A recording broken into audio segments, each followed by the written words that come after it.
15 years ago, disaster struck the blue planet, resulting in massive radiation. Overnight, the blue planet became hell, with plants and animals growing exponentially, some even to dozens of times their original size. Human living space was continuously compressed, forcing people to abandon cities and establish large safe zones elsewhere, retreating into their shells. But a few years later, the energy for the protective shield dwindled, and ordinary people were forced to leave the shield, struggling to survive in the slums on the outskirts of the safe zone. Lin Yun lived in a shack that was cold in winter and hot in summer, leaking wind, rain, and snow, as her family squeezed together to survive. The people living here had no legitimate jobs. Everything they wanted depended on scavenging. One could die at any moment in the jaws of mutated plants and animals in the wild or freeze to death in their shanty at night. Until one day, Lin Yun awakened her ability Insect Whisperer, and her fate began to change. Lin Yun squatted on the ground, watching the ants moving their home.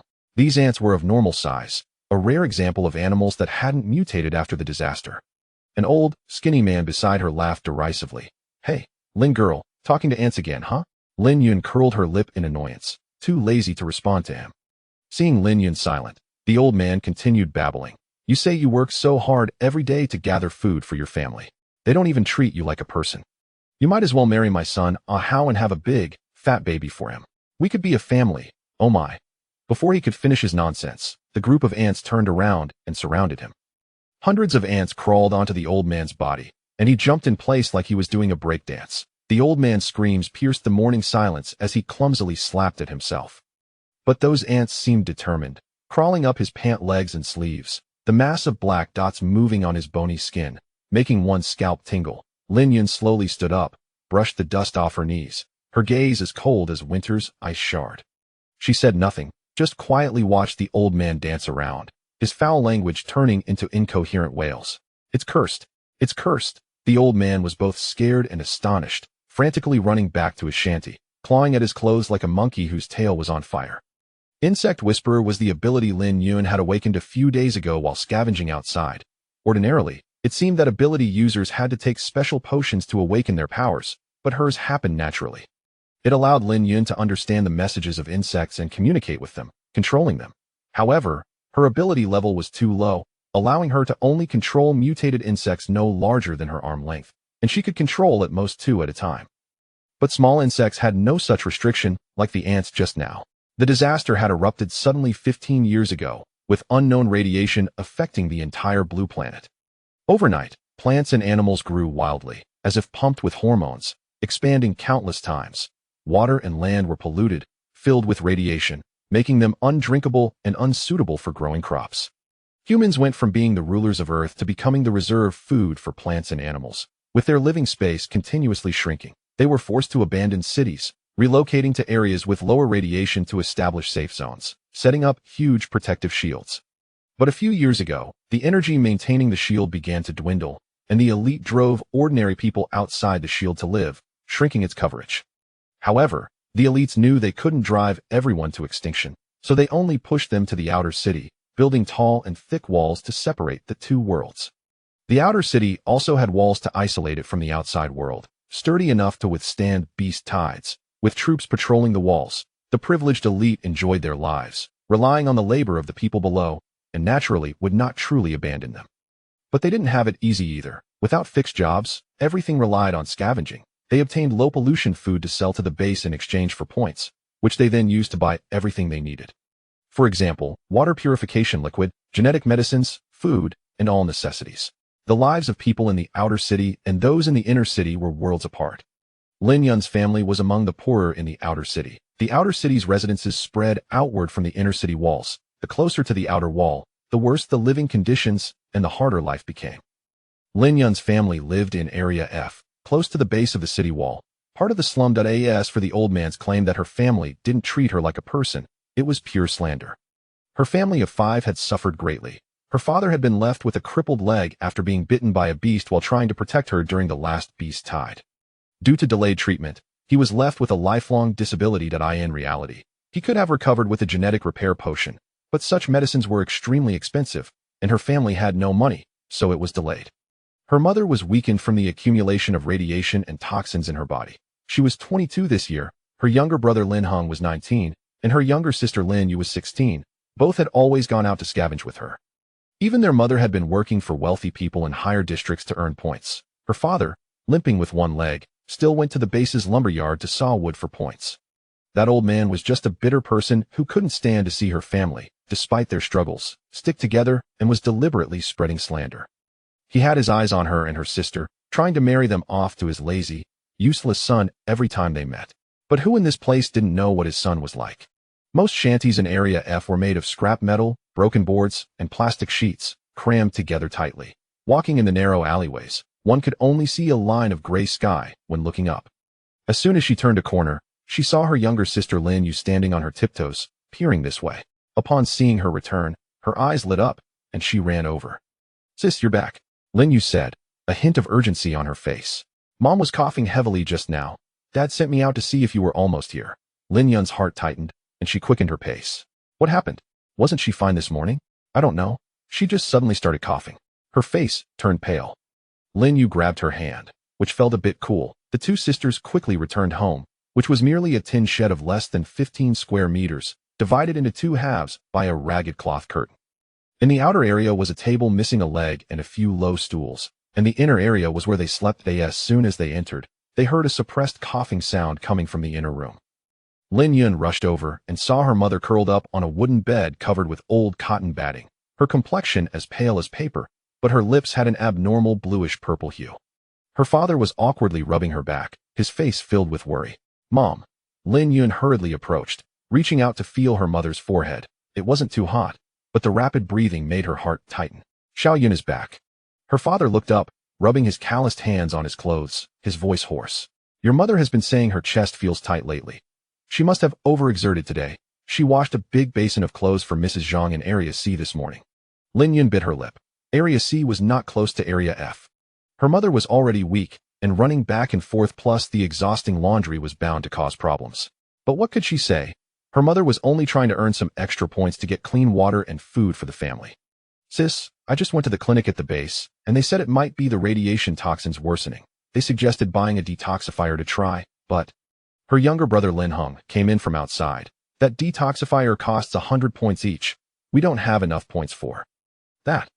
Chapter 2 Departing for the Forest. The detoxifier can only remove 1/3 of the accumulated toxins in the body, treating the symptoms but not the root cause. Mom drank a bottle a few months ago, but it has been nearly 5 months since she last had any. To completely cleanse her system, at least 2 bottles are needed, which would cost 200 points, something they cannot afford at all. Lin Yun fell silent. She knew the family's point situation well. Her father earned only 5 points a day working at the lumberyard, and her mother earned just 3 points a day. When she and her siblings went out to gather, they could earn about 30 points in a good day, but on a bad day, they might come back empty-handed. This amount of points had to sustain the food and living expenses of 5 people, which was already tight, leaving no extra money for detoxifiers. Her mother's coughing was growing more urgent, making Lin Yun feel as if her heart were being clawed at by a cat's paws.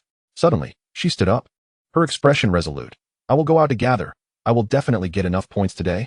Since she had already developed special abilities, she couldn't allow her family to continue living in such hardship. The ability users in the city lived well, and now that she had powers too, she would lead her family to a better life. Her goal was to buy a house in the inner city. With ambitions swelling in her chest, Lin Yun packed her bag, fastened her wristband, put on her protective gear, and was ready to head out. Lin Hung and Lin Yu also shouldered their bags and followed her. Their father, Lin Zhengwo, did not stop them from going out. If they didn't scavenge, they wouldn't have anything to eat. If he weren't limping and unable to move quickly, he would have joined his children in the scavenging. He didn't stop them, but still reminded them, "Your safety is the most important. Make sure you come back safe. If anything happens to you, we might as well not live anymore." The 3 nodded, and their mother, Su Ying, also anxiously advised, "If the situation seems wrong, run. It doesn't matter if you can't bring anything back, just make sure you 3 come back safely." This was a reminder their parents repeated every time before they went out. Although they had heard it countless times, they still nodded solemnly. Although the radiation in the city was lighter than outside, people living in the city always wore protective suits. The suits were tight-fitting designs that could be worn like inner garments, and they would put on their protective shields when leaving the city. Each person had one of these basic protective suits, a kind gesture from the wealthy in the inner city, distributed for free. However, these suits only protected against radiation and had no other functions, nor did they provide defense against attacks. The wristbands served as identity records, with multiple uses, including personal information, address, points balance, pollution detection, phone, and location. Going out to scavenge meant going to the forest to gather plants with low pollution values, and then bringing them back to sell at the base in exchange for points. Pollution values were categorized as none, low, medium, and high. None meant not contaminated, and the base offered high points for these, but unfortunately, they were almost non-existent. Even the higher-ups consumed only low pollution value plants. Low pollution value plants also earned decent points, but they were hard to come by. Medium pollution value plants shouldn't be consumed in excess, as they could easily accumulate toxins and radiation. High pollution value plants were either highly toxic or had strange flavors, and some even had aggressive properties, making them inedible. Lin Yun had sold all the low pollution value plants she had previously gathered. They were currently consuming medium pollution value ones. Although they would accumulate toxins in their bodies, it wouldn't kill them immediately, but they would need to detoxify if they consumed too much. Otherwise, they would end up like Su Ying, weakened and frail. They also wanted to eat low pollution foods, but there was simply no way. They had to save them for money. If they didn't eat the medium pollution plants, they would quickly starve, so they had no choice but to eat them. When the three siblings arrived, a crowd had already gathered at the city gate, waiting for it to open. They mixed in with the crowd. The heavy alloy city gates creaked open slowly, and a gust of wind carrying the mixed scents of decaying leaves and faint radiation dust hit them. The crowd surged like a disturbed ant colony, rushing toward the forest outside the city. Lin Yun tightly gripped her siblings' hands, keeping them close. Don't run off. Stay close to me. Lin hung, and Lin Yun nodded. Even though they were growing up, they still instinctively relied on their older sister. Lin Yun felt warmth in her heart, but also a hint of heaviness. In the past, she would only search along the most familiar edges, hoping to find some medium pollution value plants that would be enough to trade for a few days' worth of food. But today was different. She needed enough points to at least gather the money for a detoxifier. That meant she had to find more low pollution value plants, even those hidden deeper in the forest, which might yield high rewards. The crowd surged toward the number 1 forest directly in front of the gate. Although it posed little danger, there were not many edible plants there. People had nearly trampled it flat, leaving little to find. The elusive finds were not easy to come by. Lin Yun did not follow the crowd into the number 1 forest. Instead, she pulled her siblings toward a side path. Sister, aren't we going to number 1 forest? Lin Yun hesitated, fear evident in her big eyes. Although the harvest was poor there, it was safe in a place they often visited before. We're not going, Lin Yun said firmly, scanning the deep woods. We won't find what we need there. Stay close to me and don't make a sound. Lin Hung and Lin Yu exchanged glances, took a deep breath, and followed her. Although number 1 forest was large, it had already been thoroughly searched, and anything valuable had long been taken. To find something worth money, they had to go to other forests. Forest number 2 to know, for were frequented by ability users, where they could find many good things, but there were also dangerous mutated plants and animals, which ordinary people generally avoided. Ability users were usually after big money, and wouldn't waste time looking for low pollution plants. They typically collaborated to hunt mutated beasts, although the safe zones raised animals. These purely natural and unpolluted animals were only supplied to the upper classes in the inner city and were not available in the outer city. The meat consumed by people in the outer city mostly came from hunts by ability users, which were also pricey, but people managed to scrape together enough to afford it. An hour later, when the three turned into number 2 forest, they passed a team of ability users armed with weapons and wearing protective suits made from the skins or bones of mutated plants and animals, heading deep into the forest. The safe zone also had firearms, but they were controlled by the military and not available to ordinary people. The weapons they used were mostly crafted from materials derived from mutated plants and animals, no less effective than firearms, but equally expensive. The team of ability users didn't even glance at them, heading straight into the forest with remarkable speed, their figures leaving afterimages. Lin Yun watched them enviously and then turned her attention back to the ground, realizing it was time for her powers to come into play. Chapter 3. A cabbage taller than a person, she spotted a grasshopper the size of an arm among the leaves on the ground. Without getting too close, she directly controlled it and commanded, "Lead us to edible plants, low pollution ones." The grasshopper seemed to understand, abandoning the leaf it was munching on and hopping forward. The three quickly followed. Since it was a mutated grasshopper, it wouldn't attack them once controlled. It was clear that it understood Lin Yun's words. The mutated grasshopper moved quickly, leaping so fast that the three couldn't keep up. Lin Yun issued another order, "You run for a bit and wait for us." The grasshopper obediently complied, hopping ahead a distance before pausing to wait for them. Grasshoppers love to damage crops. So what it could eat was probably similar to what humans could eat. The grasshopper twisted and turned, leading them deeper into the forest, and the three followed closely. Afraid of losing it, Lin Yun also marked a tree as they went.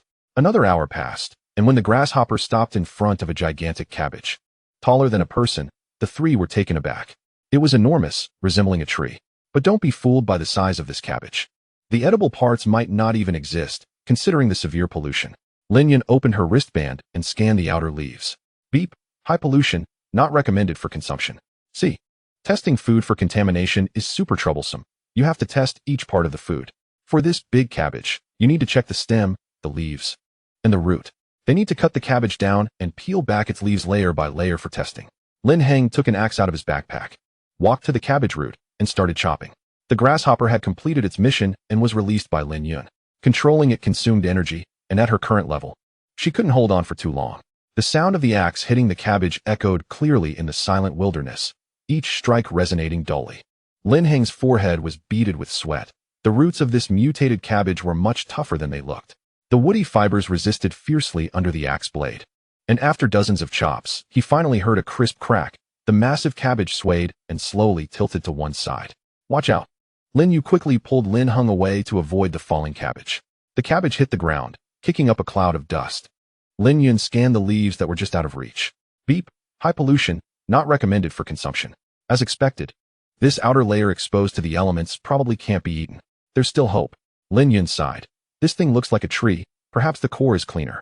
Next, the three of them divided the work. The cabbage was too big, and to test it, they needed to peel back the leaves layer by layer, which would be left to Lin Heng. Lin Heng raised the axe and chopped at the cabbage stem, peeling off the first layer, then chopping layer by layer inward. During their work, an ability team passed by multiple times. Some stopped to watch them chop cabbage and kindly reminded them that some cabbages had mutated insects inside. So be careful of sudden attacks. Lin Yun and her sisters thanked them, and the ability team hurried off into the forest. Regular wild animal meat sells for 80 points per pound with moderate pollution, which is much more valuable than plants. So the ability team didn't care much for such small change. However, as fellow survivors, they were not stingy about helping ordinary people. Lin Heng peeled back the leaves layer by layer, while the two sisters scanned with their wristbands bit by bit. The stem, middle section, and leaves all needed to be tested separately, which was time-consuming and labor-intensive. Beep, high pollution, not recommended for consumption. Beep, high pollution, not recommended for consumption. They had tested through 3 or 4 layers of leaves and still hadn't found any edible parts. Sweat dripped down Lin Heng's jawline, soaking into the dry leaves beneath his feet. His arm wielding the axe had begun to ache. Each chop required all his strength to leave a deep mark on the hard stem. Take a break, brother. Lin Yun handed him the water bottle, her voice filled with concern. You've chopped nearly half. Let us finish the testing first. Those who scavenge know that testing such plants requires patience. Rushing doesn't help. Sometimes, after a whole day out, you might not even find any edible plants. Without patience, you often miss out on things that can be eaten. Lin Heng took the water bottle and gulped down a few mouthfuls. The cool water slid down his throat, slightly alleviating his body's heat. He wiped his face and looked at the giant cabbage, which had been chopped down to nearly half, and said in a deep voice, "It's fine. Let's chop 2 more layers and see.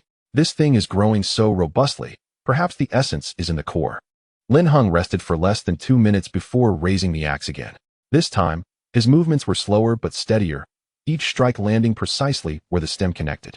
With the continuous cracking sounds, another thick layer of leaves was peeled back, revealing a slightly paler section inside. The two sisters continued their testing work. The stem that Lin Yun had just scanned was inedible, so they proceeded to check the middle section and the leaves. Beep, moderate pollution, recommended for limited consumption. Beep, moderate pollution, recommended for limited consumption. Lin Yun was overjoyed, pulled out a machete, and cut off the stem. They had a source of food at home. This large piece of leaf weighed 3 to 4 pounds, enough for today's meals. They stuffed the leaves into their backpacks and continued testing with great enthusiasm. Hearing the commotion, Lin Heng stopped swinging the axe and straightened up. Sweat dripped from the tips of his hair onto his shoulders. He grinned. "I told you there must be good stuff in the core." He shook his sore arms and tightened his grip on the axe. "Let us chop further in. Maybe we can find even lower pollution." Lin Yun and Lin Yu followed closely behind, the scanning sounds from their wristbands echoing in the silence. Beep, moderate pollution. Recommended for limited consumption. Beep, moderate pollution. The same results continued for several layers. Although not optimal, every bit added up. And they had already packed nearly 50 pounds of leaves into their backpacks. They had enough vegetables for the next few days and could even sell some at the base for points. Let us keep it up. Lin Yun panted. Yet the force of his axe remained undiminished. Look at the color, it's getting lighter. Beep, low pollution, edible. Beep, low pollution, edible. Beep, low pollution, edible. A series of sounds rang out, and the two sisters were nearly in tears from joy. Low pollution is worth much more points than moderate pollution. Even for common foods like cabbage, low pollution has a good price. 1 pound sells for 15 points, and they had nearly 20 pounds now. Chapter 4. Mutated Insects Great. Lin Yun clapped her hands excitedly, her eyes sparkling with excitement. Sister, look, this 20 pounds is worth 300 points. Enough for us to exchange for a lot of basic supplies. We can even buy a detoxifier for Mom to clean out the toxins accumulated in her body. Lin Yun smiled and nodded. Let us put in more effort, and we'll finish this big cabbage. Lin Heng straightened up, wiped his sweaty face with his sleeve, and looked at the leaves showing low pollution. A satisfied smile appeared on his tired face. It's not over yet. Let us keep looking inside. We might find something even better. As he spoke, he raised the axe again and chopped towards the more central part. This time, the color of the stem had lightened a few shades, and the texture seemed less tough. The resistance was significantly reduced when the axe came down. Crack! Another layer of leaves was peeled away, and Lin Yun immediately brought her wristband up to scan. Beep, low pollution, edible. Still low? Lin Yun couldn't hide her joy. Quickly using her curved knife to cut off this piece of leaves, which was bigger and estimated to weigh over 5 pounds. The little grasshopper was really helpful. The first time it brought them to find edible leaves, it provided quite a lot. Today's harvest was greater than what they usually collected in a week. Lin Heng's enthusiasm increased. The soreness in his arms seemed to lessen a bit. He knew that the closer they got to the core, the less likely it was to be contaminated. They might find nearly uncontaminated parts, which could fetch a high price at the base. The higher-ups only eat pure, natural, and uncontaminated food. They won't eat anything contaminated. No matter when, class differences always exist. The three continued methodically. Lin Heng was in charge of chopping, while Lin Yun and Lin Yu took turns testing and cutting. Time passed slowly, and the sun gradually climbed overhead, brightening the light in the forest. Suddenly, when Lin Heng's axe came down, the sensation changed abruptly. It was no longer the hard fibers, but rather something soft with a slight resilience. In the next moment, that soft thing moved and stood upright from the cabbage core. It was a green caterpillar, about the length of an arm. It wasn't harmed by the chop. Instead, it aimed its head at them. Be careful. Lin Heng's pupils constricted, and almost instinctively, he pulled Lin Yu and Lin Yun behind him. At the same time, she suddenly took a step back, holding the axe horizontally in front of her, vigilantly staring at the giant caterpillar that had suddenly appeared. This creature was truly terrifying. A regular caterpillar was only the size of a fingernail, but the one before her not only had the length of an arm, but its entire green body was covered with dense black spots, and the compound eyes on its head glowed with a chilling light. Clearly not a friendly creature. This must be the mutated bug that the special abilities team talked about, and it was quite a voracious eater, hiding in the hearts of vegetables and gnawing them into a pockmarked mess full of bug holes. It was likely that very few good parts could be salvaged. Lin Yun's expression changed. It was her first time facing a mutated bug. In the past, she had only gathered in the safe Area 1 forest, and now, on her first visit to Area 2 forest, she encountered this creature. No wonder ordinary people wouldn't venture into other forests. They simply couldn't deal with these mutated plants and animals. The giant caterpillar suddenly arched its body and lunged towards Lin Heng like a green lightning bolt. Its mouth wide open, revealing sharp, dense mandibles, accompanied by a foul, rotten smell. Just as it was about to pounce on Lin Heng, Lin Yun suddenly remembered that she could control bugs. Without caring about her fear, she instinctively raised her hand and shouted, "Die." In the next moment, the caterpillar jumping in midair exploded. Boom. Green bug juice mixed with shattered bug remains splattered everywhere, and Lin Heng, standing closest, got splashed all over. The putrid smell invading his nostrils and making him furrow his brow. Lin Yu screamed in fright, instinctively hiding behind Lin Heng, peeking out with half her head to look at the disgusting remains, her little face pale. "Sister, you are so amazing." Lin Yun herself was stunned. Looking at her slightly trembling hand, her eyes filled with disbelief. Just a moment ago, she had acted purely on instinct to stop the bug from harming her brother. She hadn't even thought about how to control it, and that mutated caterpillar had exploded like it was crushed by an invisible force. Lin Heng looked at Lin Yun with concern. "Sis, that was incredible. Did your powers improve again?" Lin Yun shook her head. "I'm not sure. I just panicked earlier." Afraid it would hurt you too. Could the bug whisperer's ability be used like this? She had only had her powers for a short time and hadn't developed other uses yet. Since the bug was already dead, it was safe. And they continued to check the remaining vegetable leaves on the ground. Lin Yun wiped his face and continued to chop the vegetable hearts. Although the vegetable hearts were gnawed to pieces by the bugs, there were still good parts, and they could pick out a few pounds. After finishing the cabbage, Lin Yun also began to check. Beep, no pollution, can be consumed in large quantities. Lin Yun froze. They had actually detected unpolluted vegetable hearts. However, the quantity was too small, as most had been ruined by dead bugs. Of the parts that were gnawed by dead bugs, 5 pounds were completely unpolluted, while the rest were lightly polluted. They had never found unpolluted ones before, so they didn't know how many points they could sell them for. But it was definitely more expensive than the lightly polluted ones. An hour later, they finally finished checking all the cabbages.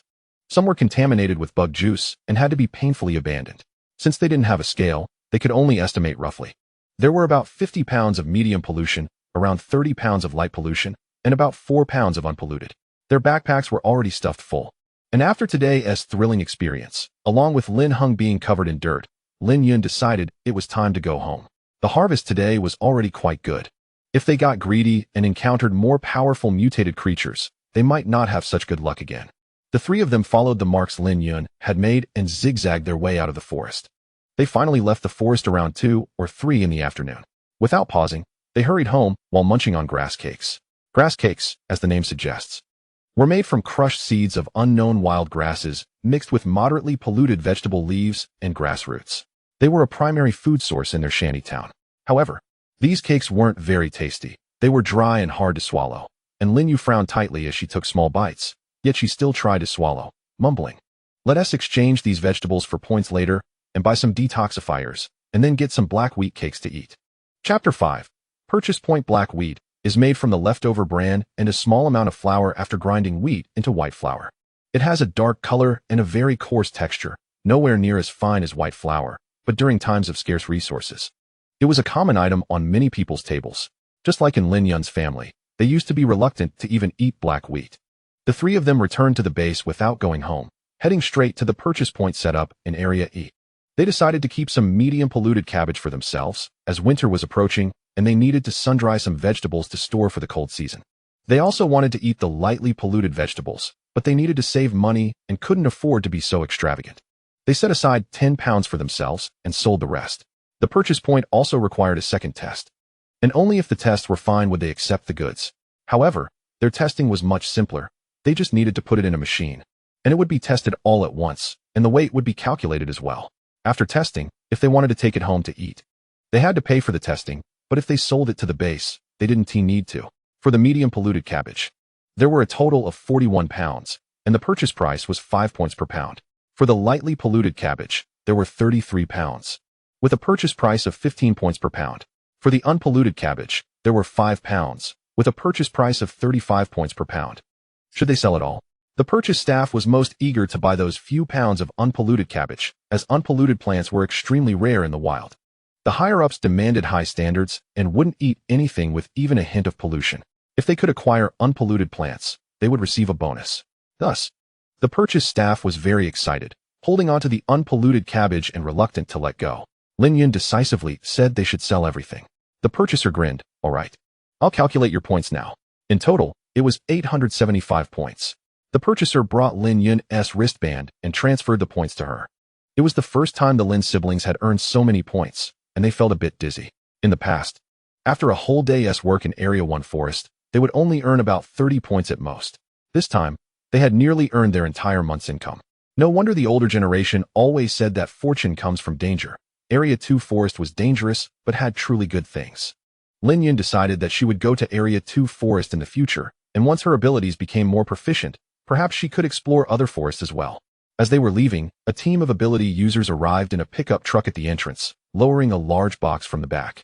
The box was still seeping blood, containing meat from a hunted beast. Lin Yun pulled her brother and sister to a stop, joining the crowd to see what the ability user team could earn by selling such beast meat. Most ability user teams lived in areas B to C, which were also protected by a shield, located within the inner city. Although not as prosperous as areas S and A, it was much better than those outer districts. The ability user teams did not have the privileges and financial resources of those people. but they had strength, and hunting good things could earn them a considerable profit. Enough for them to live in the inner city. However, the big shots and power players in areas S and A looked down on ability users. After all, no matter how powerful they were, they still risked their lives to make a living, and any day they might encounter something more formidable and lose their lives. Ability users also looked down on those who were fat and rich, exploiting survivors and sucking the lifeblood out of the people. They were protected by layers of military guards within high walls, unaware of the suffering outside and unable to see the devastation beyond. A group of well-fed bastards. Once they left the protection of the military, could be easily slaughtered by the ability users in minutes. However, the ability users needed their resources, and those in power needed the ability users to serve them, providing them with a good life. Thus, a strange balance was achieved within the base. This group of ability users brought back a dissected wild boar, with the pork, trotters, head, and intestines being moderately contaminated, while the heart was lightly contaminated. A mutated wild boar weighed several thousand pounds, and after removing the heavily contaminated parts that couldn't be eaten, over 1,000 pounds remained. The price for purchasing wild boar meat was 80 points per pound, trotters 120 points, heads 110 points, and intestines 90 points. While the lightly contaminated heart fetched a high price of 180 points per pound. Watching the buyer swiftly weigh and test the mutated wild boar, Lin Yun couldn't help but feel her heart race. Over 1,000 pounds of meat, even at the minimum price for wild boar meat, amounted to over 80,000 points, not to mention the premium parts like the head and trotters. Especially that lightly contaminated heart, even if it only weighed a few pounds, could match their income from selling cabbage this time. Meat is indeed valuable. The obedient younger brother Lin Hung couldn't help but exclaim, his eyes wide, "Sister, how long will this trip support us?" Younger sister Lin Yu also stood on her tiptoes, her face full of shock, quietly saying, "It might take us several years to earn this much, right?" Lin Yun remained silent, her gaze fixed solemnly on that group of ability users. Their combat suits were stained with mud and dark red blood, their faces showing unmistakable fatigue, yet their eyes held sharpness and a hint of pride. One burly man had a bleeding bandage wrapped around his arm, clearly injured while hunting the wild boar. This is the life of ability users, exchanging life for money, trading it for the capital to establish themselves in the inner city. A total of 107,850 points, the buyer announced calmly, accustomed to this group S points. After all, there were many ability users in the South City base. The leader of the ability users merely glanced at the figure on his wristband and waved his hand. "Let us go." The group turned and left without a trace of nostalgia, the roar of the pickup truck's engine fading away, leaving the onlookers gasping in awe. "This is what ability users are like," someone beside commented. "One trip equals a lifetime's income for us ordinary people." "But look at their injuries," another replied. "Last time, the Yangtze #1 team went to hunt mutated bears, and only 2 came back, almost losing their lives. What is the use of earning so much?" Lin Yun pulled her younger siblings aside, quietly exiting the crowd. The income of that group of ability users felt like a boulder crashing into her heart, stirring up ripples. 875 points had already made them ecstatic, but compared to the 6-figure points, it was like comparing clouds to mud. "Sister, can we be like them in the future?" Lin Hung asked, looking up with a mix of envy and fear in his eyes. Lin Yun looked down at her younger siblings, took a deep breath, and firmly said, "We can. We definitely can." Chapter 6. Living always comes with dreams on their way back. They didn't go home directly, but first headed to the large supermarket set up by the base. The items here were very complete. After all, it was established by the base, ranging from small items like toothpaste and towels to everything needed for 3 meals a day. Next to the supermarket was a clinic set up by the base, also selling disinfectants and ability potions. Lin Yun directly bought 2 bottles of disinfectant, costing 200 points. The last time they bought disinfectant, Suing didn't drink it, saying she wouldn't go out to gather. So it didn't matter whether she drank it or not. Their family generally bought disinfectant every 2 months to clear the accumulated toxins in their bodies. So a single bottle was enough to prevent too much buildup. But since Suing hadn't drunk any for almost 5 months, they needed 2 bottles. And they couldn't save money either. But the elderly were like that. It was hard to reason with them, so they had to find a way themselves. Fortunately, Suing wasn't that stubborn, and she could be persuaded. Lin Yun felt pained, but still bought it without hesitation. After purchasing the disinfectant, the 3 siblings entered the supermarket, heading straight for the grain section. The cheapest option was grass flour, costing 1 point per pound, which was the staple food for most people in F District, and it was also the most abundant thing to grow in the wild. After all, E and F districts occupied the largest area of the safe base, almost taking up half the land. There was hardly any difference between E and F districts. Except for the geographical location, houses in E district were slightly better than those in F district, at least not all shanties. But this time they had enough points and didn't need to buy that unpalatable grass flour anymore. The supermarket had not only grass flour, but also rye flour, which was the bran mixed with a little flour after milling the wheat. It was also rough to eat, but much better than grass flour. Besides rye, there were also mixed grain flour and second-grade flour. Mixed grain flour was made from the bran after milling various flours. Priced the same as rye at 3 points per pound. Second-grade flour, although a bit darker, was at least not rough to eat. But it was more expensive at 5 points per pound. Lin Yun gritted her teeth and bought 40 pounds of second-grade flour, spending another 200 points. She was tired of eating grass flour and any rough flour. She had been eating it for over 10 years, and her throat felt like it was developing calluses. Sister, are we really buying second-grade flour? Lin Hung looked at the bags of flour piling up in the shopping cart, his throat moving slightly.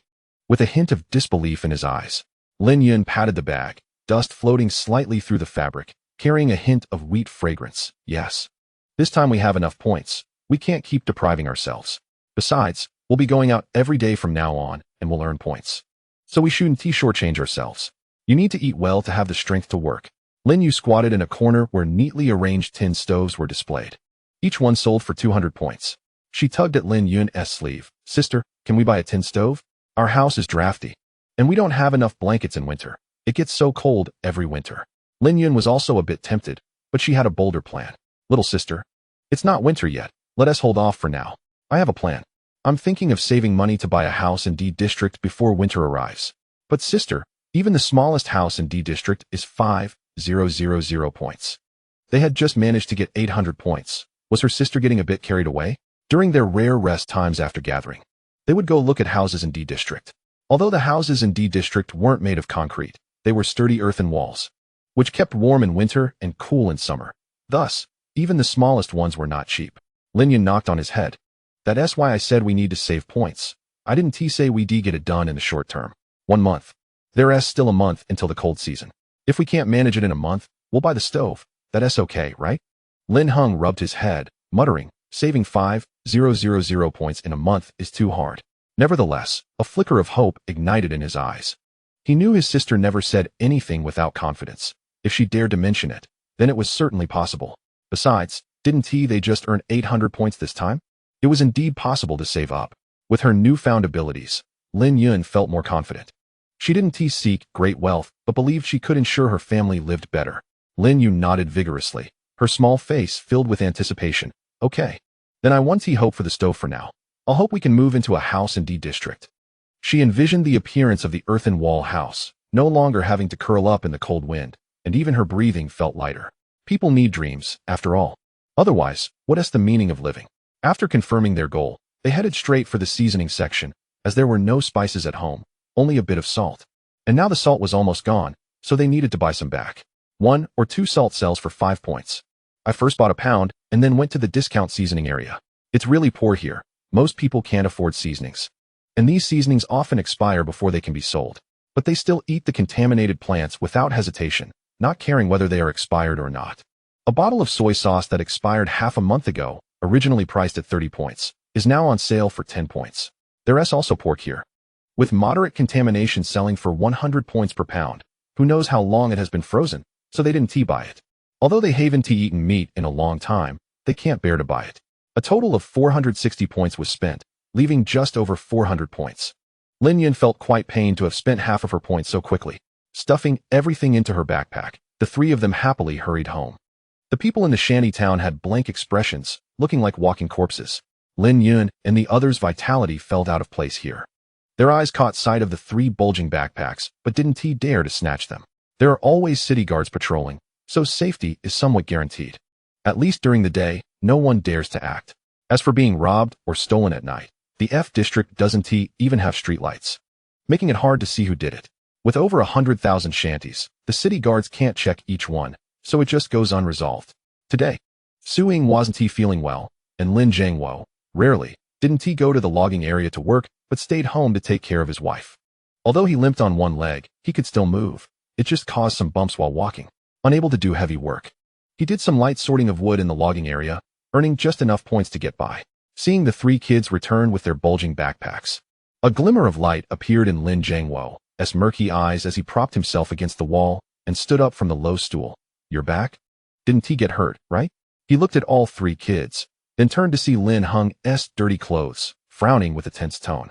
Are you hurt? Lin Yun grinned and said, No, Dad. Let me tell you, today sis was amazing. Chapter 7. Noodles. As Lin Yun entered, he animatedly recounted how Lin Yun had killed the mutated cabbage worms. Lin Yun chimed in with a few sentences, both of them speaking excitedly. Lin Yun put down her backpack and watched the two of them talk animatedly with a smile on her face. After hearing their recount, tears welled up in Lin Yun's eyes. You've worked hard, daughter. If it weren't for Dad being useless, you wouldn't have to risk going out to gather. In recent years, it has been the three of them supporting the family, and he had become a burden, when he should have been shielding his children from the storm. Lin Yun hurried over to hug her dad, knowing he was overthinking again. Oh Dad, for the first 10 years, it was you supporting the family. Now that we've grown up, it's our turn to take care of you and Mom. Isn't that how it should be? Lin Yun gently patted Lin Yun's back, her voice soft yet powerful. Besides, I have supernatural abilities now. Gathering is much safer than before, so don't worry. Lin Yun wiped his eyes, looking at his daughter with a mix of pride and sadness. Having supernatural abilities is good, but you can't be careless. The mutated creatures outside are dangerous. Be careful. Even if we have no money, we can still get by. The most important thing is that you three are safe. Got it, Dad. Lin Yun smiled in response, turning around to take things out of her backpack one by one. Look, we bought disinfectant. Mom hasn't had it for almost 5 months, so we need to clean it well this time. And we got second-grade noodles, so we won't have to gnaw on grass noodles anymore. She then lifted the bag of salt and the bottle of discounted soy sauce. We also bought salt and soy sauce, so our meals will have some flavor now. Su Ying, hearing the commotion from inside, struggled to sit up, leaning against the door frame to look outside. Seeing those items, her brows instinctively furrowed. Spending points again. 1 tube of disinfectant is enough. Why buy 2? And this flour, second-grade flour, is so expensive. Mom. Lin Yun walked over to support her, helping her back inside.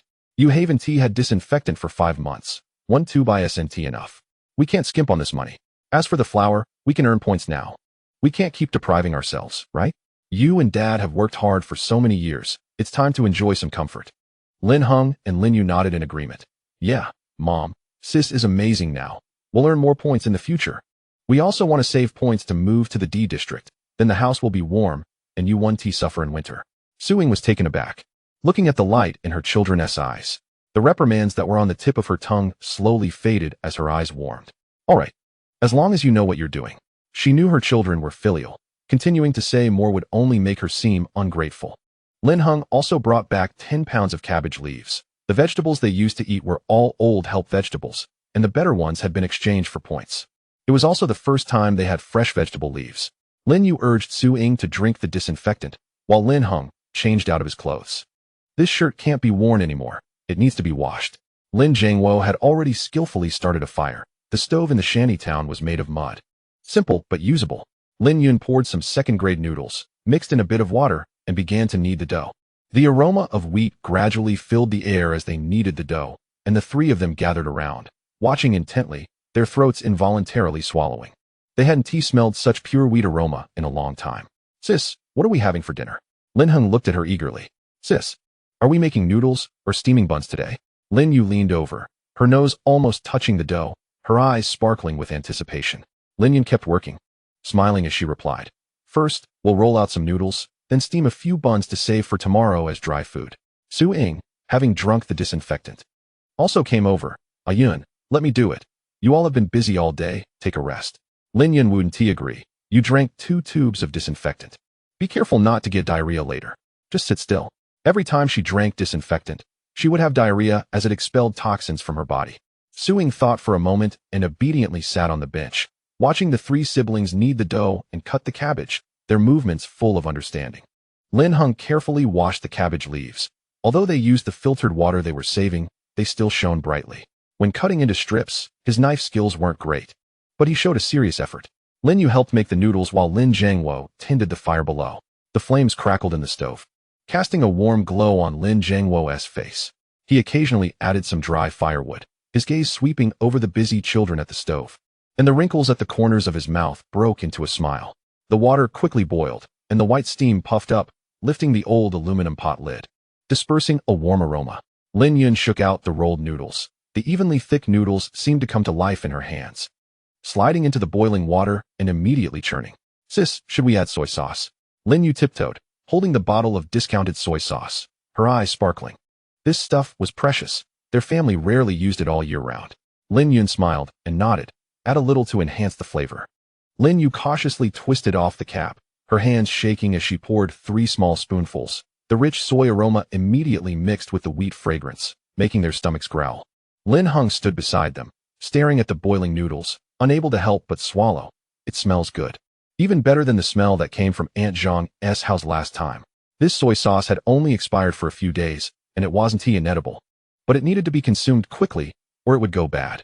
The noodles rolled in the boiling water for a bit, and Lin Yun watched for the right moment, sprinkling in the cut cabbage strips. As the tender green strips hit the pot, they were immediately enveloped by the churning hot water, quickly becoming soft, but adding a refreshing green touch. Almost done, out of the pot. Lin Yun picked up a large ceramic bowl, using chopsticks to scoop the noodles and cabbage into it, adding 2 ladles of hot noodle soup, and finally sprinkling a small pinch of salt.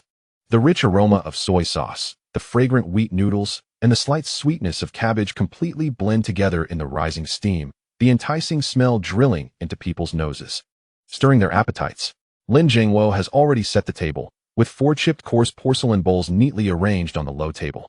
Lin Yun first filled a bowl to the brim for Su Ying, then served her father and younger siblings each a portion, and finally took the remaining for herself. There was plenty to eat, enough to fill everyone up. Eat quickly, while it's hot, Lin Yun said, handing the chopsticks to Su Ying, and picked up her own bowl, blowing on the steam before slurping a mouthful of noodles into her mouth. The warm noodles slid down her throat, carrying a subtle soy sauce and wheat aroma. And that satisfying fullness instantly dispelled the fatigue of the day. Chapter 8. So delicious. Lin Hung ate the fastest, gulping down nearly half a bowl in just a few bites, noodles still in his mouth as he mumbled, "Sister, this is so delicious. 100 times better than the grass noodles." Lin Yu also ate slowly, her eyes turning into crescent moons as she smiled. "Yeah, sister, this second-rate noodle is different. It has the taste of soy sauce, so fragrant." Su Ying ate slowly, watching her children with satisfied expressions, her eyes becoming slightly teary. She picked up a noodle, gently bit down, and the long-lost wheat aroma spread on her tongue, filling her heart with warmth and a touch of sadness. The past few years had been tough for the children, and being able to have a decent meal had become a luxury. "Eat slowly, there's still more in the pot," Lin Jingwo said, watching the children devour their food while he barely touched his own chopsticks, continuously adding rice to their bowls, his smile never fading. The meal was lively, and everyone ate until their stomachs were round. The noodle soup was nearly gone, and the last bit was drunk up by Lin Hung, who patted his full belly and exclaimed, "I'm so stuffed. This is the best meal I've ever had." Lin Yu nodded in agreement, her little face full of happiness.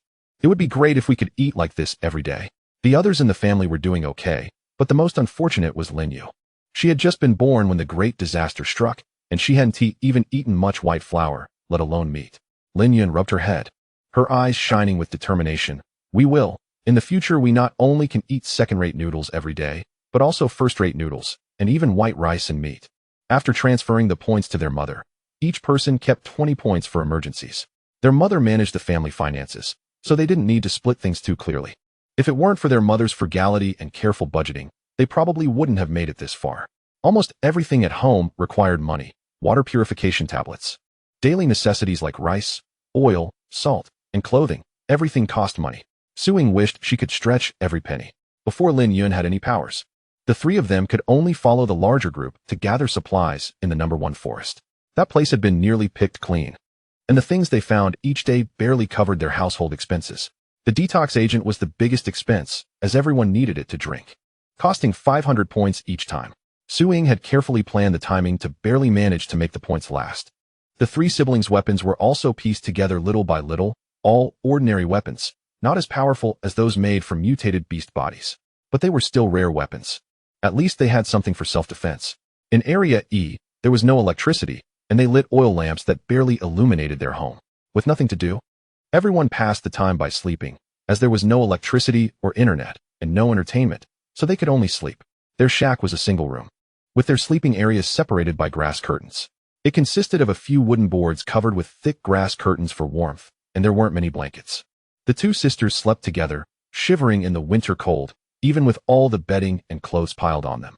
After all, temperatures in winter reached -37 or 38 degrees Celsius after the apocalypse, and without any heating equipment, it was hard to endure the cold.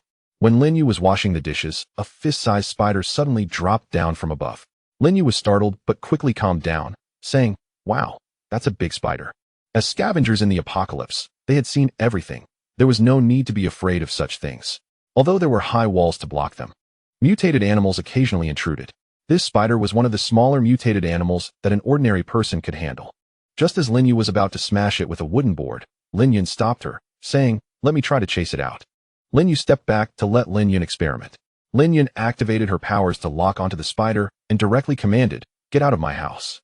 The spider quickly climbed down and scurried away. Lin Jiangwo was a bit dumbfounded. "Girl, it really left." Lin Yun nodded. "It went away obediently." However, he added, "Yun, a spider isn't an insect. You need to classify it. It actually belongs to the animal kingdom." Huh. Lin Yun was also confused. Without professional guidance, those with powers had to explore how to use them on their own. Lin Yun's powers had just awakened a few days ago, and she only knew she could control insects. But this spider was clearly not an insect. What was going on? It seemed her powers were broader than she had imagined. She would have to explore step by step. There was no need to rush. I should find a centipede or something to see, as those also don't belong to insects. However, since they lived in this place, it was easy to find such things. If not today, perhaps they would find them tomorrow. Su Ying had cleared the toxins from her body, and her complexion had improved a bit. She had been weak for a long time and hadn't had good food, so it would probably take some time to recover. But since the toxins were gone, there wasn't much to worry about. After washing her hands, she rolled up her sleeves to prepare to make steamed buns, planning to steam them tonight for their lunch tomorrow. Lin Yun and her younger siblings discussed going to catch wild rabbits tomorrow. Seeing how valuable wild animal meat was in the trading post today, she was tempted to quickly gather enough money to buy a house. Meat was essential. Fruits would also work, but wild, edible fruits were too scarce and hard to find, so they were not as good as meat. However, she knew she couldn't take on large wild beasts, so she could only look for ones she could handle. Mutated wild rabbits were half a person tall, but aside from being fast and having powerful hind legs, they didn't have much strong attacking power. As long as they avoided the hind legs, they were fine, and wild rabbits reproduced quickly, so there were many of them. Most people in the base ate rabbit meat. Rabbit meat costs 70 points per pound, while pork costs 100 points per pound, so rabbit meat was the more economical option. Lin Hung and Lin Yu also agreed to give it a try. If they could find them, great. If not, they would continue gathering plants. The four of them discussed until late, and when the steamed buns came out of the pot, they looked at the round, black, and plump buns, swallowing unconsciously. Even though they had eaten noodles for dinner, just looking at the buns made them hungry. It had been a long time since they had eaten normal food, even if it was just black flour buns. Lin Yun grabbed a bun, divided it into several pieces, and handed them out, saying, "If you're craving it, just eat. In the future, we'll make more money, and everyone will definitely have black buns to eat every meal." Lin Yun was the eldest in the family and the main breadwinner. Sometimes her words were more effective than Lin Jiangwo's. When she gave them out, everyone accepted, looking at each other, and, without a word, took a big bite. The freshly steamed soft buns were truly fragrant. Chapter 9. Going to catch rabbits. After finishing their not-so-big buns, the four of them washed up and went to bed. Lying on the wooden boards, Lin Yun spread her mental energy and could clearly sense the centipedes, millipedes, spiders, and other insects crawling around beneath the bed. By expanding further, she could distinctly feel the traces of various insects moving around the house. Lin Yun tentatively commanded the insects in her mind to leave her house. She heard a rustling sound in the darkness, and all the insects she sensed crawled out through the gaps, leaving her home completely empty of bugs in an instant. It seemed that her ability exerted an almost absolute command over ordinary insects, and it consumed very little of her supernatural power and mental energy. After driving away the insects, Lin Yun continued to expand her mental energy and ultimately determined that she could control insects within a radius of about 200 meters. She also discovered that she could use the insect's perspective to see her surroundings clearly, which made scouting easier for her. The next morning, the whole family woke up frozen. The closer they got to the cold season, the colder it became. It was now very cold in the early morning and evening, but hot at noon. The weather was very strange. Their makeshift home was not warm at all, just a structure made of plastic boards that could only block some wind. In the bitter winter cold, ice formed inside the house. They had only 2 cotton coats. Whoever went outside wore one, while those who stayed in basically huddled under the blankets. If it got too cold, they would get up and walk around the house. They had somehow endured this for over a decade. In the morning, Suing heated up some steamed buns and stir-fried a bit of cabbage with lard. People in their area couldn't afford vegetable oil, so they were eating lard made from moderately polluted fatty meat. A pound cost 35 points, which was still affordable if they saved up.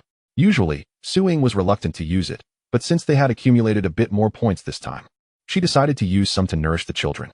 After breakfast, the three siblings each took 2 steamed buns and filled a pot with cold water. They greeted their parents before heading out towards the city gate. Suing had initially planned to go clean for someone, but Lin Jiangwo insisted she rest at home for the day, so she didn't go out. Instead, Lin Jiangwo himself went to the lumber mill with a cane. The lumber at the mill was neatly split and stacked, meant for the wealthy. Poor people collected their firewood themselves and did not use this kind of lumber. Lin Jiangwo came to chop wood not only to earn points, but also to take home the leftover bark and branches for burning. Half of their firewood came from this. After leaving the city, the three siblings headed straight for forest number 2, and the first thing they did was scout. With her mental energy, Lin Yun controlled dozens of palm-sized insects to lead the way while searching for rabbit burrows. Using the insect's perspective allowed them to see clearly what was hidden in the grass and avoid harm from snakes, insects, and mice lurking there. Most of the palm-sized insects had mutated, but since the degree of mutation was not high, they remained at the bottom of the insect hierarchy. Following the insect's perspective, they did not catch any rabbits, but instead found a nest of wild chicken eggs. The current wild chickens, after mutation, were as tall as a person's thigh, and their eggs were as large as goose eggs. Lin Yun directly manipulated the insects to roll the eggs out while she caught them in front. Out of 6 wild chicken eggs, only 2 were moderately polluted. The remaining 4 were inedible. Lin Yun continued to command the insects to move forward, with the 3 of them following closely behind. After running for over an hour, they finally found their target, a rabbit burrow located on a small hillside. Rabbit burrows usually have several exits and are interconnected inside. She let the insects crawl in, and following them, they found other entrances. Lin Yun freed the little insects while Lin Hung and Lin Yu collected firewood to smoke the rabbits, and Lin Yun blocked the rabbit burrow. She set up a large net at the place where she wanted to catch the rabbits, as the rabbits had also mutated and were now half a person tall. Weighing over 100 pounds, having a net would make it easier to catch them. Then Lin Yun controlled a mantis about the length of her forearm. As there were plenty of insects in the grass, she instructed it to wait in front of the large net and attack any rabbits that came out. After blocking the other entrances, they began to smoke the rabbits. Thick smoke seeped into the rabbit burrow through the gaps, carrying the pungent scent of burnt grass and wood ash. Lin Yu added dry branches to the entrance, and the flames licked at the firewood, making a crackling sound. Lin Yun kept a close eye on the direction of the net, her mental energy always locked onto the mantis. This mantis was a deep green color, and the blades of its forelimbs glimmered with a cold light, clearly indicating its strong attack capability after mutation, making it perfect for dealing with the half-human tall mutant rabbits. Before long, a flurry of digging sounds came from the rabbit burrow, accompanied by sharp cries, indicating that the rabbits could no longer stay due to the thick smoke. They were coming. Lin Hung whispered, his eyes wide open, tightly gripping the axe in his hands. A gray shadow suddenly dashed out of the first entrance. Moving as fast as a gust of wind, it was a mutant rabbit. Its body was covered in thick fur, with short, thick ears, and 2 protruding incisors that shone with a yellowish-white light, looking extremely fierce. The rabbit crashed straight into the net, but its increased weight and strength allowed it to attempt to run away with the net. However, Lin Yun was prepared. With a flick of her mental energy, the deep green mantis sprang forward like an arrow, its scythe-like forelimbs sweeping out with a whoosh. The sharp limbs sliced through the rabbit's throat, and after a few struggles, it fell still. Lin Hung and Lin Yun quickly organized the net as more rabbits rushed out one after another. The rabbits collided directly into the large net, tearing it apart as they pulled it from its position. Because the net was soft, it wrapped around them, entangling them together. Lin Yun directed the mantis to bleed them one by one. The 3 of them managed to take down 5 rabbits in one go, clearing out the entire nest. Next came skinning, butchering, and checking the meat and organs, ensuring everything was safe for consumption. The meat, rabbit heads, organs, and skin all needed to be checked individually. Only those with moderate or low pollution could be eaten. Although the Lin family had rarely caught rabbits before, they knew how to process them. They had all participated in collection activities organized by the base for points and were skilled at skinning. The 3 siblings squatted on the ground, with the mantis on guard, as they began to skin and butcher the rabbits. As the cold season approached, the collection mission for forest number 4 was also coming up soon. Every year around this time, Forest number 4 would experience a massive fog outbreak, and the special fish living in the fog would appear. The wealthy upper class loved the fish eggs from these fish and would definitely organize people to collect them. In the past, no one from Lin Yun's family had gone, as forest number 4 was too dangerous, with many dangerous mutated plants and animals living in the fog, even with the protection of the city guards and superhumans. They had never experienced a collection mission, but this time Lin Yun wanted to go, not only because the points offered were substantial, but she was also curious about what was inside, as there were indeed many good things there. Chapter 10. Good Harvest. The group piled the pelts together for later testing, with the rabbit legs cut up and the rabbit kidneys, hearts, and livers all being edible parts. The remaining parts were the rabbit bodies. After spending 3 hours on the butchering, the three of them opened their wristbands to begin testing. First, they tested the rabbit skins. Beep, high pollution, not recommended for consumption. Beep, high pollution, not recommended for consumption. Beep, moderate pollution. Among the 5 rabbit skins, only one was moderately polluted and could be used. They could take it back and sell it to the collection point for points. This material could be made into carpets, clothing, or armor. However, since it was common, the points likely wouldn't be very high. Next was the rabbit heads. Beep, high pollution, not recommended for consumption. Beep, high pollution, not recommended for consumption. Beep. None of the 5 rabbit heads were edible, so they had to be left on the spot to decompose into fertilizer for other plants. Next, they tested the rabbit meat and organs. Lin Yun picked up a piece of the cut rabbit leg, while Lin Hung and Lin Yu checked the organs and rabbit meat. Working together. Beep, moderate pollution, suggested for limited consumption. Beep, high pollution, not recommended for consumption. Lin Yun and Lin Yu's wristbands beeped in succession, and Lin Yu regretfully discarded the rabbit kidneys, as they were highly polluted and inedible. Beep, low pollution, edible. Beep, low pollution, edible. The good news is that the piece of rabbit meat tested by Lin Hong, after removing the rabbit legs, along with the back, is only lightly contaminated. It can be sold now. Putting the rabbit meat into the backpack, with a harvest in hand, their spirits were naturally high. 5 rabbits weighed almost around 600 pounds. It was unclear how much would be left after testing, but Lin Hung tested one piece of rabbit meat that weighed 20 pounds. The 3 siblings continued to work hard, finishing one test and moving on to the next. Beep, moderate contamination, recommended for limited consumption. This time, they tested the rabbit heart, and Lin Yu happily put it into her backpack, continuing the tests. The mantis cautiously circled them, keeping watch over the surroundings, ready to take action at the slightest disturbance. Lin Yun tested 4 rabbit legs, all heavily contaminated, but she wasn't discouraged. After the disaster, all mutated flora and fauna were contaminated. Being able to test out 20 pounds today was already very satisfying. Moreover, they hadn't finished testing everything yet. The 3 continued to focus on testing. As soon as the rabbit leg from the 3rd rabbit was placed on Lin Yun's wristband, they heard a beep indicating high contamination and not recommended for consumption. Unfazed, she set the rabbit leg aside and picked up another piece of rabbit meat. The wristband beeped again.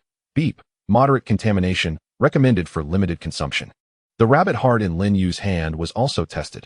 Beep, moderate contamination, recommended for limited consumption. Her eyes lit up, and she quickly put the rabbit heart into the bag designated for sellable organs, then picked up the rabbit liver for testing. Beep, high contamination, not recommended for consumption. The rabbit liver was decisively discarded. The 5 rabbits took them more than half a morning, ultimately yielding about 60 pounds of moderate contamination and around 20 pounds of light contamination, given that they had 500 to 600 pounds of rabbit meat. The amount of edible meat obtained showed how low the yield was. Lin Yu carried the lightly contaminated meat, while the rest was carried by Lin Yun and Lin Hong. The area was covered in bloodstains, and they needed to leave for another place to rest. Lin Yun initially wanted to release her control over the mantis, but found she couldn't drive it away. Upon further inspection of her ability, she discovered that controlling insects for over half an hour was equivalent to signing a contract with them. Even if she released the control, the insect wouldn't leave. However, the limit was only 2 insects. Lin Yun realized that the ability to control 2 insects actually meant she could only sign contracts with 2 insects. Fine. It could stay with them for protection. After signing the contract, there was no need to constantly use her ability to control it. It would automatically follow her. She would only need to give commands during battles. When it was time to leave, Lin Yun had Lin Hung carry some of the heavily contaminated rabbit meat, thinking the mantis would eat it. After communicating, they discovered it indeed ate rabbit meat, so they might as well carry it. Otherwise, how would they feed it? Lin Yun continued to control a bunch of small insects to scout ahead and found a safe place to sit down. It was already 1 p.m., and they needed to replenish their energy. They took out steamed buns and chewed on them with plain water. The cooled buns weren't as tasty as hot ones. But they had been eating grass flour for the past few days, and now being able to eat buns was already a great satisfaction, so they didn't complain.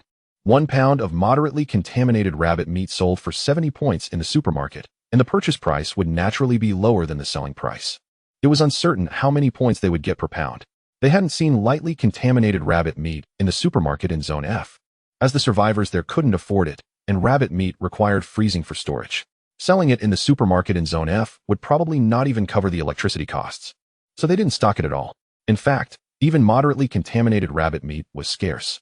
Only around the new year would they distribute a little for the sake of it. The Lin family had always been ordinary people, foraging in Forest Number 1, with many family members and barely making ends meet. Aside from buying some coarse grains during the new year, they couldn't even afford meat. Lin Yun and Lin Hung had eaten meat before the disaster, but Lin Yu was so young when the disaster struck that she had never tasted meat. She looked at her sister, hoping she would leave a piece of rabbit meat to try, but she didn't dare to say anything, especially since her sister wanted to save money for a new house. Their rundown house had drafts everywhere, and during winter, they relied solely on their resilience to withstand the cold. Getting a new house was more important than eating meat. Lin Yun had already noticed Lin Yu's pleading eyes, and seeing her pitiful expression made her chuckle. She reached out to ruffle her hair, but found her hands covered in blood. All right, Ayu. Let's keep 10 pounds of moderately contaminated meat for ourselves to eat, and we'll sell the rest. Not only are you craving meat, but I'm craving it too. Lin Yu and Lin Heng's eyes lit up together, unable to suppress their saliva. In the afternoon, they planned to look for edible plants. As there weren't that many rabbit burrows for them to dig through, they still let the mantis guard them, but this time, they sent flying insects to scout ahead. After a short rest, the 3 of them, carrying their heavy harvest, followed the mantis that soared ahead, moving sideways toward the edge of the forest. The flying insects formed an invisible scouting net ahead, ready to relay any disturbances back to Lin Yun through weak signals. Her fingertips moved slightly, her ability connecting like threads with the swarm of insects, sensing the breaths of the surrounding plants and the flow of the wind. This made their journey much safer, as they no longer had to be constantly on guard against ambushes from the shadows. Sister, look over there. Lin Hung suddenly stopped, pointing to a patch of tall wild vegetables ahead. Chapter 11, A Little Fortune Ahead. In front of them stood a patch of dark green plants that indeed looked like chrysanthemum greens. This is chrysanthemum greens, and it's taller than a person. The 3 Lin family members recognized the wild vegetable at a glance and hurried over, while the mantis dutifully guarded them. As they got closer, they noticed that the stems of the mutated chrysanthemum greens were as thick as a small arm, with finely serrated edges on the leaves, and a faint oil sheen on the dark green leaf surface. It looked very nutritious. Lin Yun waved her hand, cutting them all down. There was no need for the roots. Although they didn't know if they would grow back, this plant needed to be tested leaf by leaf, and they couldn't test it unless it was brought down. The mantis and Lin Hung wielded sickles and began harvesting. The 2 sisters sat down to test the leaves and stems. The leaves had grown to palm-sized, and one stem weighed about 4 to 5 pounds. Beep, high contamination. Not recommended for consumption. Beep, high contamination, not recommended for consumption. Beep, a series of alerts indicated high contamination. Not a single leaf was edible. She switched to another stem, and Lin Yu did the same. After testing an entire stem, they only found 2 leaves at the top that were moderately contaminated. She quickly cut those 2 leaves off and set them aside, continuing to test the next chrysanthemum green. Beep, light contamination can be consumed. Beep, light contamination can be consumed. Lin Yun tested out 7 or 8 leaves with light contamination in one go and happily set them aside. The mantis and Lin Hung had already cut down dozens of chrysanthemum greens, piling them up like a small mountain. Lin Hung wiped the sweat off his brow and walked over. Sister, do you want me to help test as well? With so many. How long will it take you 2 to finish testing? All right, let the little mantis help with the cutting. Its sickle is much sharper than our weapons. Lin Hung took over, squatting down to pick up a stem of chrysanthemum greens and placed his wristband on it. Beep, moderate contamination, recommended for limited consumption. Got it. Lin Hung exclaimed in surprise. This segment of the stem is edible. He quickly cut off the approximately 30-centimeter long segment and put it in his backpack. The 3 of them accelerated their pace, with Lin Yun and Lin Yu focusing on the leaves while Lin Hung watched the stems. However, the qualified rate of these mutated chrysanthemum greens was too low. Often, they would cut down 4 or 5 stems just to find a few leaves with moderate contamination or a small segment of stem with moderate contamination. Lin Yu squatted in front of a pile of leaves, testing them one by one. Beep, high contamination, not recommended for consumption. Beep, highly contaminated, not recommended for consumption. After receiving the same notification for several consecutive leaves, she pressed her lips together and picked up the next one. Beep, lightly contaminated, can be consumed. Her eyes instantly brightened, and she quickly put this leaf into her backpack, nimbly continuing the inspection. Beep, highly contaminated, not recommended for consumption. Beep, highly contaminated, not recommended for consumption. The wormwood cut down by the mantis had already piled up to half a person's height. Lin Yun picked the most tender-looking stalk and started the inspection from the top. Beep, highly contaminated, not recommended for consumption. Moving down 10 centimeters, she scanned again. Beep, highly contaminated, not recommended for consumption. It wasn't until she got close to the root that the wristband finally changed its notification. Beep, moderately contaminated. Recommended for small quantities of consumption. He breathed a sigh of relief, used a knife to cut this section off, and piled it with other moderately contaminated stalks. By the time they finished with this piece of wormwood, it was almost 4 p.m., and it would be dark in just over an hour. The three of them quickly packed up their things, disregarding everything else, letting the mantis lead the way straight out of the forest. As long as they exited Forest No. 2 and entered the range of Forest No. 1, there would be city guards patrolling the area, and they would be safe. Since they hadn't ventured deep into the forest and had walked in a straight line, they managed to get out before nightfall. Upon reaching the area where the city guards were patrolling, many scavengers were returning from Forest No. 1, and the paths were crowded with people. The three siblings blended in seamlessly, except for the mantis that was closely following them, which caused a commotion, with the crowd shouting about a mutated bug. Lin Yun explained several times that it was a supernatural ability, but the noise didn't die down. They returned to the city, attracting a lot of attention along the way. After entering the city, Lin Yun and Lin Hung headed straight to the purchasing station in Area E to queue up to sell their items. Lin Yun went home first to report their safety, as it was getting late and she was worried about her parents. Now that they were back in the city and not in the wild, they weren't afraid of wasting time. The line was moving very slowly, as everyone was there to sell things, so they just waited patiently. It wasn't until an hour later that they reached the front. They needed to sell both the meat and the wormwood.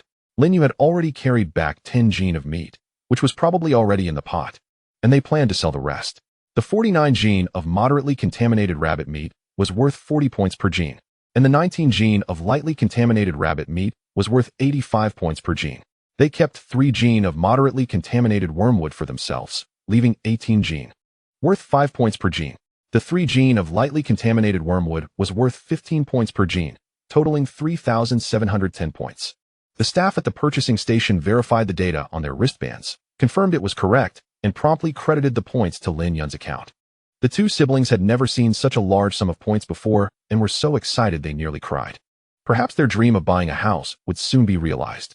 However, Lin Hung still had a rabbit skin in his backpack, which they didn't accept here. Lin Yun planned to ask where they could sell the rabbit skin. Before she could speak, the purchasing clerk opened her mouth first, glancing at the mantis hovering in the air with an expression of familiarity. "Excuse me, can I ask whose mantis this is?" Lin Yun hesitated for a moment. "Mine." "Have you registered as a supernatural being?"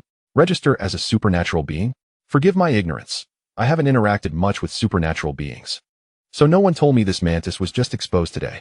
"Yes, the base has regulations. Supernatural beings need to be registered, otherwise it could cause disturbances." Lin Yun recalled the earlier commotion. "I'm sorry, I didn't know." The clerk smiled. "That's normal. The registration office for supernatural beings is in Area C, which is the inner city. Ordinary people in the outer city hardly know about it. But you should still go register. There are quite a few benefits." "You hunted this wild rabbit in Forest No. 2, right?" Lin Yun nodded again. The clerk continued. "You managed to hunt it successfully because you didn't encounter too much danger. Forest No. 2 is still quite dangerous. A low-level supernatural being could easily die inside. At least after registering, the base will tell you how to become stronger. The base won't treat supernatural beings unfairly." "How to become stronger," Lin Yun repeated softly, a glimmer of desire flashing in her eyes. In this dangerous wasteland world, becoming stronger meant more survival opportunities and better protection for her family. Chapter 12, Stewed Rabbit Meat. "Thank you for the reminder. I will register as soon as possible," Lin Yun said earnestly to the clerk. The clerk nodded and pointed to their rabbit skin. "You can sell this rabbit skin at the weapons store. They also recycle bones and teeth there." Lin Yun thanked her again, and the clerk, Jiang Xia, shyly added, "When you go to register, I hope you tell the registrar that Jiang Xia referred you." Lin Yun suddenly understood. No wonder she was so enthusiastic. It must be something like a referral bonus or reward. Lin Yun readily agreed, and the two of them parted ways. Lin Heng had been silent until they walked out of the purchasing station behind Lin Yun, unable to hold back any longer. Sister, do we really have to go register as supernatural beings? I heard there are many rules in the inner city. That's where the rich live. It's not a place for us. He felt a bit uneasy. Although the outer city was chaotic, it was familiar to them, while the inner city felt completely foreign. We have to go, Lin Yun said firmly. You heard it. Registration has benefits, and the presence of the mantis has already drawn attention. So registering might help avoid some trouble. She glanced at the mantis resting on her shoulder. The little creature seemed to understand their conversation, gently tapping her hair with its scythe-like limbs as if to comfort her. However, Lin Heng was still hesitant about the inner city.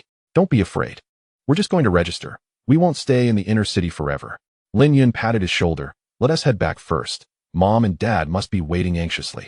As they turned into their narrow alley, they saw Suing standing at the door, straining to peek outside.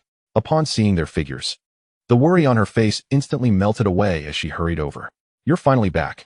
Iya said you want to sell things. I've been so worried.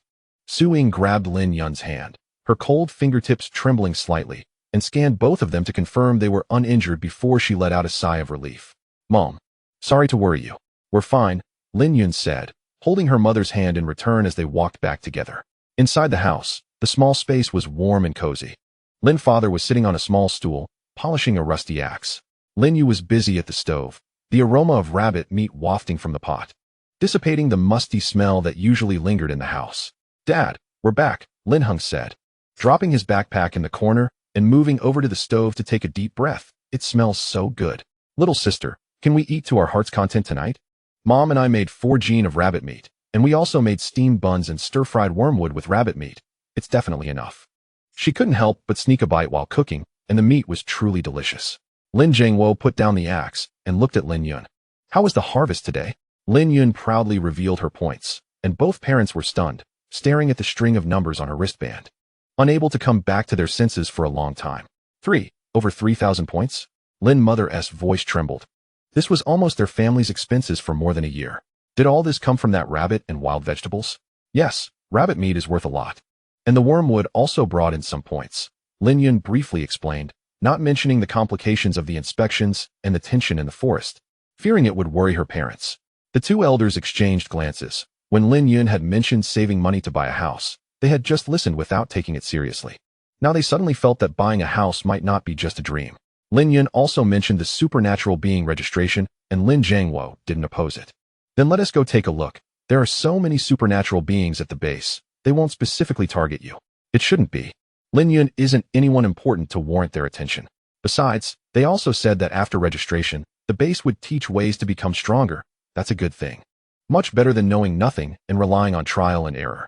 Although Lin Fu and Lin Mu didn't say anything, every time they went to Forest Number 2. They were both on edge throughout the day.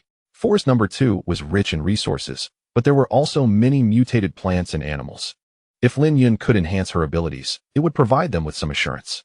They couldn't stop Lin Yun, who had gained powers, from going out to explore. They could only hope she had the strength to protect herself and wouldn't get hurt in places they couldn't see. When their children went out, parents' greatest hope was for them to return safely, especially in this apocalyptic world where death could come at any moment. After the excitement, Suing leaned closer to the mantis on her shoulder, but only curiously circled around to look. She didn't want to test the sharpness of the mantis's forelimbs. Suing had never been out of the base like this before. She had only seen mutated animals during beast tides, and this well-behaved mutated insect that had been tamed was a first for her. Lin Jiangwo found it less surprising. He had stopped going out of the city after injuring his leg, and he had seen mutated animals, plants, and insects before. Yun, what does it eat? Lin Jiangwo was curious about this. Lin Yun pointed to Lin Heng's backpack, explaining that she had communicated with it in the forest. It loved to eat meat. And whether it was highly polluted or low polluted didn't matter to it. As long as it could be fed, that was enough. The little mantis was very useful. It had helped catch most of the rabbits this time. Therefore, the Lin family wasn't afraid of it, especially since it was already their daughter's contracted insect. The aroma of dinner wafted through the small room, and the family sat around the low table, the atmosphere unusually relaxed for recent times. Lin Yu swiftly brought the dishes to the table. A large pot of stewed rabbit meat was steaming, with shiny broth floating with scallions. Beside it were stir-fried rabbit meat with chrysanthemum greens, and a few plump black buns. Lin Yu swallowed a mouthful of saliva, urging them to eat quickly before it got cold. Suing served a large piece of rabbit leg meat to Lin Yun. then shared some with Lin Hung and Lin Yu, before finally serving herself and Lin Jiangwo some soup. It had been over a decade since Lin Jiangwo had seen meat. Looking at the meat in his bowl, his eyes slightly warmed. Before the apocalypse, he was a skilled worker at a factory, although the family wasn't wealthy. They had never been short of meat, eggs, and milk. But a sudden disaster turned everything into a luxury. In the past 10 years. Not to mention eating large pieces of meat, just having enough to not go hungry was already a blessing. Eat quickly, what are you all staring at? Lin Jiangwo picked up a bun, broke it in half, and handed one piece to Su Ying, while he took a big bite himself. The rough dough mixed with the aroma of rabbit meat spread in his mouth, bringing a long-lost sense of satisfaction. The 3 children had already dug in. With 4 pounds of rabbit meat stewed and half a pound used for stir-fry, it was definitely enough to eat. Moreover, this was pure rabbit meat, without bones. The meal was lively, and each person's face bore a long-missed smile. After dinner, Lin Yun transferred most of her points to her mother's wristband, keeping only a small portion for herself. Mom, you are better at saving money. I trust you with it. Although our family is quite frugal, you are still the most reliable, Lin Yun said. Without her careful budgeting, they wouldn't have lasted this long. These points are for you. Buy some rice, flour, and vegetables. Don't always hold back, Lin Yun said.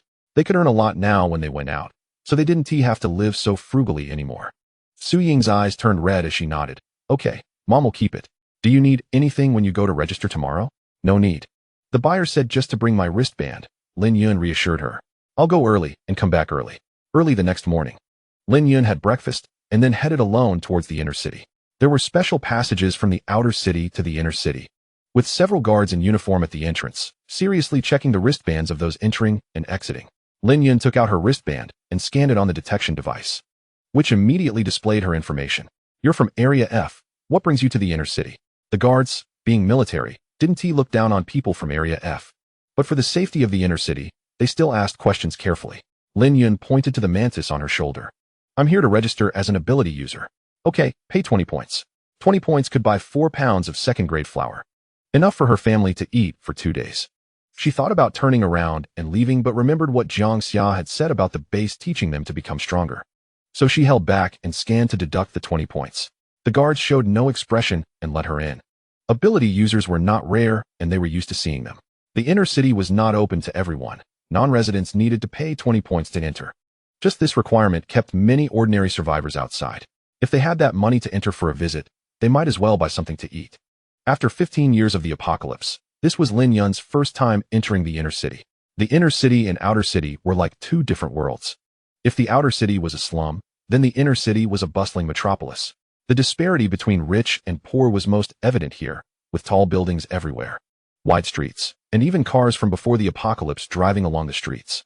The glass storefronts gleamed brightly, and shoppers inside were dressed appropriately, with well-groomed women followed by bodyguards in suits, their manicures sparkling with diamonds. The men were equally well-dressed, wearing clothes that cost tens of thousands of points, which they could easily afford. The atmosphere was filled with lights, wine, and extravagant luxury. Lin Yun stood at the street corner, staring at the scene before her, feeling momentarily dazed. In the greenbelt beside the street, she could even see a few carefully maintained green plants, their leaves showing no signs of the apocalypse's dust, clearly tended to by someone daily. Outside, people struggled to get enough food, and there was hardly any land to cultivate. Here they were using it to grow flowers. Lin Yun found everything absurdly laughable.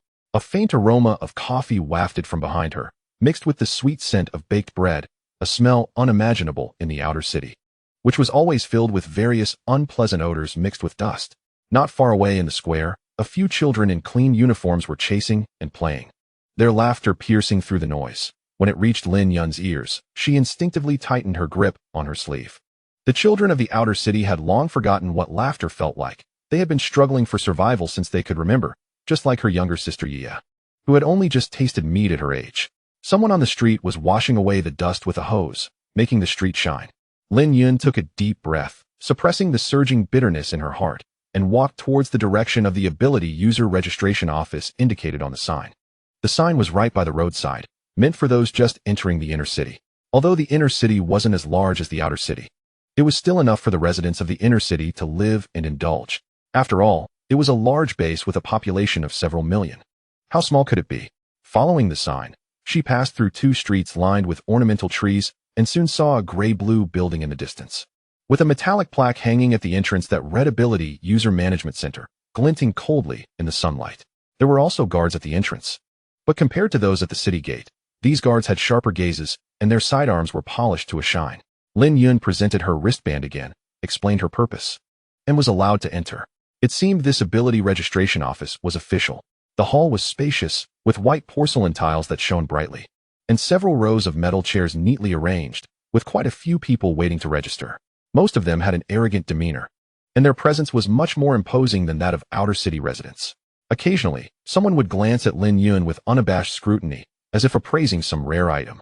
Lin Yun paid no attention to their gazes. The mantis on her shoulder seemed to sense the different atmosphere around them, slightly arching its forelimbs, its tiny compound eyes rotating vigilantly. Lin Yun took a number and sat on the sofa to wait. Next, half an hour later, it was Lin Yun's turn. She entered room 3, which had only one chair, a machine, and a receptionist behind glass. She had expected the people in the inner city to look down on those from the outer city, but surprisingly, the receptionist's attitude was quite good. A beautiful woman with a work badge smiled and extended her hand. Her voice came through the glass. Please give me your wristband, and I will register your abilities. Next, I will ask you a few questions. Please answer truthfully. Lin Yun sat on the chair and handed over her wristband. The other party pressed a few buttons and began to ask questions. Miss Lin, are your abilities naturally awakened or awakened through the ability potion? Naturally awakened. Okay. How long have you been awakened? About a week. All right. Please place your hand under that machine and activate your abilities. The machine will analyze your abilities in detail, including values and levels, and upload the information to your wristband. Lin Yun mumbled, has technology advanced this much now? As she placed her hand on the machine, her abilities activated, and the machine began to rumble. After a while, the machine slowly displayed the results. Abilities, Bug Whisperer level. 1 ability, understand the language of insects and insect-like creatures, and can control them. At level 1. Can contract 2 insects no longer than the length of an arm. If insects die, they can be recontracted. After contracting, no extra abilities are consumed, and can continue to control other insects, but cannot sign new contracts. Physique, 6, increased after awakening abilities. Strength, 7, slightly stronger than an average person. Can be enhanced later. Speed, 6, slightly stronger than an average person, can be enhanced. Defense, 6, slightly stronger than an average person, can be enhanced. Recovery, 5, slightly stronger than an average person, can be enhanced. Lin Yun's eyes widened. Can abilities and physique be quantified? Is the technology at the base this advanced? The receptionist looked at the information on the screen, a hint of surprise flashing in her eyes before she returned to her professional smile. Miss Lin, your ability is Bug Whisperer, which is a relatively special branch of mental abilities. Being able to contract 2 insects at level 1 shows great potential for future development. Chapter 14. The money-draining ability user. Lin Yun's fingertips still felt the slight warmth from the machine's operation. She gazed at the clear values on the screen and swallowed hard. Are my values this low? Most newly awakened ability users are like this. Your physique will gradually strengthen as your ability level increases. You can also enhance it through exercise and by taking gene potions. The receptionist patiently explained while quickly typing on the console. The registration is complete. Your wristband now contains your ability user profile. You can use it to participate in the base's ability user training and take on corresponding tasks. The base will also recruit ability users during activities, and the benefits are good. You can also form a mercenary group yourself. Okay. Jiang Xia from the acquisition office said, I can find out how to strengthen my abilities here? Yes, currently. The only known way to upgrade at the base is by taking gene potions. The gene potions can comprehensively enhance your physique. And once the accumulated values reach a certain level, you will naturally advance to level 2. She remembered that 1 tube of gene potion costs 2,000 points. How much is needed to upgrade from level 1 to level 2? That's too expensive. Lin Yun cautiously asked. Can I ask how many gene potions are needed to upgrade from level 1 to level 2? The receptionist still smiled. That depends on individual specific values. Most people need at least 10 tubes. Lin Yun felt as if the sky had fallen, just when she saw hope for buying a house. The next moment, she was slapped back to reality. She felt as if her soul had left her body. Being an ability user costs a lot. The receptionist confirmed, yes. Although ability users have awakened abilities and seem powerful, it actually costs a lot of money. Moreover, having seen the prosperity of the inner city, who would want to linger in the outer city? They will inevitably strive hard to climb up. To become stronger, one must work harder, buy elite potions, buy good weapons, and buy good armor. This creates a vicious cycle. To become stronger, You need to save points to buy potions and upgrade equipment, but if your strength isn't enough, you can't take on high-point tasks and can only grind through low-tier tasks. After finally saving enough points, you either invest them in potions to slightly enhance your physique or buy a decent weapon to stay alive. After all, when running tasks in the forest, a rusty machete won't stop the claws of mutated creatures. Once you finally reach level 2, thinking you can take on more profitable tasks, you find that the danger level of high-tier tasks increases exponentially. Without better armor and more effective potions as a foundation, it's essentially a death sentence. So, you have to work hard to save points, buy potions, replace weapons with alloy ones, and reinforce combat suits. The more Lin Yun thought about it, the heavier her heart felt. Her fingertips unconsciously rubbed the edge of the wristband. This is not awakening abilities. It's clearly being pushed onto a never-ending racetrack. Either you run desperately forward, or you get swallowed by the waves behind you. But having seen the prosperity of the inner city, anyone with the ability would not allow their family to continue living in that kind of slum. There is no other way but to work hard. This is also the reason why the ability registration office is located in the inner city. Can I ask if there are other ways to awaken abilities? To awaken abilities, apart from natural awakening, there is also the option of taking ability potions. Lin Yun herself was naturally awakened, likely due to radiation pollution causing her body to mutate, leading to her awakening abilities. How many abilities can a person have at most? 3. Lin Yun nodded. Is it guaranteed to awaken after drinking the ability potion? The receptionist smiled and remained silent. They are not allowed to say anything that could delay the sale of ability potions, or they would be penalized by the base. But from her attitude, Lin Yun understood that drinking it does not guarantee awakening. Lin Yun continued to ask a lot of questions, and the receptionist answered patiently. Finally, she said, every ability user receives a beginner's guide after registration. I have stored it in your wristband. You also have a reward of 100 points stored in there. After you go out, you can take a unique number plate for your mantis, which will prevent any disturbances when entering and exiting the base. Thank you. Do you have any other questions? No. Then I wish you a pleasant life and good luck in your endeavors. After Lin Yun walked out, she went to collect 2 number plates, one of which was for the next contracted insect. She would need to come back to update her information after the next upgrade and get a new number plate. The remaining miscellaneous information was all in the beginner's guide, and she could read it herself when she got back. She tied a small piece of cloth to the mantis's leg that wouldn't hinder its movement before exiting the registration office. Facing the prosperity of the inner city once again, Lin Yun felt a bit dazed. The inner and outer cities were truly worlds apart. In comparison, the outer city was a post-apocalyptic wasteland. While the inner city resembled a prosperous metropolis before the apocalypse, they were entirely different worlds. Looking at her patched clothes and comparing them to the well-dressed men and women sitting in the cafe, Lin Yun smiled bitterly and decisively turned to leave. One day, she would also live here, and she would be among those sipping coffee in a cafe. Lin Yun tightened her grip on the wristband on her wrist. The cold metal touch slightly calmed her chaotic emotions. The hustle and bustle of the inner city gradually faded from her mind, and the gray scene of the outer city became clearer. The familiar, unpleasant smell seemed to waft back into the air. She glanced down at the mantis following her, its leg with the number plate moving gently, as if silently reminding her of everything she had just experienced. Let's go home, Lin Yun said softly, as if to the mantis and also to herself. Passing through the heavy city gate that completely separated the two worlds, the guard merely glanced at the number plate on the mantis's leg and did not stop her. The moment she stepped into the outer city, the surrounding light seemed to dim a bit. The low, dilapidated buildings were packed closely together, and occasionally a gaunt person brushed past, their eyes filled with numbness and vigilance. Lin Yun took a deep breath, suppressing the bitterness that arose from the disparity. Crossing through the tall building area and the low earthen house area, Lin Yun arrived at the shantytown in Area F. Looking out from the narrow sliver of sky, it seemed as if the sky was covered with a layer of gray. Life is inherently unfair. All she could do was strive to climb higher, to stand taller, and to provide a better life for her family. In a section of the shantytown on the east side, her family lived there, where the shacks were interconnected, letting in wind from all sides. Today, Lin Yun went to register her abilities, while Su Ying, Lin Yu, and Lin Heng went out to gather resources. However, they were self-aware. Without Lin Yun, they didn't dare to enter the second forest, and instead followed the main group to the first forest. Although they knew they wouldn't gather much, every little bit counted, and even small mosquitoes were meat. Accumulated, they would add up. Chapter 15. Selling rabbit skins. Perhaps it was a stroke of luck, but the 3 of them gathered a considerable amount. They collected 5 mutated tomatoes the size of soup bowls, all moderately contaminated. They kept one for themselves and sold the rest. In the forest, most of what was gathered were leafy greens. There weren't many tomatoes or fruits, so the prices were a bit higher. The purchase price for a pound of moderately contaminated tomatoes was 15 points, the same as that for lightly contaminated cabbage.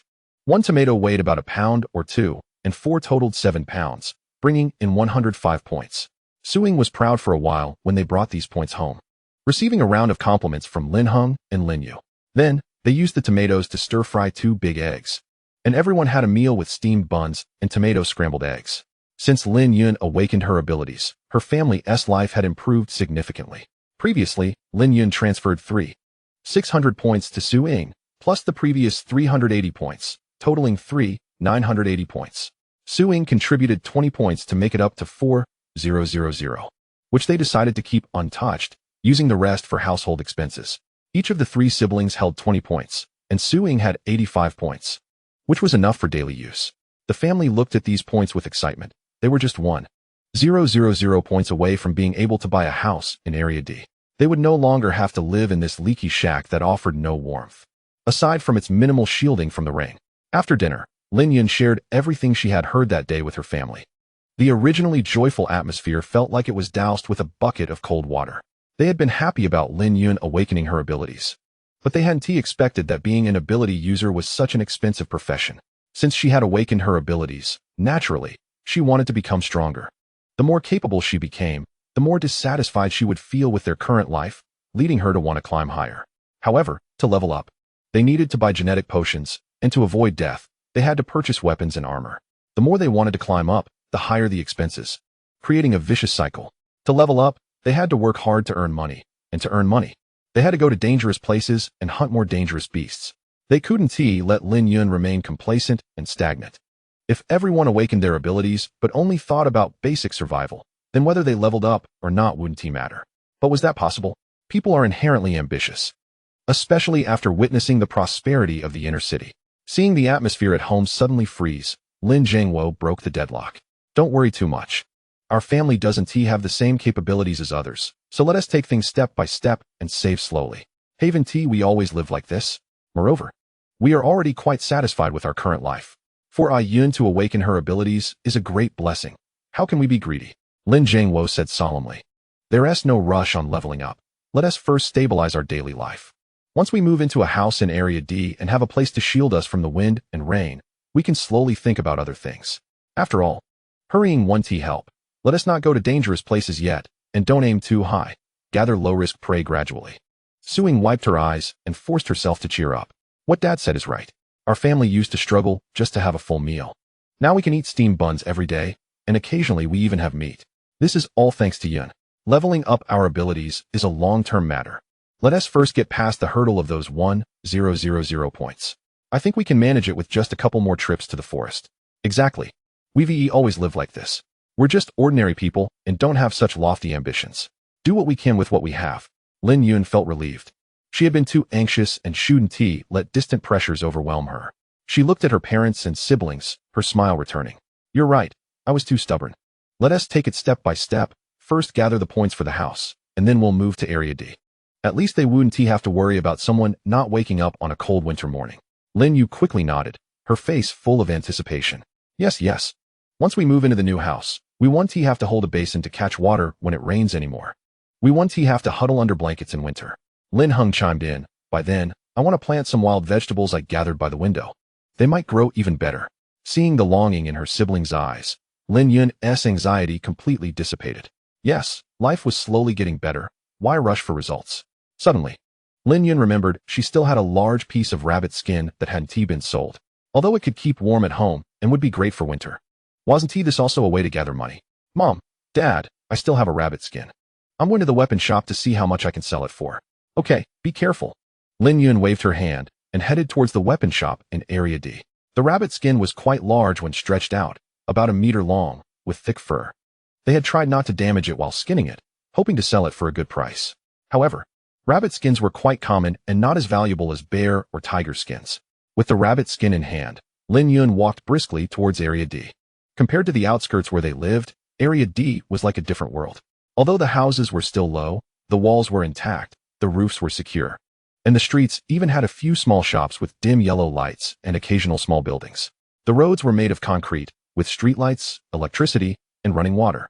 There was a low wall about 1.5 meters high between areas D and EF, not to block beast tides, but to serve as a boundary between the two areas. The weapon shop was a feature of the safe zone and was found everywhere. Lin Yun went to the same place where she had bought her weapons, also established by the safe zone. The shop owner was a middle-aged uncle whose ability was forging, and there were employees with textile abilities who could sew armor. It was a 2-story small building, bright and clean, with weapons displayed on the walls, each glinting with cold light. Common weapons included machetes, spears, long knives, and bone spikes. The shop wasn't too large, with just over 100 weapons on display. When Lin Yun pushed the door open, the owner, Fu Nian, looked up, not reacting much. "Welcome. Are you here to sell or buy weapons?" Lin Yun didn't say much and directly placed the rabbit skin on the counter. The owner glanced at it, noting it was a mutated rabbit skin, quite thick, but not suitable for armor since it was too common. He offered a flat price of 120 points. "Will you sell it?" Seeing her hesitate, he added, "If you don't want to sell, I can help you dispose of it for 50 points. Lin Yun quickly decided to sell. The owner rolled up the rabbit skin, scanned a QR code, and transferred 120 points to her. It was incredibly efficient, without any unnecessary words. Lin Yun left after glancing at the weapons in the shop. The lowest level weapon made from beast materials was 2,000 points. She couldn't help but sigh again. Being an ability user really costs a lot of money. Chapter 16. A heavy rain approaches on her way back. Lin Yun noticed the sky was overcast, indicating that it might rain. Seriously, it's almost winter. Why does it have to rain now? In their broken shack, it poured outside while it drizzled inside. People had to cover themselves with plastic sheets inside. If it was just rain, it wouldn't be so bad, but the low terrain of Area F made it prone to flooding whenever it rained. The roof above leaks. Water seeps in from below, and the few pieces of furniture are soaked. At night, she can't find a dry spot to sleep. She quickens her pace to get home. Several people in the house are already moving firewood inside, but it doesn't make much difference whether they move it or not, as the rickety shed can't keep out the rain. Their shed has been repaired several times, but it can't withstand the harsh weather of the post-apocalyptic world. They patch it up here and there, but the more they fix it, the more it leaks. Without proper materials for repairs, no matter how many patches there are, it remains in bad shape. That's why they need to accumulate points to exchange for a house. As Lin Yun turns into the bumpy alley, she sees Lin Yu holding a bundle of dry branches. She almost slips and falls into a pit. Lin Yun quickly steps forward to support her. Frowning even more, "Slow down. Is it worth it to fall? Sister, you're back." Lin Yu looks up, her nose red from the cold, exhaling steam. Mom said to hurry and stack the firewood on the bed. Otherwise, when the water comes in, there won't even be dry wood left to light a fire. The only place in our house that doesn't leak is by the bed. Just as she speaks, large raindrops begin to pour down, hitting the old plastic roof with a crackling sound. Lin Yun doesn't say much more. She takes the firewood from her brother's arms and rushes inside. In the dim shed, Su Ying is on tiptoe, trying to hang a piece of torn plastic cloth on the beams to block the worst leaks. Lin Hung is outside helping Lin Zhengwo move the wood, while Lin Yu comes in to grab a basin to catch the water. The rain intensifies, and the house starts to leak. The family sets up basins to catch the dripping water and huddles together on the bed, staring blankly at the rain. The raindrops hit the roof like countless hands banging, and the old plastic cloth moans in the wind, occasionally tearing open a gap where cold rainwater floods in, creating small puddles on the ground. Su Ying nails the last piece of torn plastic cloth to the beam before sitting back on the bed. Everything that can't get wet is on the bed, as they have layered it several times for extra protection. Firewood, dried vegetables, black flour, leftover meat, and a few clothes and blankets are all piled there. With such heavy rain, they can't go out to collect anything, and sitting idle is nothing new for them. They've lived like this for over 10 years. As long as the rain isn't too heavy and the water doesn't accumulate too much, it can flow out without flooding the house. The rain shows no signs of letting up. Instead, it becomes more violent as time goes on. The wind whips the rain fiercely against the shed, making a noise that nearly drowns out their voices. Lin Zhengwo frowns, looking at the increasingly large puddle in the corner, and says in a deep voice, "This rain isn't right. It's heavier than the winter rains of previous years. I'm afraid the low-lying areas are already flooding." Su Ying moves a bundle of dry branches closer to the edge of the bed, her fingertips touching the cold floorboards. And she can't help but shiver. "I hope it doesn't flood in. Otherwise, all our belongings will be ruined." Her voice carries an unmistakable anxiety as her gaze sweeps over the pile of black flour on the bed. Although they have enough points for now, it still represents money. They have no drainage system here. During heavy rains, everyone lives in sewage, and once the house floods, they are left covered in filthy muck, which is utterly unbearable. Lin Yun doesn't speak, but gazes at the plastic cloth on the roof, constantly billowing in the wind. And her desire to accumulate points to exchange for a house grows stronger. This rickety shed feels like a stack of blocks that could collapse at any moment, barely held up by the family. But who knows if the next bout of bad weather will flip it over. All she can do is pray that the rain doesn't get heavier and the wind doesn't pick up. Otherwise, the shed will be blown away. The rain becomes increasingly rampant, and the wind feels like countless invisible hands tearing at the already dilapidated roof. Suddenly, a harsh tearing sound echoes as a half-meter-long gap is ripped open in the corner where the patched cloth was already frayed. Cold rainwater pours in like a waterfall, instantly forming a small stream on the ground, spreading toward the foot of the bed. Not good. Lin Yun jumps up, disregarding the icy water that has already soaked his ankles, and rushes over, grabbing a roll of old waterproof cloth from the corner. He tries to weigh down the edges of the cloth with stones, but the fierce wind and rain keep assaulting him, just as he presses down on one side. The other side gets lifted up, muddy water splashes all over him, and he shivers from the cold. Lin Hung runs over with a plastic cloth draped over him, joining his father to hold down the plastic. The two struggle in the wind and rain. Lin Yun watches the two of them fighting against the storm, and her determination to save money for a house solidifies. "Dad, I'll help you." Lin Yun grits her teeth, grabs a heavy stone slab from the bed that they use to weigh things down, and rushes over. The cold rain instantly soaks her clothes, and the plastic cloth she had draped over herself flies off her head, the biting cold seeping into her bones. But she can't care about that right now. The torn gap keeps widening in the fierce wind, and the rain rushes in like a wild horse, flooding the shed at an alarming rate. The water on the ground rising visibly, almost to her ankles. The stone slab is pressed down over the hole, and they stuff the plastic cloth underneath it to hold it down. For now, the rain can't get in. But before they can catch their breath, a cracking sound comes from the other side of the roof, and a rotten beam supporting the roof breaks under the force of the wind. The plastic sheet in that area is instantly lifted, and rain mixed with cold mud pours down onto the bag of black flour piled by the bed. "Flour!" Su Ying exclaims, quickly moving the flour. Outside, the wind grows stronger, and the unsupported section of the roof becomes a funnel, with the wind whipping in rain and mud like a frenzy. As a post is broken, the roof above them continues to be ripped away, pouring rain soaking everyone inside the shed. Lin Yun knows that if this continues, the entire shed will be overturned, and they will still be drenched to the bone. Rather than sitting and waiting for disaster, it's better to take the initiative. She makes a quick decision. "Everyone, pack what you can carry and follow me to higher ground. Before we buy a house, let's rent a place in Area E. At least we can't be trapped in this broken shed." Lin Jiangwo wouldn't argue at a time like this and immediately follows his daughter's lead. Their family often goes out to collect supplies, so they have many backpacks. And it's convenient that they don't have much at home, allowing them to fit the important items. Chapter 17. Their house was blown away as soon as Lin Yun finishes speaking. Lin Hung grabs the largest canvas bag in the corner and quickly stuffs dry branches and the bag of black flour they just saved inside. Su Ying heads straight for the neatly stacked clothes and blankets at the foot of the bed, rolling up the thickest items and stuffing them into the backpack Lin Yu hands her. Lin Yu is packing dried vegetables and meat, along with their weapons, while Lin Jiangwo, limping on one leg, stuffs pots and pans into the bag. Rainwater pours down through the hole in the roof, and the water has already risen past their ankles, with each step bringing icy mud that numbs their bones. Lin Yun packs firewood. She has special abilities, giving her a bit more strength than the others, so she carries more. In just a short time, the family has emptied the house and loaded heavy backpacks on their backs. The hole in the roof grows larger, and the wind slams against the raindrops, causing the entire shed to creak ominously, as if it might collapse at any moment. "Go."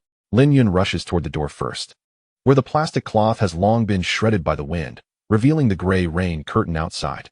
As soon as she steps out of the shed, a cold wind mixed with mud and sand hits her face, nearly knocking her off balance.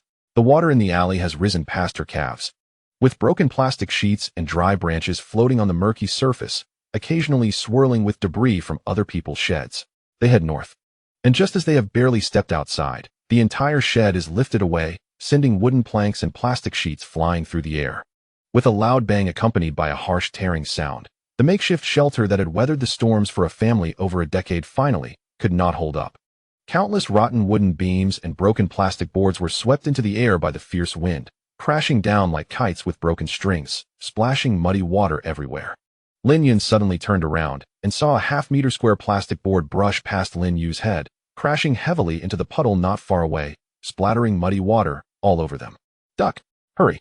she said, her voice hoarse with urgency as she pulled Lin Yu in front of her. In the torrential wind and rain, the family struggled to move. Their plastic sheets being lifted by the wind, the icy rain pounding on them, stealing away the last bit of warmth. The wind grew fiercer, as if countless wild beasts were roaring in their ears. Lin Yun, carrying a backpack nearly as tall as herself, waded through the water, carefully watching as Su Ying stumbled several times, almost swept away by the current, and quickly reached out to steady her mother. "Mom, hold on to my backpack strap." Su Ying nodded, trembling as she grabbed the strap of Lin Yun's backpack with one hand, while tightly clutching Lin Yu's arm with the other. Lin Yu was young and a bit short. The water was nearly up to her knees, making each step a difficult trek. Lin Heng supported Lin Jiangwo, leading the way with careful steps. The alley was chaotic. Some people were crying out for lost family members, others were struggling with soaked packages in the water, and some were trying to salvage washed-away supplies, only to be tossed about by the rushing current. Various debris from the shelters floated in the water, swirling away with the fast-moving current.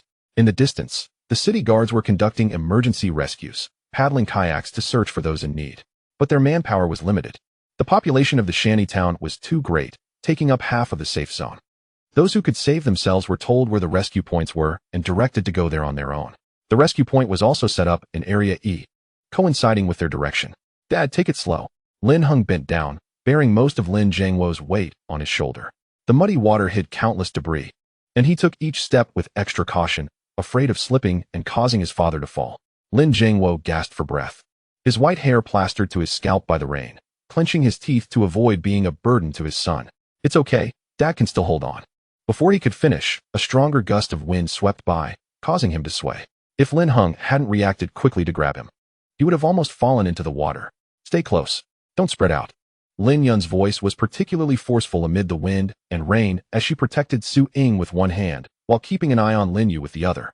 The little girl's face was pale from the cold, her lips pressed into a straight line, yet she didn't make a sound. Just gritted her teeth and moved forward, her pant legs already soaked and heavy with mud. They ultimately decided to head to the rescue point first, waiting for the rain to stop before renting a house. It was impractical to rent a house from an agency in the middle of a downpour. Suddenly, a scream came from not far ahead. A woman holding a child was tripped by a wooden pole in the water, and the child slipped from her grasp, instantly swept half a meter away. "My child!" The woman cried out desperately, trying to rush forward, but was firmly held back by those nearby. The current was too strong, and rushing in would only put both of them in danger. Lin Yun quickly directed her mantis to fly over, catching the child in the water and bringing it back to the mother. The woman held her child tightly, thanking her profusely. Lin Yun waved her hand and rejoined the others, continuing toward the rescue point. The wind showed no signs of weakening, instead growing even more violent. The splashes of water hitting their faces painfully. Lin Yun and her group supported each other, struggling to move through knee-deep water, each step feeling like a battle against an invisible force. "It seems there's a stretch of lower ground ahead. The water is deeper." Lin Heng's voice came from the front, hoarse from the wind and rain. He stopped and looked back at everyone, frowning at the area where the water level was clearly rising. The murky water swirled more violently there, revealing the remnants of collapsed shelters beneath, like a hidden trap. Lin Jiangwo panted, leaning on Lin Heng's arm to steady himself. "Let us go around. Don't head toward the deeper water." His voice was low but firm, carrying an undeniable steadiness amidst the chaos, like a stabilizing anchor in the storm. Lin Yun immediately understood, pulling Su Ying and Lin Yu to the left, where there was a row of relatively intact shelter debris. Although the walls were shaky, they at least provided some windbreak, and the water flow was much gentler. "Let us go this way. Step on those wooden boards, don't step into the gaps," she instructed, stepping onto a stone first and testing for stability before signaling for the others to follow. Su Ying clutched Lin Yun's backpack strapped tightly, the stones beneath her feet shifting slightly with the water flow, sending her heart racing, but she dared not make a sound, keeping her eyes fixed on Lin Yu's steps, fearful that the little girl might slip. However, Lin Yu was calmer than expected, leaning slightly forward, stepping on the stones with surprising steadiness. Chapter 18. Rescue Point. The water continued to rise, inching past their knees and reaching their thighs. Suddenly, a sharp crack came from the right side, followed by a gasp. Lin Yun instinctively turned around and saw a dangerously unstable shelter being completely ripped off its roof by the fierce wind. Several thick wooden beams, along with rags and mud, fell down, striking several people who were trying to pass through. Mud and water splashed everywhere, and the screams were instantly swallowed by the wind and rain. Her mantis could save small children, but could not help adults. In situations within her power, she would lend a hand. But in circumstances where she could barely take care of herself, she could only pretend not to see. Don't look. Hurry. Lin Yun quickly turned back, her voice trembling slightly as she pulled Su Ying along, quickening her pace. At times like this, compassion was the least useful thing. Preserving herself and her family was the only way to survive this disaster. Lin Hung clearly saw the tragic scene as well, his expression grave, as he tightened his grip on Lin Jiangwo's arm, nearly dragging his father forward. We're almost there. I can see the rescue point sign ahead. He pointed to a spot not far away, where through the rain curtain, a crooked red sign could be faintly seen, with the words Temporary Rescue Point and Area E written on it, and it seemed someone was shouting through a loudspeaker nearby. Hearing this, the family felt a surge of strength, quickening their steps. The water rose again, reaching their waists, and the current became even more turbulent. Lin Jiangwo was breathing harder, his lips turning a shade of blue, yet he still gritted his teeth and kept up. Lin Yu's small face finally regained some color, her eyes filled with a hint of anticipation. Su Ying's tense nerves relaxed slightly, but her grip on Lin Yun's backpack strap remained firm. The terrain continued to rise. Area E was already higher than Area F, and only a rescue station set up at a higher elevation would be effective. After walking for about 10 more minutes, the water underfoot gradually became shallower, and the wind seemed to have lessened a bit. More and more people were gathering around, all heading toward the rescue point, and the previously chaotic scene began to show a bit of order. Several guards in raincoats were directing everyone to line up, checking for any injured. There was no need for registration now. Under these circumstances, registering was pointless. Everyone just came in. The rescue point was constructed from countless shipping containers, reinforced by Earth-type ability users, making it resilient against the wind. Lin Yun's family slowly moved with the crowd. The cold rainwater seeped through the gaps in their raincoats, chilling them to the bone. Lin Jiangwo's breathing grew heavier, each step seeming to drain all his strength, and Lin Hung was nearly half carrying him, veins bulging on his forehead. Dad, just hang in there. We're almost there, Lin Hung urged in a hoarse voice, his gaze fixed on the increasingly close container. Lin Yun lagged half a step behind, scanning the surrounding crowd. Some were quietly sobbing while holding their injured relatives, some were lost and looking around in despair, and others were tightly clutching their meager belongings. Their eyes filled with fear. The wind carried the smell of dirt and rain, and occasionally, the sound of collapsing objects echoed from afar, like a sword hanging over their heads, leaving them momentarily unsettled. A few people followed the crowd into the container, picking up a large moisture-proof mat among many and sitting down. Their clothes were soaked through, and there was nothing inside the container to keep warm. Everyone was shivering from the cold. Dad, you rest against the mat for a bit. Lin Hung carefully helped Lin Jiangwo onto the moisture-proof mat, allowing him to lean against the wall of the container. Lin Hung then half-squatted beside him, reaching out to feel his father's forehead, which was ice cold, making his heart sink further. Lin Yun took off her raincoat, shaking off the droplets, and looked around. The container was packed tightly with nearly 100 people, most of whom were soaked just like them, huddled on the moisture-proof mats with barely any space in between. In the corner, there were some boxes that looked like emergency supplies, but no one was distributing them yet. A few city guard soldiers stood at the entrance, their faces solemn as they watched the storm outside. The Lin family's backpacks were waterproof, so their clothes and bedding were not too wet. Those who went out to gather supplies had non-waterproof backpacks and couldn't carry any meat. Lin Hung instructed the mantis to hold one corner of the blanket, and he and Lin Yun spread it out to block their view, allowing Su Ying and Lin Yu to change out of their wet clothes first. It was almost winter now, and they were completely soaked. If they didn't change, they would catch a severe cold, which was not worth it. After all, medicine in the apocalypse was not cheap. As for all the people here, they couldn't care less at the moment. Lin Yu and Su Ying quickly changed clothes. There weren't many cotton clothes at home, so they put on as many thick clothes as possible. With no fire, they could only rely on this for warmth. Next was Lin Yun changing clothes, followed by Lin Jiangwo and Lin Hung, and all 5 of them were finally in dry clothes. The only 2 cotton jackets at home were given to the frail Lin Jiangwo and the youngest Lin Yu. Even after changing into dry clothes, they were still shivering. After all, they couldn't warm up in a short time. But this place sheltered them from the wind and rain, much better than their broken tent. They took out the cotton quilt from their backpacks and huddled in a circle under it.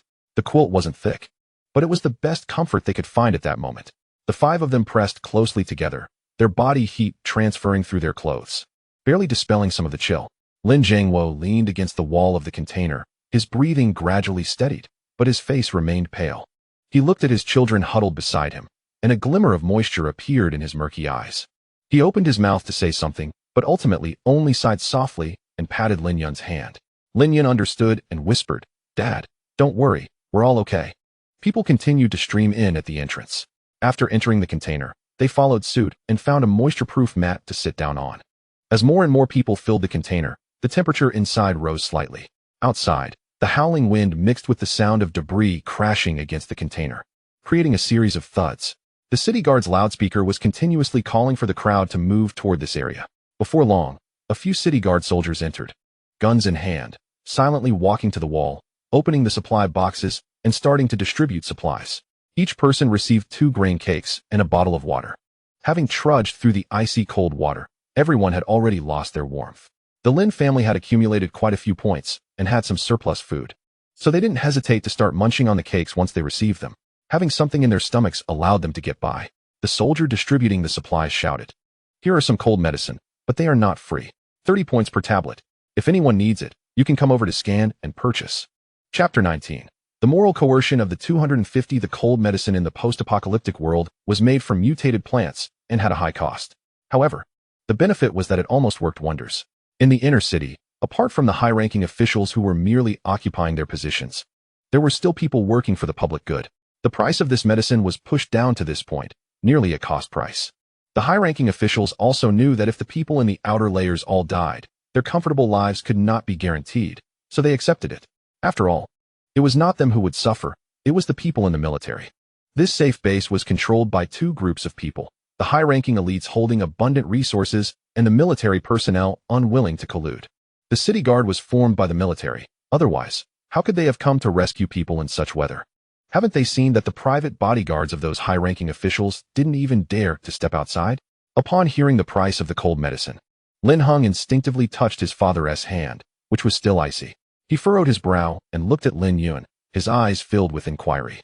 Lin Yun directly asked her mother for points. "Mom, give me 150 points. Our whole family is soaked and needs cold medicine." Suing hesitated a bit. They had just saved up over 4,000 points, and spending so much all at once was daunting. She wanted to say she didn't need it to save a little. 30 points per tablet meant 150 points for 5 people, which was too expensive.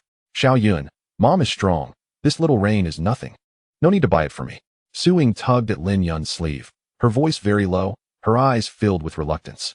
Lin Yun decisively said, "Mom, we should spend where we need to. Is it better to spend a little now to buy health, or to spend more money after getting sick?" The soldier distributing the supplies also laughed. "This Annie, your daughter must be an ability user, right? Just listen to her. Spend where you should, and save where you can. Ability users 1T lack money in the future." Suing gritted her teeth and transferred 150 points. Lin Yun walked over and took 5 tablets of medicine. She waited until the entire family took theirs before taking her own. Lin Yun had a mantis about the length of her arm with her, and the mutated mantis listened to her well, with the soldier saying she was an ability user. The attention of the disaster survivors was even more focused on her. One man, seeing that his own son was hardly wet and his wife was drenched, had a glint in his eye and walked over. The man rubbed his hands, forcing an unnatural smile, his gaze darting between Lin Yun and her quietly lying mutated mantis before finally landing on Suing. "Sister, your daughter seems to be quite capable. Could you spare us a tablet of that cold medicine? My son is soaked badly and might not hold up." How could he say his son was soaked badly when his hair was completely dry? Suing, kind but not foolish, realized that this man was trying to morally coerce them because he saw her daughter was an ability user. "We have just enough cold medicine for each person, and we've already taken it. How can we give you some?" Suing frowned, her face showing impatience. Compared to his lively son, it was his wife who was the one truly soaked. The man's smile faltered slightly, his gaze sweeping over Lin Yun's mutated mantis, seeming somewhat wary. But he was reluctant to give up, his tone becoming even more earnest. "Sister, please make an exception. Children have weak immunity. If they really fall ill, it won't be easy to handle in this safe base. You see my wife, she's tough. A little rain doesn't matter. Having such a man as a husband truly makes this woman unfortunate." Lin Hing stepped forward, standing at 1.8 meters tall, exuding an imposing presence. He crossed his arms, his expression grim, What exactly do you want? The man finally revealed his true intention. I see your family also has an ability user. Earning points must be easy for you. Can you help me buy a tablet of medicine for my son? Of course, I will definitely pay you back the points. Lin Hung was left speechless. He had seen shamelessness before, but never to this extent. Helping buy medicine and claiming he would repay later. Who do you think you are? Does your family owe him something? Why should he help buy medicine? Does our family owe you? Are you out of your mind? Lin Hung directly started to curse at him. The man's face turned blue and purple from the insults. He simply raised his voice to morally blackmail everyone. Look at this. This is an ability user. I just asked him to help buy some cold medicine for my wife, and I said I would repay him with points. Not only did he refuse to help, but he also cursed at me. Unfortunately, with the city guard suppressing the situation, no one dared to cause trouble. Everyone just watched the show. If someone dared to cause trouble at the relief station, the city guard would really kick them out. Seeing that the people around were just watching coldly and no one stood up to speak for him, the man's face twitched. And a flicker of resentment flashed in his eyes. He glanced at the city guard soldiers nearby who were watching, wanting to take another gamble. However, before he could speak, the mutated mantis's sharp limb was already resting on his neck. If the shit in your head isn't cleaned out, I don't mind helping you get it out. The cold, knife-like limb sliced through his neck, and blood began to flow down. The man's voice abruptly stopped, and the sharp pain at his neck made his hair stand on end. That cold, hard sensation was no illusion. He stiffly lowered his head and saw that the mutated mantis was staring at him with its compound eyes, its sharp limbs tightening slightly, causing blood droplets to emerge. He dared not move, but the base had clear regulations against killing, no causing trouble or fighting, so he chose to seek help from the city guard. Officer, look at him. He has a knife to my neck. Shouldn't he be kicked out of the relief point? The supply officer, Xiao Wang, scoffed. I saw everything from start to finish. You were the one trying to morally blackmail him. Did he scare you for no reason? And kick him out? I think you should be the one kicked out. The city guard was indeed there to protect the safety of the public, but they were not so black and white. He then said to Lin Yun, Comrade, just let him go. This kind of scoundrel won't cause much of a stir anyway. The base had regulations. So Lin Yun stopped. The mutated mantis received the order, its limbs slowly retracting, but its compound eyes continued to glare at the man with undisguised hostility. The man covered his bleeding neck, his face pale and green, both angry and afraid to act out. He glared resentfully at Lin Yun's family, dragged a nearby woman who had been keeping her head down and soaked through, and slinked back into the crowd, not daring to speak again.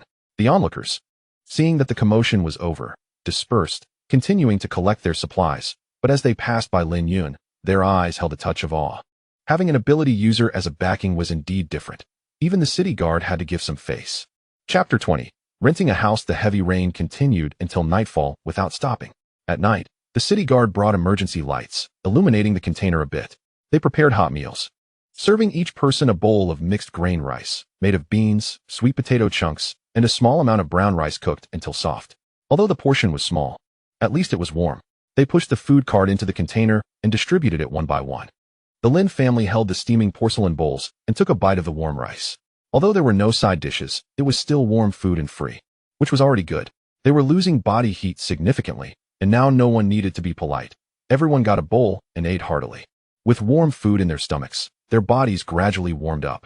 The Lin family changed into dry clothes as soon as they came in, nestled under the blanket for warmth, and took cold medicine.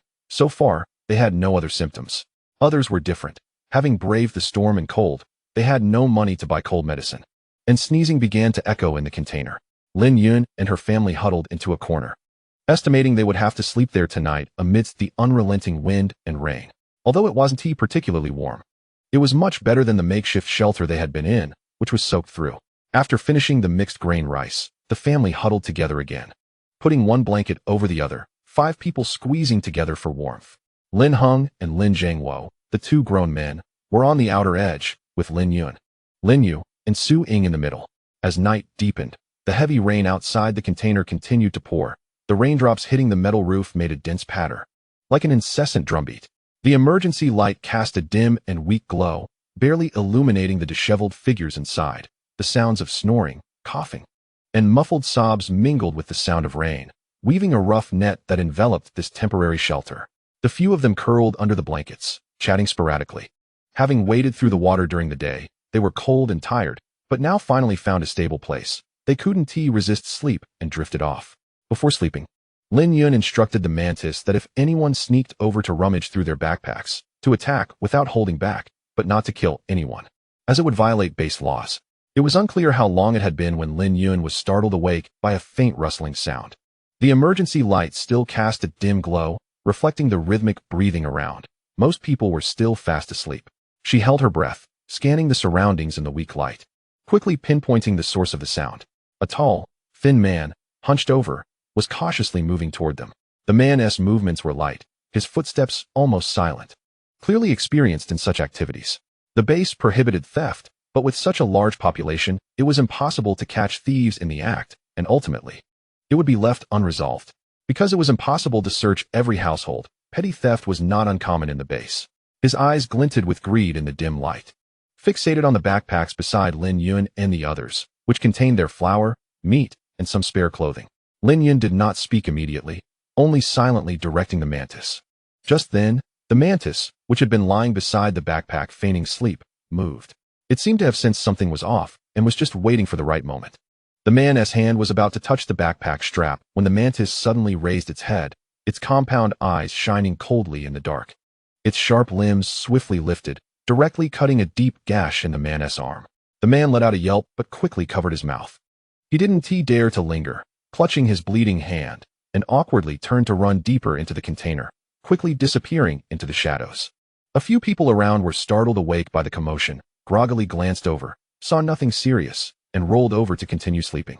In this environment, losing belongings was common. No one was willing to meddle. With the man gone, Lin Yun closed her eyes and went back to sleep. The small disturbance settled down, and the container returned to its previous quietness, leaving only the sound of rain and the various mixed breathing sounds. By 10 o'clock the next morning, the heavy rain that had fallen for a day and night finally stopped. However, the waterlogged shantytown could not drain in the short term, and the flooded residents had nowhere to go. The military did not force them out, allowing them to continue staying there. But it was inconvenient with so many people crammed together, both men and women. Moreover, Lin Yun did not want to deal with any more messy situations. So she decisively went to Area E to rent a house. It wouldn't take long. Renting for a month would be sufficient, and with their rate of accumulating points, a month would be enough to gather enough points to buy a house in Area D. The houses in Area E were shanties and wooden houses. With plastic panel houses altogether, there was a variety of everything. It was actually just a bit better than Area F, but the ground was higher here. So at least they didn't have to worry about being flooded again. Lin Yun took her family and carried the remaining luggage, heading towards the agency in Area E. The air after the rain carried a damp chill, and the ground was a muddy mess. Every step sank half an inch into the mud, quickly coating their pant legs with filth. Houses available for rent in Area E were generally not self-built. They were official structures, which tended to be sturdier. Moreover, renting was very flexible, available by the day, month, or year. After all, the population was highly mobile, moving back and forth between several districts. And some might even die outside unexpectedly, leading to many renters who didn't stay for a full month. Therefore, the rental methods were quite adaptable. Some people also listed their properties for rent, but required cohabitation with the landlord, which involved too many complications, so they skipped that option. In the end, they found a real estate agent and rented a wooden house, covered with a layer of plastic board to ensure it wouldn't leak.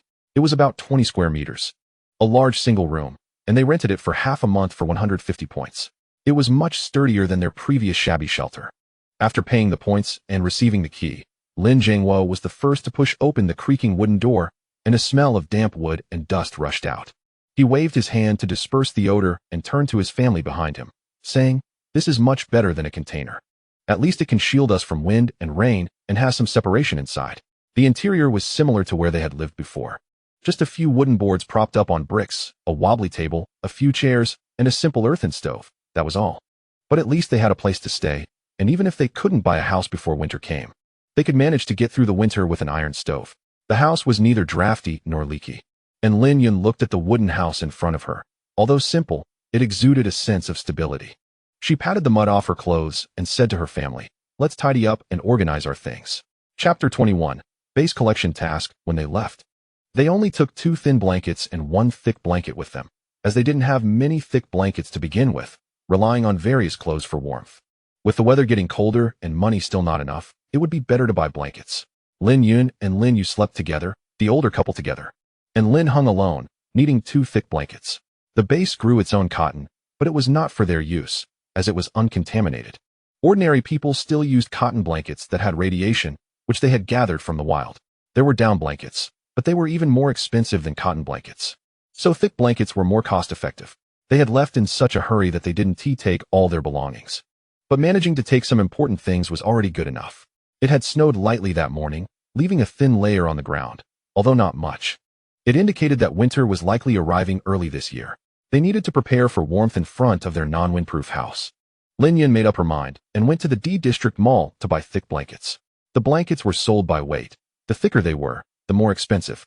2 pounds cost 50 points, and 5 pounds cost 200 points. They needed to buy 2 8-pound blankets measuring 2 meters by 2.5 meters.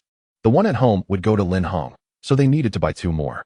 Standing in front of the shelf filled with heavy blankets in the D District Mall, Lin Yun unconsciously ran her fingertips over the rough fabric.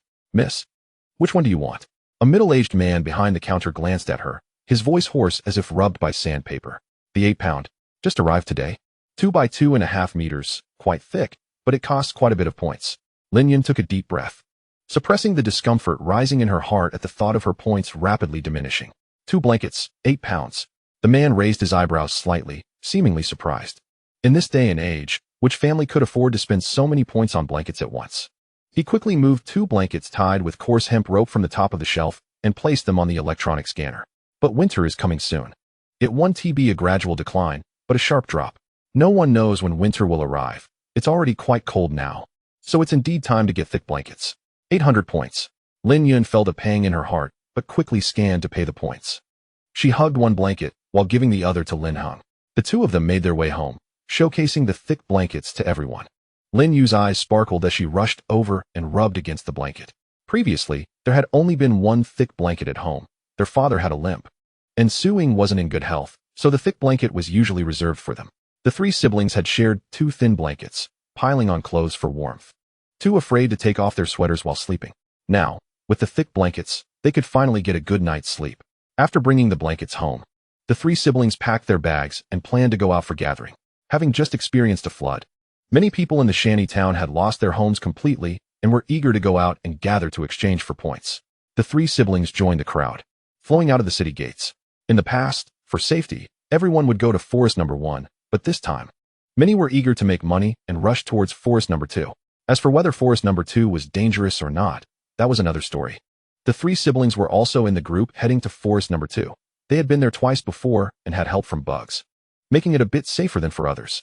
Once inside the forest, Lin Yun controlled the bugs, using their abilities to help find edible wild vegetables. This time, they weren't thinking about hunting rabbits, as luck didn't strike every time. In the past few days, they had spent quite a bit, and their points had dropped to just over 3,000. They had been close to the 5,000 needed to buy a house. But the flood had eaten away at most of their saved points, forcing them to delay their plans to buy a house. The 3 followed the bugs deeper into the woods, winding through paths where there were no other people nearby. However, this time they didn't find any edible wild vegetables, but stumbled upon something less common. A small patch of plants bore black-purple berries, with clusters of marble-sized fruits hanging below. Lin Yun's eyes lit up. Nightshade. Fruits at the base always cost more points than vegetables. She wondered how many points this would yield per pound. Lin Hong squatted down, carefully picking one nightshade berry and scanning it with his wristband. Beep. Highly contaminated, not recommended for consumption. Indeed, whether vegetables or fruits, there were very few that were uncontaminated. Lin Yu over there also picked one, scanned it, and it beeped, moderately contaminated, recommended for limited consumption. These berries had very thin skins and would crush easily, so they didn't dare put them at the bottom of their bags and instead placed them aside to sort later, continuing to pick. Beep. Moderately contaminated. Recommended for limited consumption. Beep. Highly contaminated, not recommended for consumption. Beep. Highly contaminated. The scanning sounds from the wristbands continued one after another, but most were highly contaminated, and the consumable ones were all moderately contaminated. After picking a large number of nightshade berries, they hadn't found a single one that was low in contamination. The yield of fruits seemed significantly lower than that of wild vegetables and veggies. After clearing this patch, they had gathered around 3 pounds of moderately contaminated nightshade. They hadn't even found a single lightly contaminated one. With over 100 pounds of effort, they only got 3 pounds. The ratio was truly frustrating. They had arrived quite late, around 9 o'clock, and after an hour of travel, it was already past 3 in the afternoon by the time they finished with the nightshade. Testing took too much time, and there was no chance to go deeper. The three decided to head back home, taking a different route to see if they could gather any wild vegetables along the way. They encountered several groups of people gathering, but left each other undisturbed. Unfortunately, they only managed to collect less than a pound of shepherd's purse near the exit, hardly enough to sell, better off taking it home to eat. When the three reached the city gate, they saw many people gathered on one side, where a huge notice was posted, guarded by armed city defense soldiers. Since it was still early, they moved closer to take a look.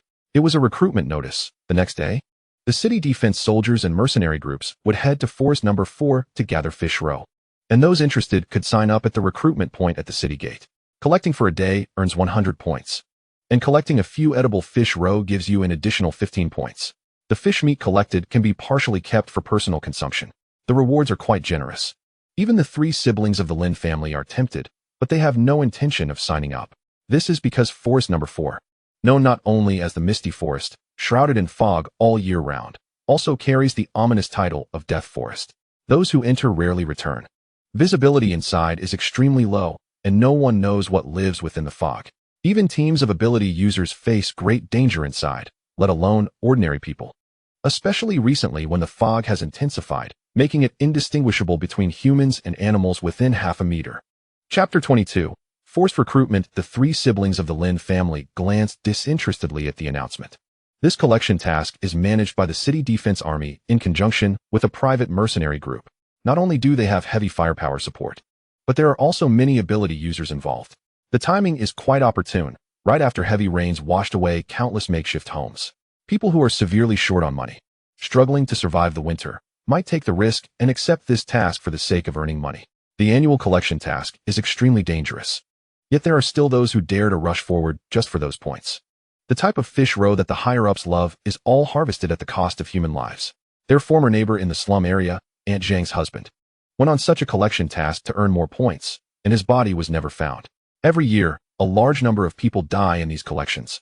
Yet there are still many who continue to charge forward. Because of the high death toll, the City Defense Army had to change the system to voluntary enlistment. Otherwise, the higher-ups would have forcibly conscripted people. To the lower-class citizens, a life is worth less than a mouthful of fish roe. Lin Yun led her younger siblings away from the announcement and walked toward the collection area. 3.5 gene of moderately polluted nightshade costs 55 points per gene, nearly double the price of vegetables. They exchanged this for 192 points, which was still worthwhile. The three of them happily returned with their points. They still had rabbit meat and black noodles at home, so they didn't need to buy anything else for now. Although the points were few, they could accumulate over time. Lin Yun had no plans to participate in the fish roe collection task, but sometimes you can't avoid things just because you don't want to go. If you don't want to go, there will always be other ways to make you join, such as forced conscription. When the three of them returned home, an unexpected guest had arrived. Hu Jie, the captain of the 11th Squad of the Dawn Mercenary Corps, one of the task leaders. Lin Zhangwo and Suing looked uneasy, not knowing what was wrong. Seeing their faces, Lin Yun's momentary joy vanished. She asked in confusion, "Dad, Mom, what's going on?" Hu Jie stood up, revealing a fake smile, and extended his hand. "Hello, I am Hu Jie, the captain of the 11th Squad of the Dawn Mercenary Corps." Lin Yun shook his hand, and Hu Jie got straight to the point. "You are a bug whisperer, right?" "I am. What's the matter?" Lin Yun became alert at his direct inquiry about her ability. "Congratulations, you have been selected for this collection task. Please report to the city gate tomorrow morning to sign up." Lin Yun was stunned. "What do you mean?" "We need your bug whisperer ability." Lin Yun's voice suddenly rose, sharp with disbelief. "Selected? When did I sign up? On what basis are you making decisions for me?" Hu Jie's fake smile faded slightly, but his tone became unyieldingly firm. "This is not a request, it's a notification. The bug whisperer ability is crucial for this collection task, and can significantly reduce the team's casualty rate. This is the higher-ups' decision." The mention of the higher-ups made Lin Yun's heart sink. She glanced at her parents' tense faces and understood immediately. "So you are here for forced conscription?" "Don't put it so harshly." Hu Jie shrugged and pulled out a small point card from his pocket. "Considering your special situation, I'll advance you 1,000 points. You will receive another 4,000 upon task completion. This should be enough for your family to get through this winter and even improve your meals, right? 1,000 points." Lin Yun looked at the thin card, feeling a sense of irony. Aunt Zhang's husband couldn't even be found, and the points earned at the cost of a life might not even equal this advance. But behind these points was a gamble with her life. "I don't need it." Lin Yun gritted her teeth, her nails digging deep into her palm. My ability is my own, and I have the right to decide whether to use it and where. You can't force me. Force? Hu Jie seemed to find it amusing. Miss Lin, you seem to have forgotten what kind of world we live in. The Ability User Manual clearly states that ability users are obligated to cooperate with the base's major tasks. If you refuse to comply, that would be a violation of the regulations and the consequences. He didn't finish, but the threat in his eyes was clear. Those who violate the regulations in this base do not have a good ending. But this was not a major task. It was merely to satisfy the appetites of the higher-ups. Lin Jiangwo suddenly stood up, his voice filled with suppressed anger. Captain Hu, Xiao Yun is still young, in her ability. Uncle Lin, I know you care for your daughter, Hu Jie interrupted him, his tone cooling down, but this is not up to you.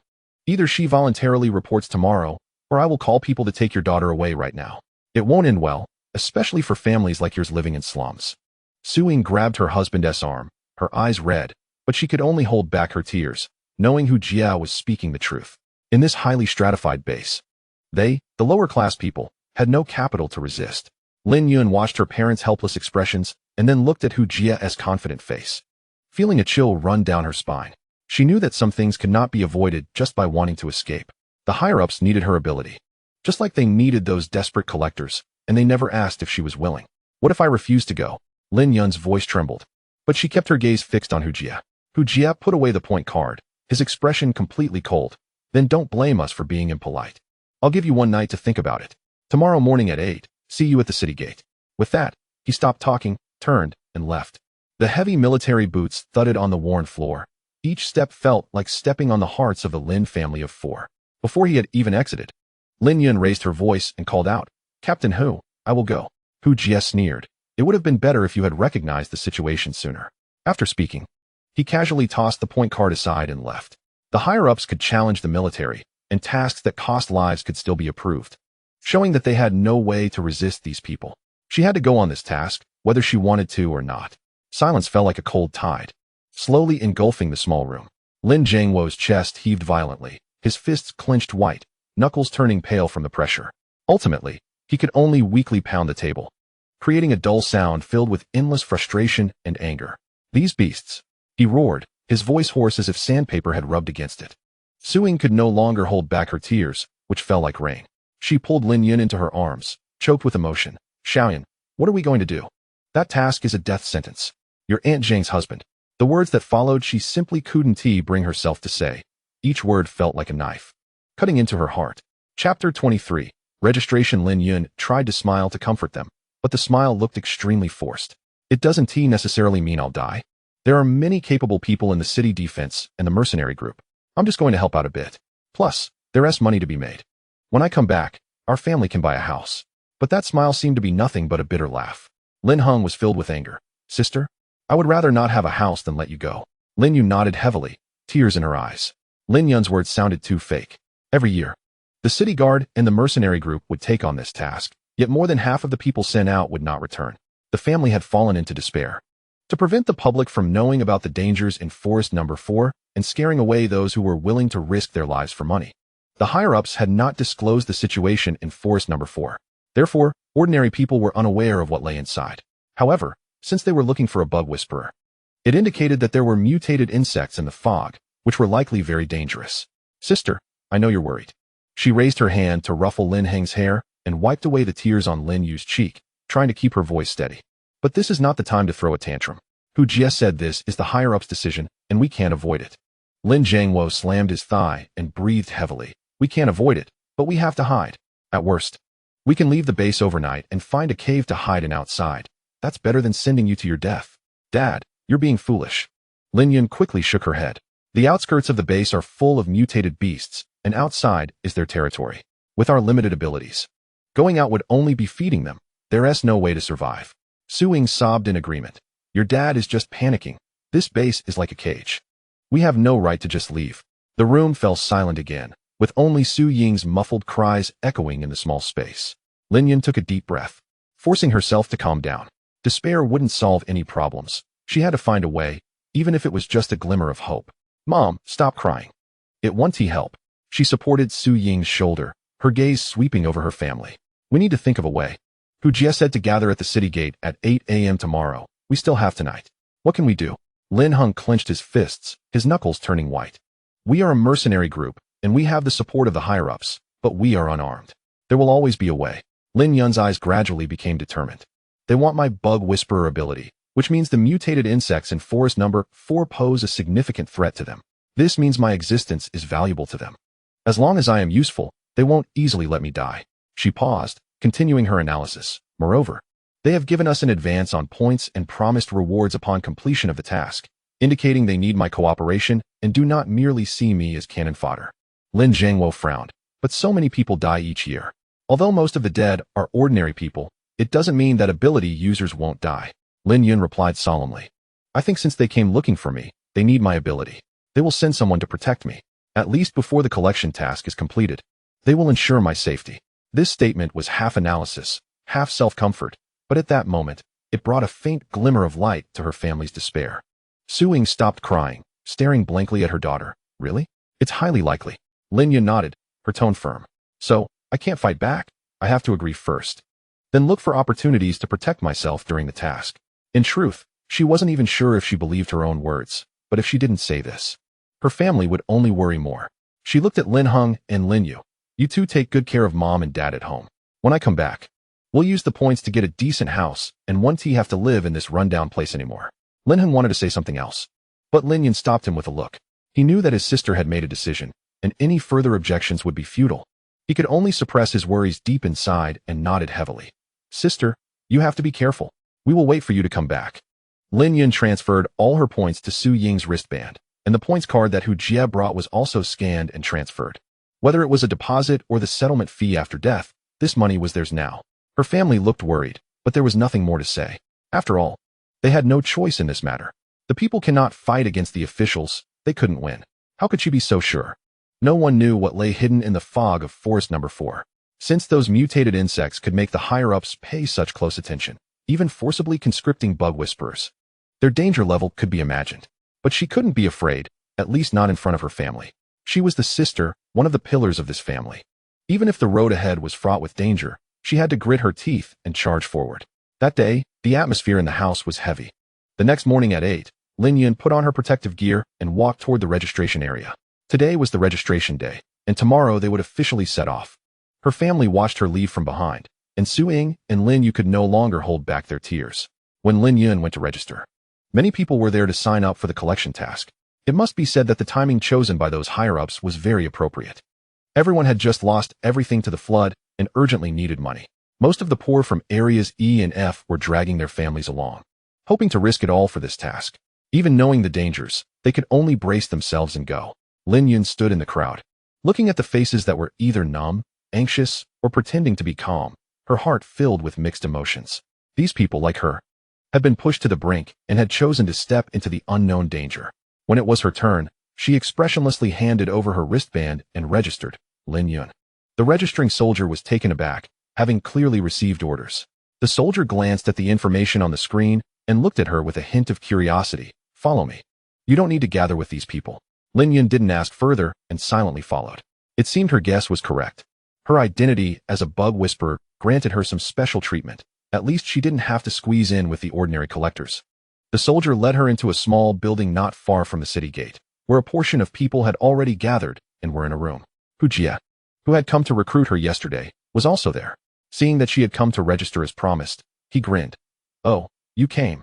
Lin Yun coldly ignored him. Anyone would have a bad impression of someone who brought them to their death. Hu Jie wasn't annoyed. As a level 4 ability user, he saw Lin Yun's cold face and thought it was just a little playful banter. Chapter 24.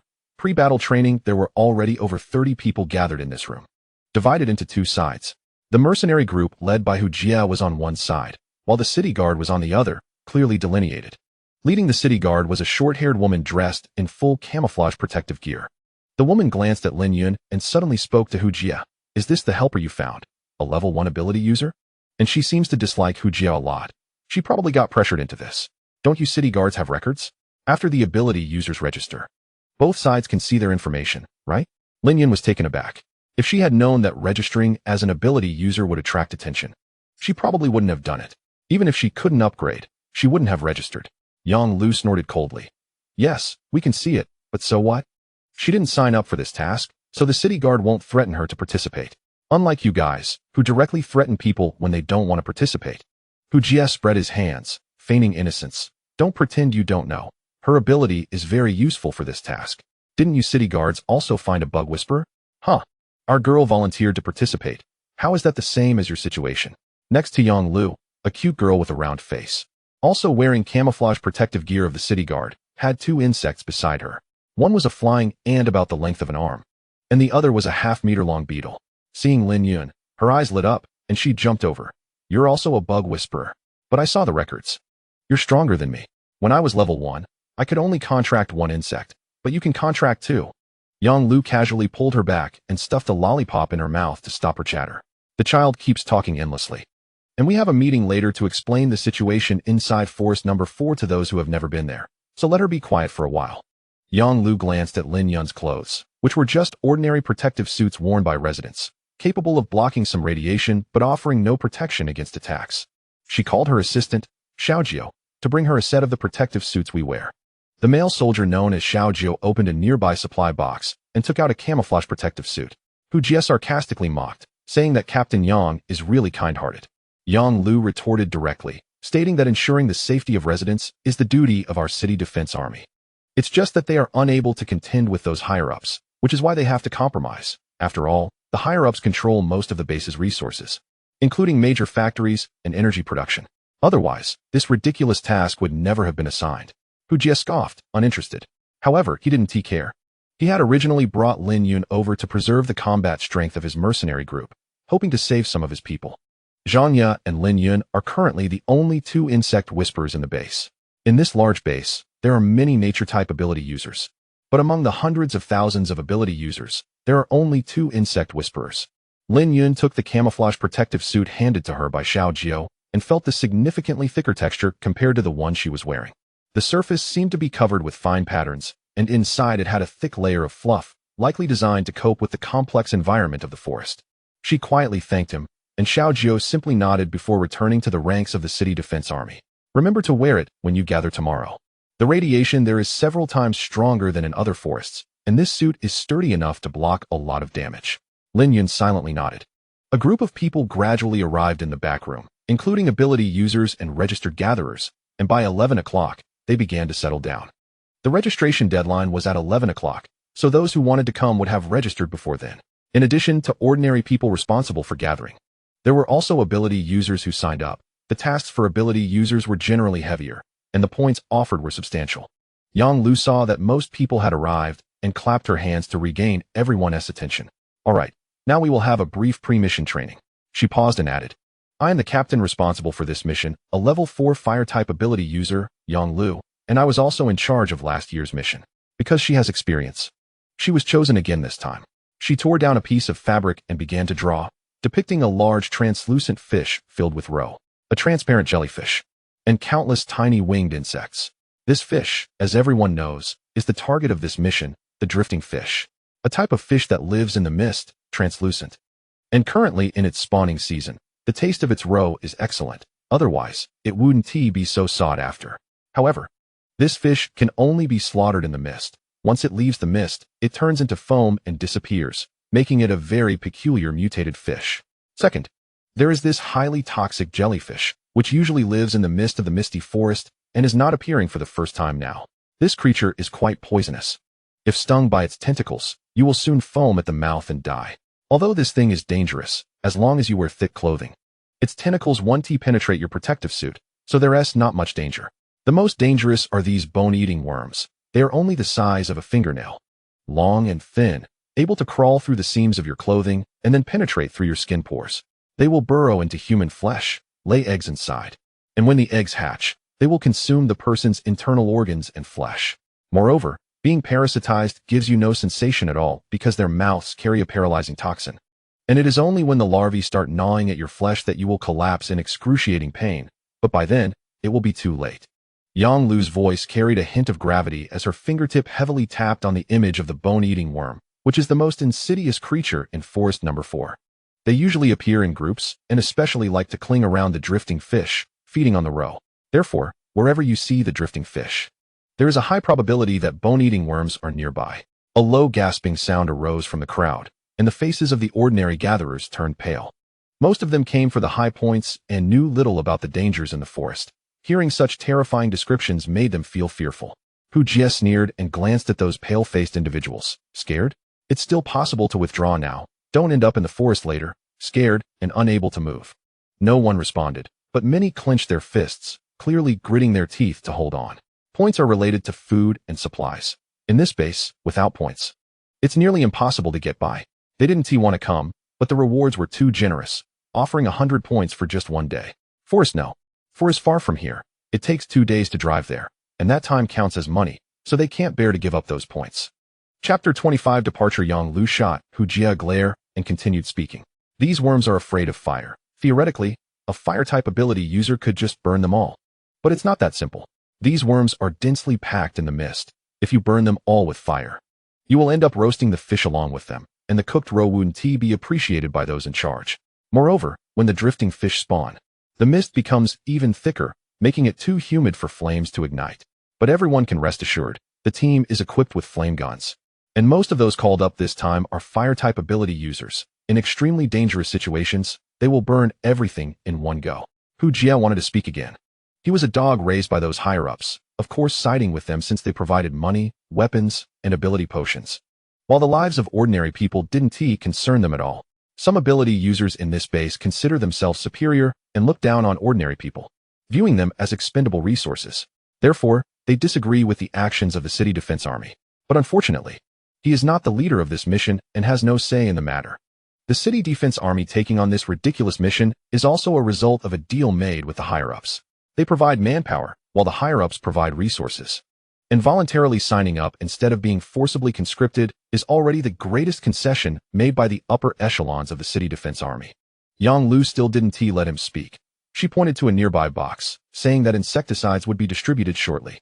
This stuff is made from mutated peppers and can make bone-eating worms think it's fire, causing them to flee. Lin Yun and Zhangya, your task is to eliminate as many of these bone-eating worms as possible. Your abilities should be able to handle it, right? The two remained silent.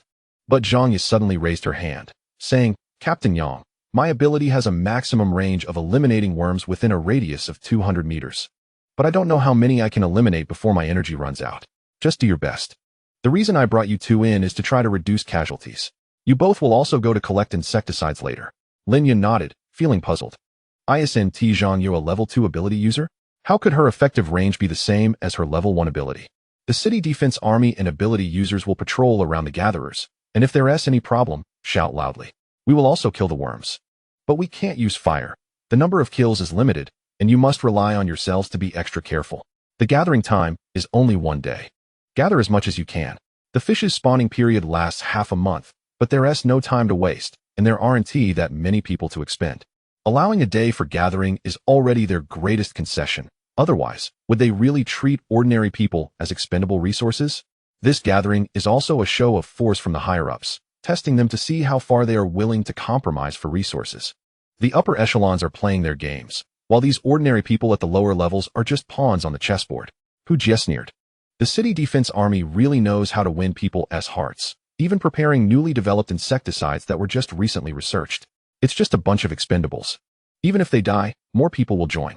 After all, besides the Bright Base, there are a few small bases nearby. The Bright Base wasn't originally home to 1 million people. It grew to this scale by absorbing several small bases that were destroyed. Now that childbirth is encouraged. A family can have 5 children. As long as humanity is stable, they will have children, so there's no fear of a lack of labor. Alright, now line up to collect the insect repellent. Tomorrow at 8 a.m., bring your weapons, backpacks, and water. The accommodation team will provide support. Please gather at the base gate on time. Dismissed. Yang Lu and Hu Jie led the team away, while others queued for insect repellent. Each person received a bottle. The insect repellent isn't for killing bugs, but instead, like floral water, it sprayed on the body to prevent bone-eating insects from parasitizing. Lin Yun held the items, feeling heavy-hearted as she walked home. To return to Area E, she needed to pass through Area F, where the water hadn't receded and most of the shanties were submerged. She didn't see the rest of Area F, only that their living quarters were flooded, which is why so many people still went to participate in the fish roe gathering mission, despite knowing it could be deadly.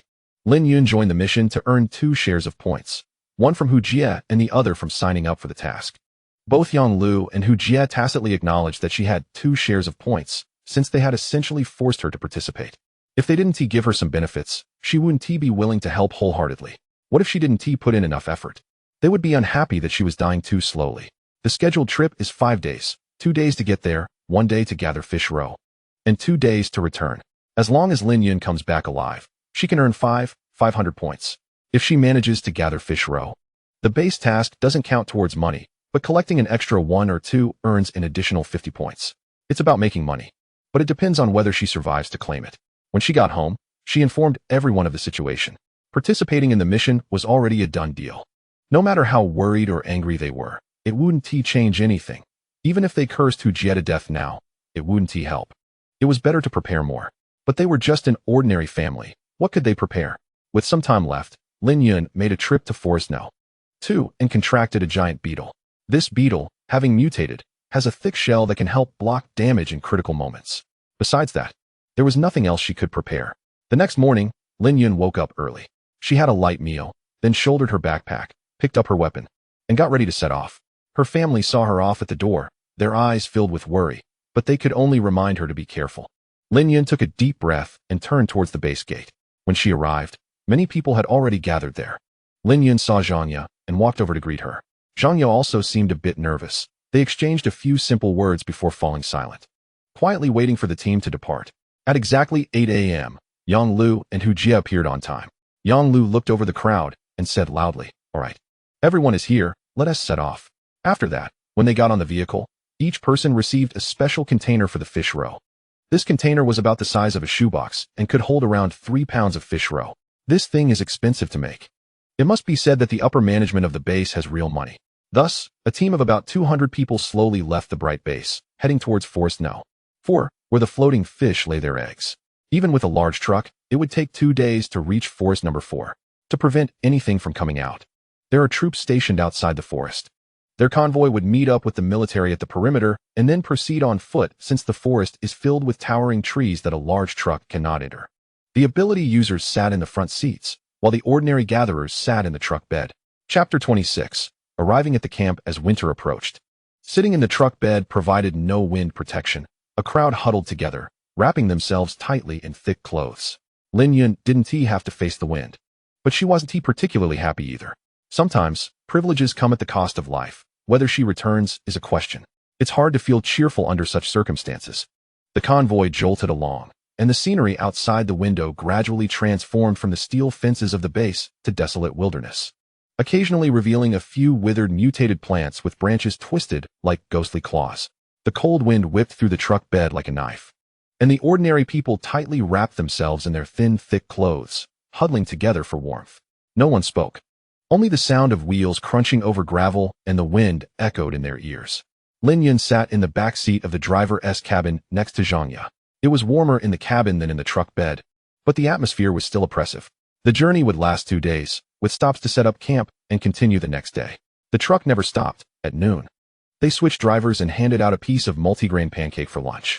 Lin Yun nibbled on the dry pancake with water.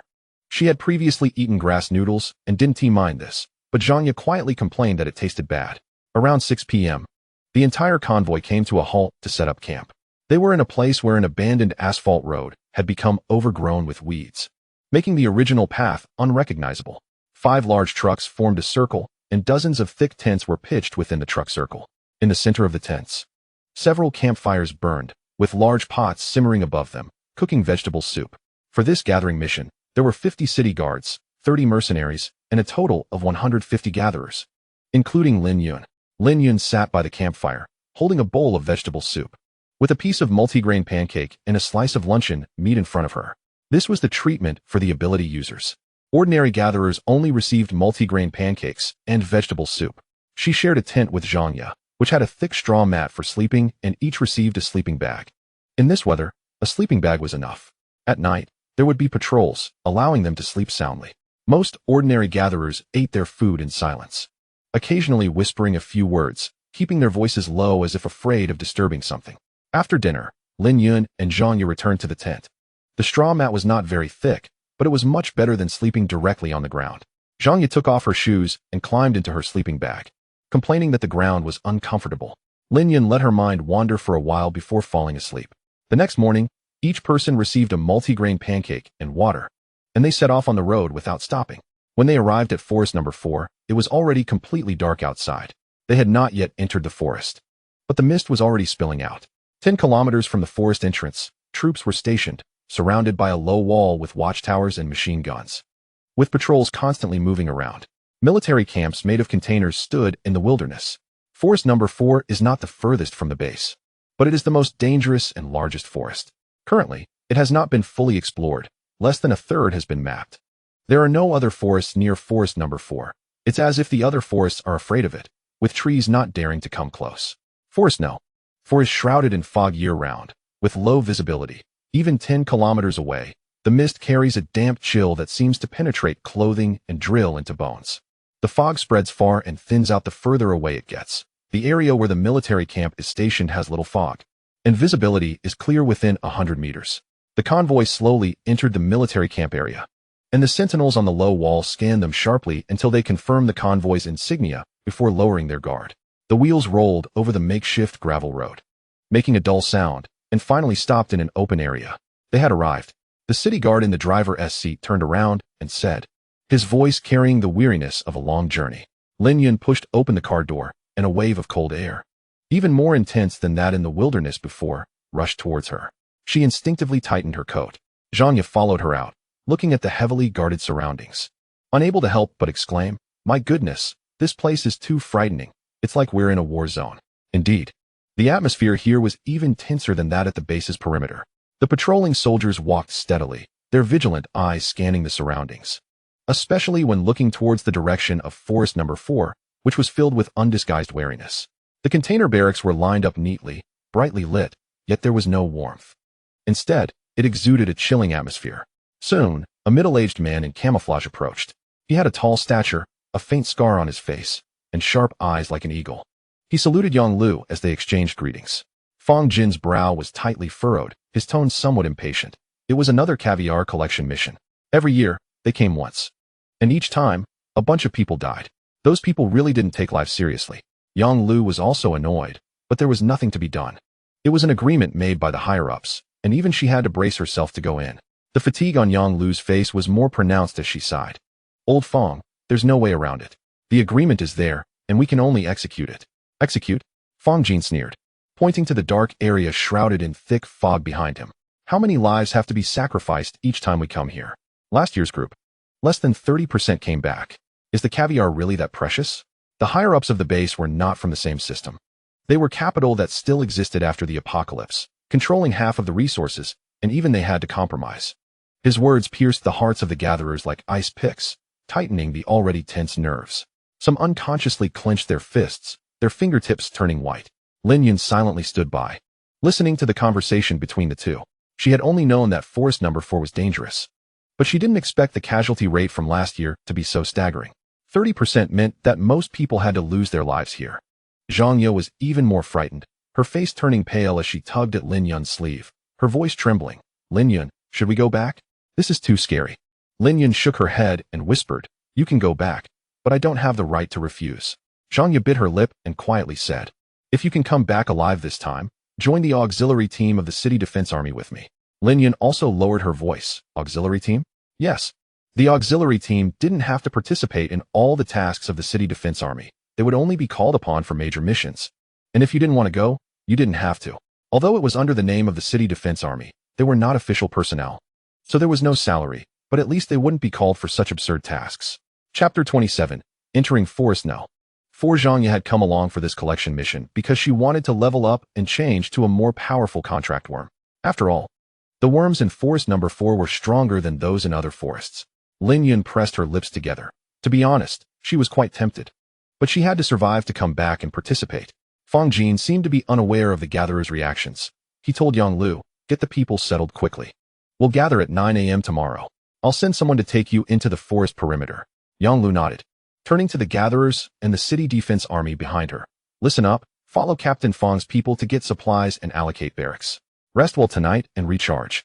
Everyone responded and followed a few soldiers to the container barracks. Lin Yun and Zhang Ye were assigned to the same container, which contained 4 simple iron bunk beds with thin mattresses, and nothing else. Besides the two of them, there were a few other female gatherers. This place was worse than a tent. Zhang Yi dropped her backpack and muttered in dissatisfaction. Lin Yun didn't say anything. She walked to the window, pulled aside the curtain, and looked outside.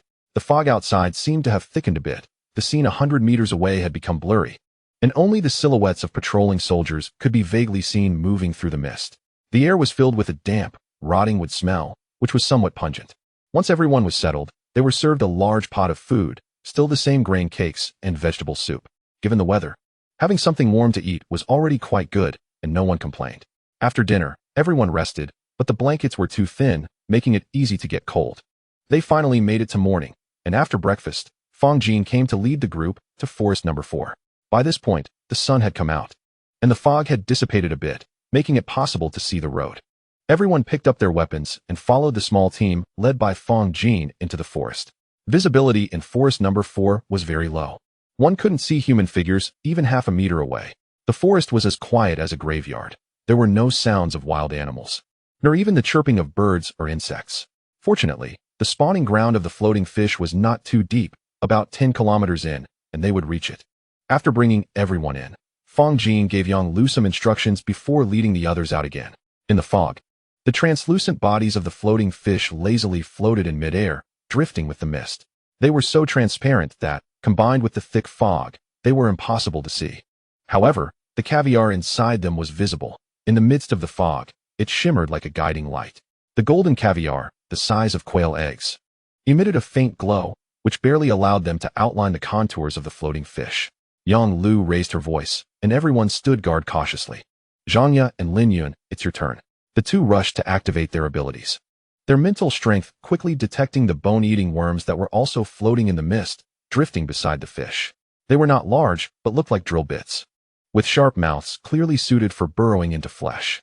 Zhang Yi could drive away all the worms within a 200-meter radius. Lin Yun, although at a lower level, could do the same.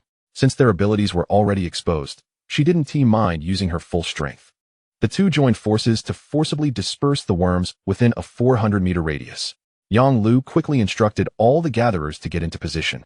Stay within the 400-meter range and focus on collecting caviar. We will protect you. Because Lin Yun's ability level was low, she could only disperse the worms twice, while Zhang Yi could do it about 5 times. After dispersing the worms, they wouldn't gather again for a short while, allowing the gatherers to seize the time to kill the floating fish and collect the caviar. At this moment, the gatherers were no longer fearful and focused solely on the caviar, which, although it couldn't be sold to the base, could earn them 50 points for each additional one they collected. Upon hearing that the worms had been dispersed, everyone sprang into action. Yang Lu and Hu Jie led a patrol nearby. This time was much better than last year. When they first entered, a large number of people had been parasitized. The parasitic eggs hatched quickly, almost within 15 minutes. Once hatched, they would devour the person along with their internal organs, leaving no trace behind. After all, ordinary gatherers did not possess the specialized protective suits of the city defense army. Their protective suits were provided by the base for free, which were not only thin but also offered little protection. This time, with the special insect repellent and 2 insect speakers, they might be able to complete the collection mission without any casualties. Seeing that the worms had left, Lin Yun also joined the collection task. The floating fish posed no threat. A single stab could kill them outright. The tricky part was the caviar. It depended on how much edible caviar they could extract. Lin Yun carefully opened the fish's belly and scooped out the glass bead-sized caviar, scanning it with her hand ring. Beep. Highly contaminated. Not recommended for consumption. Beep. Highly contaminated. Not recommended for consumption. Beep. The detection sounds rang out one after another in this spawning ground. Unfortunately, not much was edible. Forest no. For had mutated so severely that the radiation levels inside were likely not low at all. How low can the radiation levels of the plankton fish wandering around in this fog be? Otherwise, why are the fish roes so expensive? 3,000 points for an ounce. Don't be fooled by the cheap rewards given during collection. The roe itself is costly. Amidst the rising and falling levels of severe pollution, it takes a long time to find one moderate pollution recommended for small amounts of consumption. Although it's not Lin Yun, once someone sets a precedent, more edible roe can be found. Lin Yun's hands didn't stop moving. When her fingertips brushed against the translucent body of the plankton fish, she felt a cold, slippery texture, as if it were wrapped in a thin layer of ice. Speaking of which, the fish meat is also edible, but everyone is focused on testing the roe. And no one is paying attention to the fish meat for now. Although it has been said that each person can take some fish meat back as an extra reward. The fish meat is just ordinary fish meat, and the base accepts it for 20 points per pound. Moreover, the pollution here is too strong. And there aren't many edible fish meats, plus it takes time to test, so it's better to look for roe. After all, a single fish has hundreds of roe. After testing one fish, Lin Yun found only one edible roe, which she placed in a specially designed safe. She then killed a second fish and continued testing for roe. With someone leading the way, others followed, and the sounds of testing kept ringing out. Ding, moderate pollution. Recommended for small amounts of consumption. Ding, moderate pollution. Even Lin Yun tested out 8 pieces of moderate pollution roe in one go, keeping up the effort. The pollution level of this fish was relatively light, with 1/3 being edible. Nearly 30 pieces, totaling 5 tails. Chapter 28, Deadly Jellyfish. 5 tails equals 250 points. Although the score doesn't sound impressive, it's solid points. Lin Yun felt even more motivated. However, how many fish could be found within a radius of 400 meters? Only a few, and they were all about half a meter long, easily divided among the collectors. After she collected 3 more pieces of roe, there were no more fish left here. She simply cut the previously low pollution fish into pieces and packed them into her backpack to eat later. To continue collecting, she had to move to the next location. At the new spot, they would need to disperse the bone-eating bugs again. But each dispersal would last less than half an hour. The dispersed bone-eating bugs would return to find targets to burrow into and lay eggs. Besides the bone-eating bugs, there were also deadly jellyfish, each about half a meter to a meter long, floating lightly in the fog like the plankton fish. Although these had mutated, their attack power was not strong. As long as their tentacles didn't penetrate the protective suits, they couldn't harm anyone. Yang Lu saw that all the fish in the area had been killed and ordered everyone to move horizontally 400 meters. Lin Yun and Zhang Ye once again dispersed the bugs, driving them out beyond a kilometer. Then, a group quickly started collecting roe. Lin Yun killed 3 fish in one go, gathered them around herself, and had the beetle and mantis keep an eye on the 2, while she slowly tested the roe. Ding, high pollution, not recommended for consumption. Ding, high pollution, not recommended for consumption. Ding. After testing most of the roe from one fish, it was all high pollution and inedible. A man next to her scoffed, muttering under his breath, "Serves you right, being greedy. You're all powers. Yet you still come to compete with ordinary people for roe." Lin Yun directed the mantis to slap him, sending him flying 2 meters away, and casually took over his fish. Powers couldn't earn points, and they didn't need to live. She hadn't volunteered to come here in the first place. So why should she be polite when someone provoked her first? The man, dazed and seeing stars from the slap, held his cheek and couldn't recover for a long time, looking at Lin Yun with a mix of shock and anger, but didn't dare to speak again. The surrounding collectors were also startled by this sudden scene, their movements pausing slightly, and their gazes towards Lin Yun became more wary. Lin Yun, however, acted as if nothing had happened, walking straight to the plankton fish that had been taken over and continued using her wristband to test the roe. She knew very well that in this apocalypse, being overly accommodating would only make one be seen as a soft target, especially when the other party provoked first. She didn't need to be courteous. Ding, moderate pollution, recommended for small amounts of consumption. Yang Lu and the others were patrolling nearby, ignoring the matters between collectors unless they were attacked by monsters. Finally, the wristband emitted the anticipated notification sound, and Lin Yun's eyes brightened as she quickly stored this piece of roe. Then she continued testing and found 7 more that met the standards, finally satisfied, and turned to deal with the 3 fish she hadn't finished testing. The 3 fish yielded over 50 pieces of roe. Time passed second by second, and the effect of dispersing the bugs gradually weakened. The air seemed to begin to fill with a more subtle, tingling rustling sound, as if countless tiny things were flapping their wings. "Everyone, move faster. The bone-eating bugs are coming back." Yang Lu's voice became urgent, echoing through the fog. Zhang Ye. Lin Yun, prepare to disperse again. Unfortunately, Lin Yun's ability was too low to disperse again. Relying only on Zhang Ye could only disperse the bugs within about 200 meters. The fish within 200 meters were fewer, and everyone basically had to rely on snatching. But they could only snatch within reach of their arm's length. The fish higher up were out of reach. Lin Yun gave up on the lower fish, directing the mantis to use its sickle to kill 3 fish over 3 meters high. They continued to race against time to test the roe. This time, no one said anything. They had abandoned the lower levels and were specifically picking from places they couldn't reach, and if these collectors kept complaining, Lin Yun would likely just start cutting people. The higher the location, the larger the fish and the more roe, the 3 fish yielded about 50 pieces of roe. Lin Yun's total roe was almost 1.5 pounds. The collectors also realized the urgency of time, each speeding up, frantically killing, testing, and storing, trying to earn more points in this half hour. Just then, a sudden short scream came from not far away, abruptly cutting off. What is going on? Yang Lu's voice instantly turned severe. Everyone's hearts tightened as they looked in the direction of the scream. In the thick fog, they could only vaguely see a figure lying on the ground, with something seemingly writhing nearby. It was a deadly jellyfish.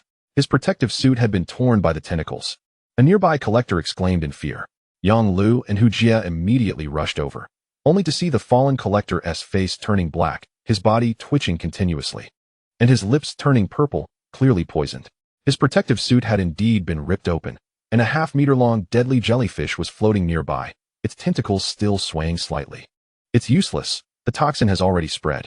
Hu Jie checked and shook his head gravely. The surrounding collectors saw this scene and immediately panicked.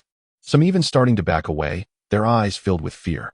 The shadow of death instantly loomed over everyone's hearts, and the enthusiasm that had previously ignited for points was doused significantly. The powers came to eliminate the jellyfish while others continued collecting. A group of powers gathered in this small space, flames gathering in their palms, and they hurled them at the jellyfish. They didn't dare to use too much power, as a large-scale attack would burn the fish along with it. But strangely, the jellyfish that used to die easily when burned didn't do so this year. Moreover, when its body touched the flames, it decisively severed its tentacles to ensure its own safety. After escaping, it quickly charged towards the crowd, its tentacles shooting out numerous sharp spikes towards them. These jellyfish not only moved faster but also attacked more fiercely. In the past, they couldn't pierce through protective suits, but this time they easily broke through. Cries of agony began to ring out in the crowd, and more people fell down, twitching. Yang Lu and Hu Jie raised their voices, urging the ability users to protect the gatherers, who were hastening their collection. The ability users were no longer concerned about the fish, exerting all their strength. Countless flames ignited in the thick fog, resembling flickering sparks. Yet they appeared particularly weak amidst the swirling mist. The number of venomous jellyfish seemed to be far greater than expected. They moved like dark purple phantoms through the crowd, their tentacles lashing out with glowing spikes, each strike accompanied by a piercing scream. Lin Yun could no longer focus on collecting.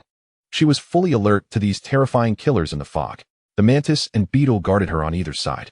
Chapter 29. Secondary Mutation. Lin Yun clenched her fists, her sharp gaze scanning the surroundings. In the fog, those dark purple venomous jellyfish floated erratically like ghosts. A moment's inattention could lead to death. She directed the mantis and beetle, cautiously stepping backward. If Yang Lu didn't retreat, she would run on her own. Nothing was more important than survival. As for the others, she couldn't care for them anymore. The mantis swung its sharp forelimbs, accurately slicing through the approaching jellyfish tentacles, each strike accompanied by a whoosh. The beetle protected Lin Yun's side with its sturdy shell. Whenever a jellyfish approached, it would charge forward, knocking it aside. Another scream echoed. A gatherer not far from Lin Yun failed to evade a jellyfish attack. Their protective suit pierced, and their body began to convulse instantly, their face turning black at a visible speed. Lin Yun's heart tightened. She knew this was not the time for sympathy. Survival was the most important thing. Taking a deep breath, she forced herself to calm down, her gaze fixed tightly on the wandering jellyfish. Suddenly, a jellyfish attacked from the diagonal rear, moving at high speed with a ghostly glow. Lin Yun reacted swiftly, sharply turning to the side while shouting, "Mantis!" The mantis had already sensed the danger. Almost simultaneously as Lin Yun called out, its forelimbs swept out, accurately severing the jellyfish's tentacles.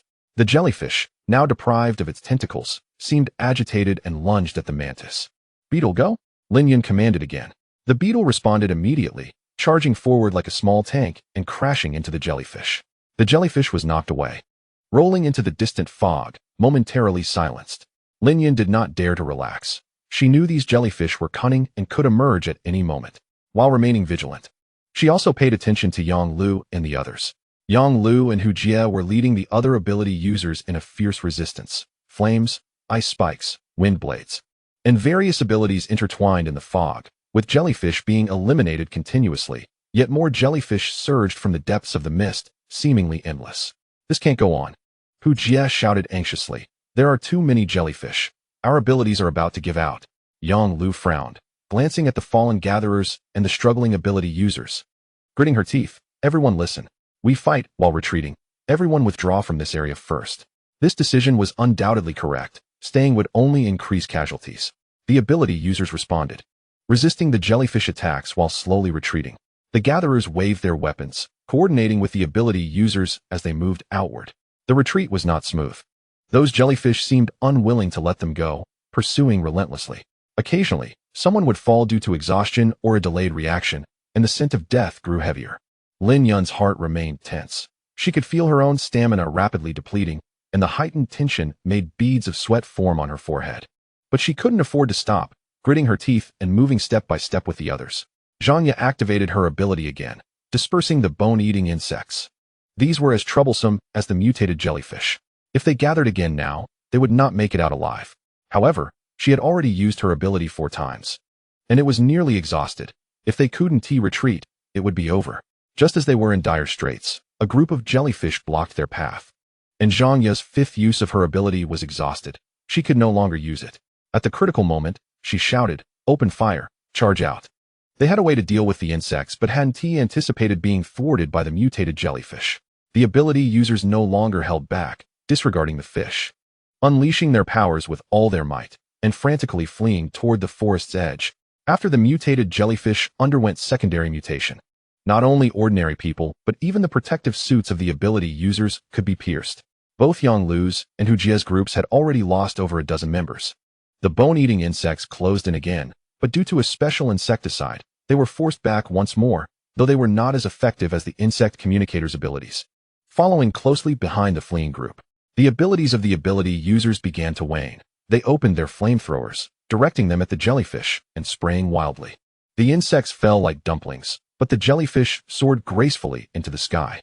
However, everyone seized this opportunity to escape the encirclement. 8 kilometers, 7 kilometers, 5 kilometers, 3 kilometers, 2 kilometers. As the distance to the forest exit shrank, joy flickered in everyone's eyes. The fog began to thin here, and the jellyfish that had been moving through the fog no longer pursued them. The bone-eating insects were also afraid of fire, and they were on the verge of getting out. They sprayed fire all the way, covering everyone's retreat. As they neared the exit, the flames from the flamethrowers extinguished. But they could already see the exit. It should be fine. Unfortunately, they had miscalculated, as a large swarm of bone-eating insects blocked their path. And now, they had no means to fight back. Everyone tightened their grip on their weapons, preparing for a final struggle. Lin Yun summoned the mantis and beetle to her side, her fingertips turning white from the force. She stared intently at the mass of bone-eating insects ahead, densely packed, their exoskeletons scraping against each other, creating a harsh rustling sound, as if they would pounce and devour everyone in the next moment. If jellyfish could undergo a secondary mutation, who knew if these creatures could too? In the fog, they were difficult to defend against, their sharp mouths tearing through protection, laying eggs inside human bodies, hatching quickly. Not only the gatherers, but many ability users were also affected. In this instance alone, over 20 people died. Yonglu finally confirmed that these creatures had also undergone secondary mutation, with only 2 kilometers left to the exit. Yet blocked and unable to escape, despair welled in everyone's eyes. At a critical moment, Yonglu and Hujie pulled out 2 vials of medicine from their pockets and tossed them to Zhanya and Lin Yun. These were ability recovery potions that could quickly restore a portion of their powers. Whether they could escape depended on the 2 of them. Yonglu explained quickly, and the 2 no longer hesitated, opening the plastic tubes and pouring the potions down. Lin Yun's ability was low, and 1 vial restored her powers completely, while Zhanya only regained half. With about 80 people left, they quickly huddled together. Zhanya and Lin Yun planned to take turns, dispersing an area of about 100 meters each time, leading everyone to escape. This would save their abilities. Zhanya was the first to start. She continuously activated her ability, leading everyone forward at a frantic pace. The veins on her forehead bulged as she pushed her ability to the limit, parting the bone-eating insects in front of her as if pushed by an invisible wave, tearing a gap through the dense swarm. Chapter 30. Narrow escape. Her face was as pale as paper, sweat dripping down her jawline, each step feeling like walking on the edge of a knife. Yet she gritted her teeth and pressed on. Hurry, keep up. The others dared not hesitate, quickly following her into that narrow passage. The area cleared of bone-eating insects was rapidly shrinking, the rustling of the swarming insects behind them sounding like a death knell, relentlessly pursuing them. Lin Yun clenched her fists, feeling the supernatural power within her surge again, her gaze fixed firmly on Zhang Ye's back. She knew she had to take over the moment Zhang Ye was exhausted. Even a 1-second gap could plunge everyone into an irretrievable situation. It's not far now, Hu Jie roared, swinging his shovel to swat away a few food-bone insects that had slipped through, his arms already scratched open by the insect mouths. Dark blood seeping from the holes in his protective suit, but he was oblivious, staring intently at the exit ahead. Zhang Ye's steps suddenly faltered, her body swaying. Cold sweat instantly soaking her hair. Her supernatural power was nearing depletion, and the food-bone insects that had been pushed back began to surge forward like a tide. The first few had already pounced on the leg of a collector at the back of the group, a piercing scream echoing instantly. There were too many insects. It was impossible to disperse them all at once. In the moment she was exhausted, Lin Yun took over and charged forward. "Don't stop," Lin Yun shouted, urging everyone while keeping a close watch on the movements of the insects. She could feel her supernatural power rapidly depleting. Each push was accompanied by a slight dizziness. But at that moment, she couldn't care less. The faint light of the exit was getting closer, and she could clearly see the scene outside. Lin Yun let everyone out in one breath. The moment her foot stepped out of the forest, Lin Yun felt her body go limp, collapsing to the ground. Behind her, the screeches of the food-bone insects abruptly stopped, as if blocked by an invisible wall. A group of people collapsed on the ground, gasping for fresh air, feeling a burning pain in their chests, and it took a while before they had the strength to lift their heads and look around. Just a moment ago, in the chaotic forest, as the insect swarm charged, when Zhang Ye was exhausted, Lin Yun's supernatural power had taken over quickly and fiercely, forcefully tearing open a wider exit in the tide of insects. Everyone had been focused on charging forward, completely unaware of who was behind them or if anyone had fallen behind. "Is everyone out?" Yang Lu turned back shakily, looking at the invisible boundary of the forest entrance. Still in disbelief, a few members of the city defense force who had been at the back were now sprawled not far away. Though they were injured and gasping for breath, they were all still alive. Lin Yun opened her water bottle and drank half of it. Yang Lu leaned against a large rock, counting. There were originally 200 people, and now only 57 remained. A dozen from the city defense force, a dozen from Hu Jie's mercenary group, and about 20 ordinary collectors. Those who made it out were also injured or severely hurt. Hu Jie's arm was twisted beyond recognition, seemingly useless. Yang Lu didn't want to say he deserved it, but she didn't feel sympathy either, after all. Hu Jie treated ordinary people as if they were nothing. She had seen Hu Jie push an ordinary person into the swarm just as he was about to be caught. They were now weak and exhausted, lacking the strength to return to the base camp. Yang Lu took out her walkie-talkie, contacted Fang Jin, and asked him to come pick them up. Fang Jin arrived in a large truck to pick them up. Now this group of people had no strength left to drive back. The journey was long, so they could only rest at the camp for a night before leaving. Lin Yun's mantises and beetles were left behind in the forest after the battle. They weren't rare insects and didn't have much attacking power. After being besieged for half a day, they were already out of commission, just like Zhang Ye's insects, which hadn't followed them out. She had originally come to find new insect contracts, but now she hadn't found any new ones and had lost the previous ones. Yang Lu reported to Fang Jin about the secondary mutation of the insects in the forest, and Fang Jin's expression was very serious, taking it very seriously. They were stationed outside the forest to prevent anything from coming out because there were too many unknown creatures inside. They would not enter the forest. At most, speed-type supernatural beings would circle around 3 to 4 kilometers at the entrance to confirm there was no unusual movement. There was radio communication available to connect with the base and relay information in a timely manner. Fang Jin instructed the survivors to rest, and Lin Yun slept until 2 in the afternoon. Her mental strength was depleted, and her whole body felt sore and weak. In fact, they hadn't been inside for long. They were forced out in just 3 to 4 hours. But it was still longer than last year when they lost more than half their personnel in less than 2 hours and had to flee hurriedly. In the afternoon, Fang Jin sent someone to drive them back, and fortunately, they didn't encounter any more dangers on the way. They returned to the base on the afternoon of the 3rd day, and as soon as they had signal, everyone immediately called their families to inform them they were safe. After Lin Yun made the call, the Lin family, who had been anxious, finally felt relieved. Lin Yun was not dead and had not been injured. She just needed to handle some matters and would probably return later. The Lin family had been on edge for 5 days and could finally breathe easy. Suing sent Lin Hung to pick up his sister, knowing she must be exhausted.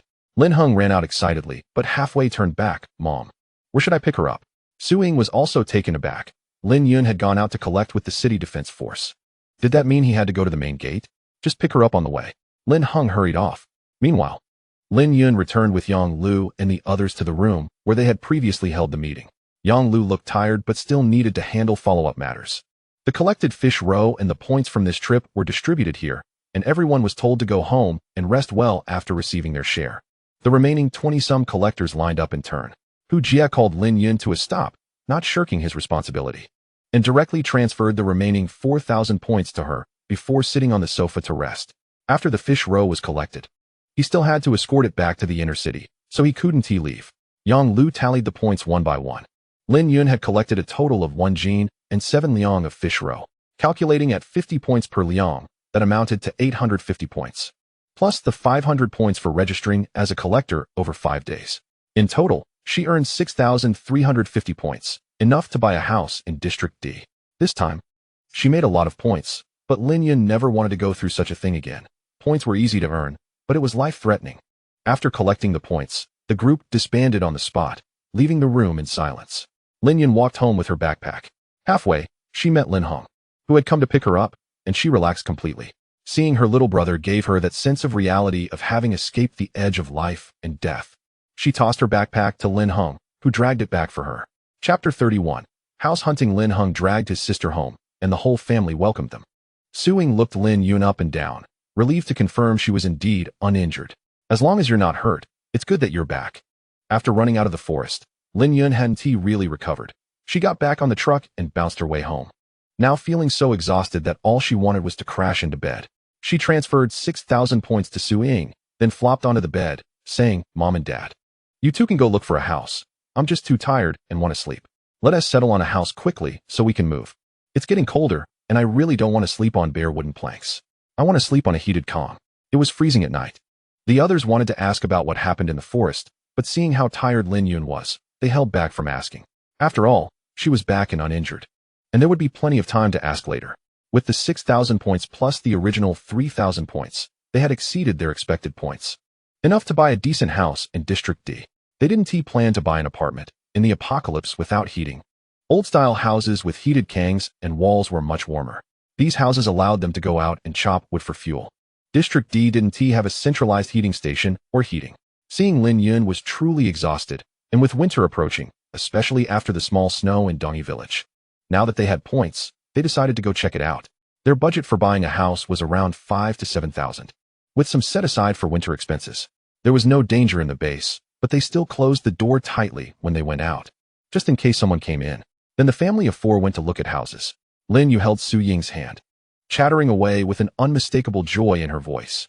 When her older sister said she wanted to save points to buy a house, Lin Yu thought it was a bit fanciful, never expecting they would have enough money now. The housing agency in Area D wasn't very busy, after all. Not many families had the spare capacity to change houses at this time. Lin Fu, Lin Jiangwo, stepped forward first and politely said to the middle-aged man dozing behind the counter, "Comrade, we would like to see houses with heated kangs and firewalls, with a budget between 5,000 and 7,000 points." The man woke up abruptly, rubbed his eyes, and scanned them from top to bottom. Seeing they were a regular family, he didn't neglect them. He grabbed a bunch of keys. There were both new and second-hand houses for sale. The new ones were a bit more expensive and unoccupied, while the second-hand ones were slightly cheaper, but there were good houses too. "Let me take you to have a look," he said. Lin Jiangwo nodded in response. "Thank you, comrade.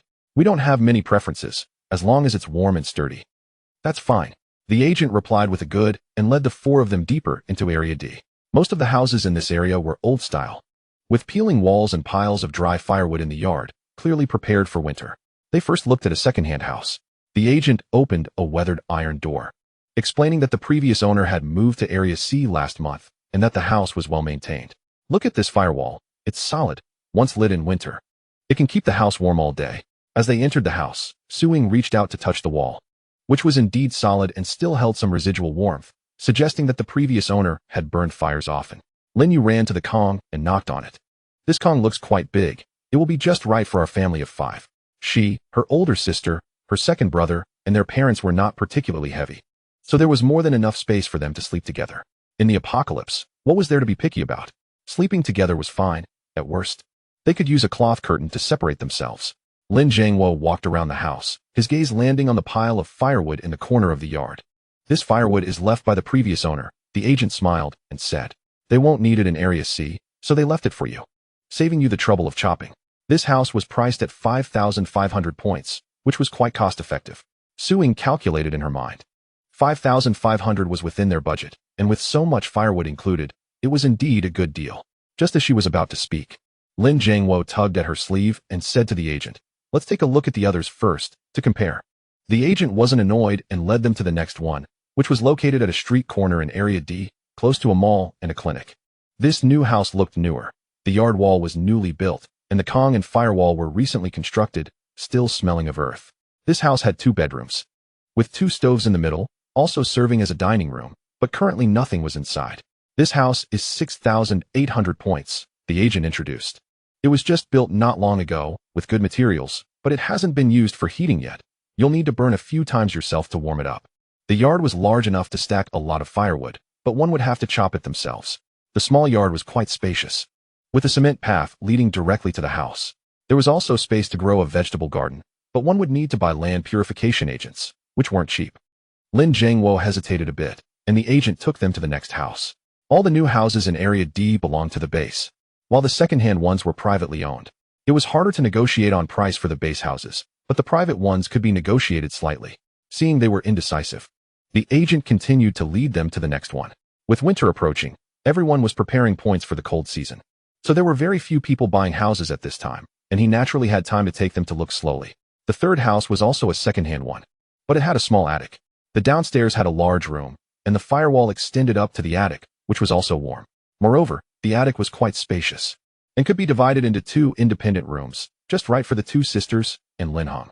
There was also a shed in the small yard. However, it was priced at 6,900 points, which honestly wasn't too cheap.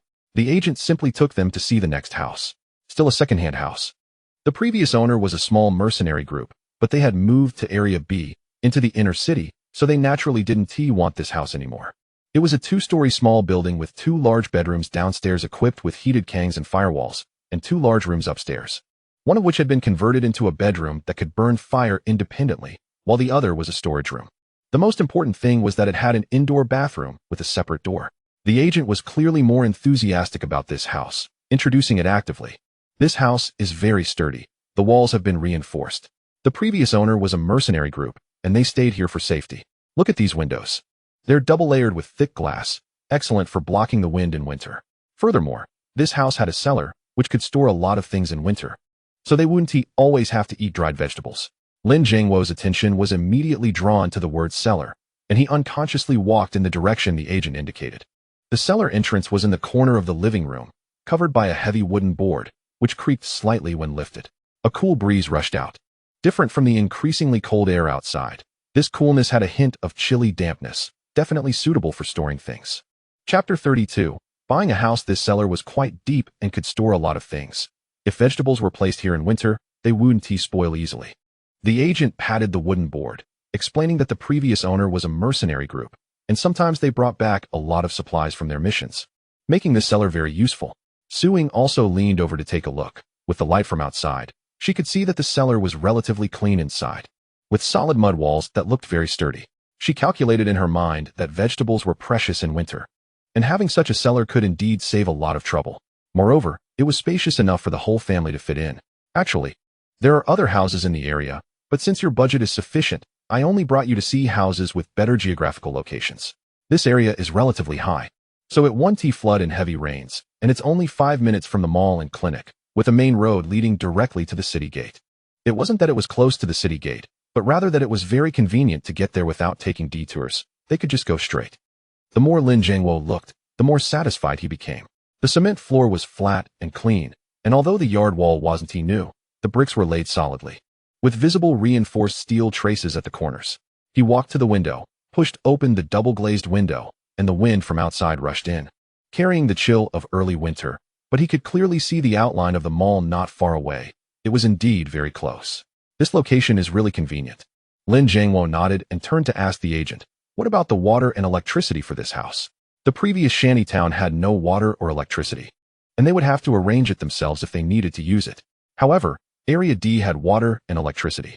The agent smiled and pointed to the corner where the wiring was. Water and electricity are connected. The base supplies them uniformly, but you need to pay points on time. The previous owner was a mercenary group, so they were generous, and the wiring has been replaced with new ones, much safer than old houses. Look at this light bulb. It lights up with just a press. Saying this, he pressed the switch on the wall, and the incandescent light above instantly illuminated. The light not overly bright, but enough to light up the whole room. Lin Yun had already run up to the second floor and excitedly shouted down, "Dad! Mom! The rooms upstairs are bigger, and there's a small balcony. You can see the city wall in the distance." The more Lin Jiangwo looked, the more satisfied he became. And he asked, "How many points is this house?" 7,500 points. Suing gasped, "That's so expensive." If they calculated based on their family's usual points earning rate, that was almost their total income for a year. It exceeded their budget. Lin Jiangwo hesitated again, and the agent wasn't in a hurry. This house was too expensive, and it wasn't easy to sell, so it had been in his hands for quite some time. Lin Heng suggested, "Why don't we go home and ask my sister? The points are provided by her, and she knows more about the outside world."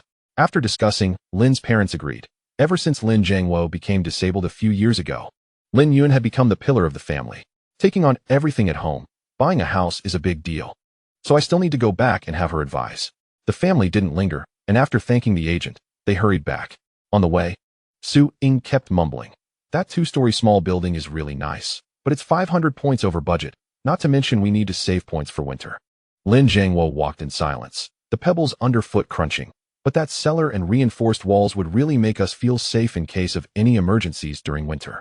Lin Yu clutched the hem of her clothes and said softly, "And there's the balcony upstairs. It would be so convenient to dry things when the weather is nice." When they got home, Lin Yun was already awake, having eaten the steamed buns and shredded potatoes Su Ying left in the pot. She glanced around, after 5 days away. The house had a few more potatoes, sweet potatoes, and some water celery. They probably found them outside the city. As soon as they opened the door, they saw Lin Yun awake, sitting on the edge of the bed rubbing her temples, looking a bit better than before. Su Ying hurried over, "You're awake. Do you feel uncomfortable anywhere? Don't you think we should go to the clinic?" Lin Yun smiled. "No need, Mom. I just overused my abilities a bit. I'm feeling better after some rest." Only then did they feel relieved. Lin Yun glanced at them and could clearly see their excitement. They must have found a good house. "Did you find a suitable one?" Lin Jiangwo recounted the houses they had seen, from a second-hand house with firewood for 500 points to a new house for 800 points, and finally emphasized the two-story small building for 500 points, mentioning the cellar, double-glazed windows, and reinforced walls. "It's just 500 points over budget. Your mom and I couldn't decide and wanted to hear your opinion." Lin Yun didn't hesitate and directly made the decision. "It's that two-story small building." Su Ying was taken aback, "But it's 500 points over budget. Points can still be earned. If we buy that small building, we'll still have 500 points left. Even if we don't go out to gather, those points are enough for us to get through winter." Su Ying hesitated. After living in poverty for over 10 years, counting points daily, suddenly spending such a large sum made her feel heartache. Lin Yun took her hand. "Mom, think about it. Our base isn't absolutely safe. Besides natural disasters, there's also the beast tide. Although District D is far from the city wall, we can't be sure it won't be attacked. With that cellar, if danger comes, we can hide inside, which is better than facing the beast tide directly. Just that cellar is worth the points." Su Ying was awakened by Lin Yun's words, her brows gradually relaxing. After living in the base for years, who hasn't seen the panic when the beast tide comes? Last time, a small-scale beast tide hit the outer city wall. Although it didn't reach District D, she still remembers the anxious atmosphere clearly, especially since old Lin's leg was bitten and crippled by the beasts during the tide. "You're right," Su Ying sighed, her gaze firming up. "Safety is indeed more important than anything else. We'll go with your decision." Lin Jiangwo also felt relieved. He had already favored that small building, but the points had held him back. Now that Lin Yun analyzed it, he felt the money was well spent. "Then I'll finalize it with the agent tomorrow. We can move in tomorrow." Buying a house is much simpler now than before. There are no transfer fees or various taxes to pay. Just transfer the points, and the property title can be changed. It can be done in less than an hour. Early the next morning, Lin Jiangwo and Su Ying went to buy the house. Su Ying used her bargaining skills from the pre-apocalypse market to chop off 300 points. The seller was also eager to sell, so they didn't insist much, and finally, they bought the house for 200 points. The property title had the names of all 5 family members. Transferring property is much more flexible now compared to the rigid process before. After all, in the apocalypse, you never know when someone might die outside, so it saves trouble later. Chapter 33. Moving with the house secured, the family joyfully started moving. They didn't have much stuff, just 2 big bags each to carry. They returned the deposit and remaining rent to the agent in District E, all 5 of them smiling as they walked towards District D. They finally escaped the shabby shed in District F and now had a stable and sturdy home. Upon reaching the small building, Lin Yun opened the yard gate, and they all rushed inside. They hadn't looked closely that day, so now they wanted to thoroughly inspect it, as this would be their home from now on. The mercenary group had left some large furniture behind when they left. They had become prosperous and no longer needed the furniture they had ordered themselves. A wooden table, a few low stools, a dining cabinet, and a large wooden box for storage were all left behind. The 5 of them were already living with nothing. And although they had some remaining points, it wasn't much. This time, they saved money on large items, and spending 200 points was definitely worth it. Lin Yun was very satisfied with the house, especially the cellar, which was quite spacious. Even though one couldn't stand upright inside, they could sit up straight. They quickly assigned rooms, 2 bedrooms downstairs for the parents, 1 for the 2 sisters, and the room upstairs for Lin Hong. Each room could accommodate 3 to 4 people.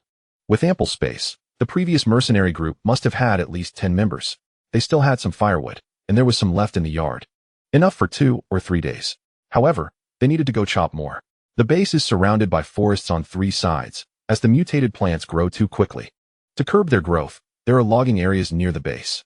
Logging is free, and Lin Yun went to a place where trees had already been cut down. Their job was to process them into manageable pieces for easier use. They just needed to take axes and chop. After settling things in the house, it still felt empty, basically lacking everything. In the dining cabinet, there were only a few bowls, plates, leftover black noodles, rabbit meat, and the fish caught the day before. She brought back a large fish, but it weighed less than 10 pounds, including the head, so they decided to eat it. They spread straw mats on the kong with thin blankets and covered it with a cotton quilt, which became their bed.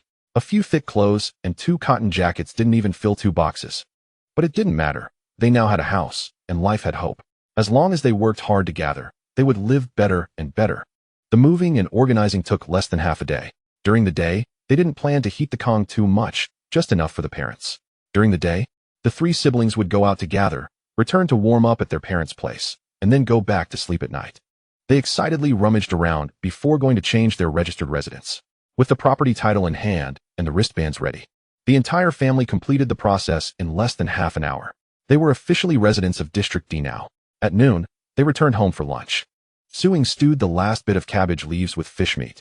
While cleaning the fish head, Suing found a transparent crystal the size of a juju pit inside. Yun, I found this in the fish head. Do you know what it is? Among the family, only Lin Yun had seen and known more. So she immediately confirmed with her daughter. Lin Yun took the object in her hand and examined it repeatedly, but couldn't figure out what it was. So, they could only set it aside for now. The fish meat stewed with cabbage was a dish Suing created, but it tasted quite good and was very fresh. Fish meat sold for 30 points per pound in the market. Their family had eaten fish meat before, but not pork. In the past, during the new year, they couldn't afford meat and used fish instead because it was the new year. They had to eat something good. Suing stewed 5 pounds this time, and the whole family ate heartily without holding back. Today, they didn't plan to go to forest number 2. They intended to go outside the city to chop firewood instead. The whole family set out together, cutting as much as they could, and they would need to dry it after bringing it back. The results haven't come out yet. And the door was knocked. They had just moved in and didn't know anyone here. Their old neighbors were still in the shanty town. Lin Yun went to the door, and Yang Lu outside greeted her with a smile. Hey. Lin Yun was surprised. Captain Yang, what brings you here? I have something to discuss with you. Lin Yun let her in. Come in, come in. Then she introduced her family. This is Captain Yang Lu, the leader of our caviar collection mission. The Lin family welcomed her, and then brought out a cup of boiled water. This was all an ordinary family had. Yang Lu didn't mind, and casually sat down on a low stool. Captain Yang came to find me because, it's to invite you to join the city defense army. Lin Yun was about to refuse, but Yang Lu interrupted her. Don't rush to refuse. It's not to join the regular army, but an auxiliary squad. Zhanya probably told you about it, right? You won't need to participate in regular tasks. Only major missions will require auxiliary personnel. Lin Yun was actually quite tempted, but participating in major missions could also be life-threatening, right? How was this different from being forcibly conscripted by Hu Jie before? Lin Yun was also listening carefully and asked, what do major missions include? Yang Lu glanced at Lin Yun, clearly impressed by his maturity, and began to count on her fingers. City defense missions, repelling beast tides, investigating forests. After a pause, she continued, but don't worry, being called up for the auxiliary squad is not mandatory, unless it's a life or death situation at the base. Every mission will ask for opinions in advance, and only those willing to participate will be registered. Moreover, every mission offers considerable points and material subsidies, much more worthwhile than gathering in the forest. After all, you're still ordinary citizens. You don't need to charge into battle. Lin Yun was indecisive, feeling that these missions seemed more dangerous than collecting caviar. Yang Lu didn't pressure her and quietly waited, but still offered a hint. Joining the City Defense Army's auxiliary squad means you'll be part of the City Defense Army. At least situations like Hujia S1T happen again. Lin Yun was puzzled as to why Yang Lu was so eager for her to join. After all, she didn't seem particularly special. Yang Lu smiled and said, "To be honest, it's because your ability is unique that the higher-ups want you to join. In our large base with a population of 1 million, there are tens of thousands of ability users, but only you and Zhang Yu are bug speakers. The rest have various powers, but you two are truly rare." Lin Yun tightened her grip on the cup, feeling a surge of emotions. She really didn't want to be forcibly conscripted again, especially to satisfy a certain group's appetite. Although the payment was substantial, she had almost died, and her hatred for Hujia hadn't dissipated. Chapter 34. Joining the auxiliary squad. Seeing her changing expressions, Yang Lu continued, "Don't worry, the auxiliary squad is quite flexible. You can gather when you need to, live your life as usual. When bug speakers are needed, you want to be sent to the front lines to fight. Your ability isn't for combat."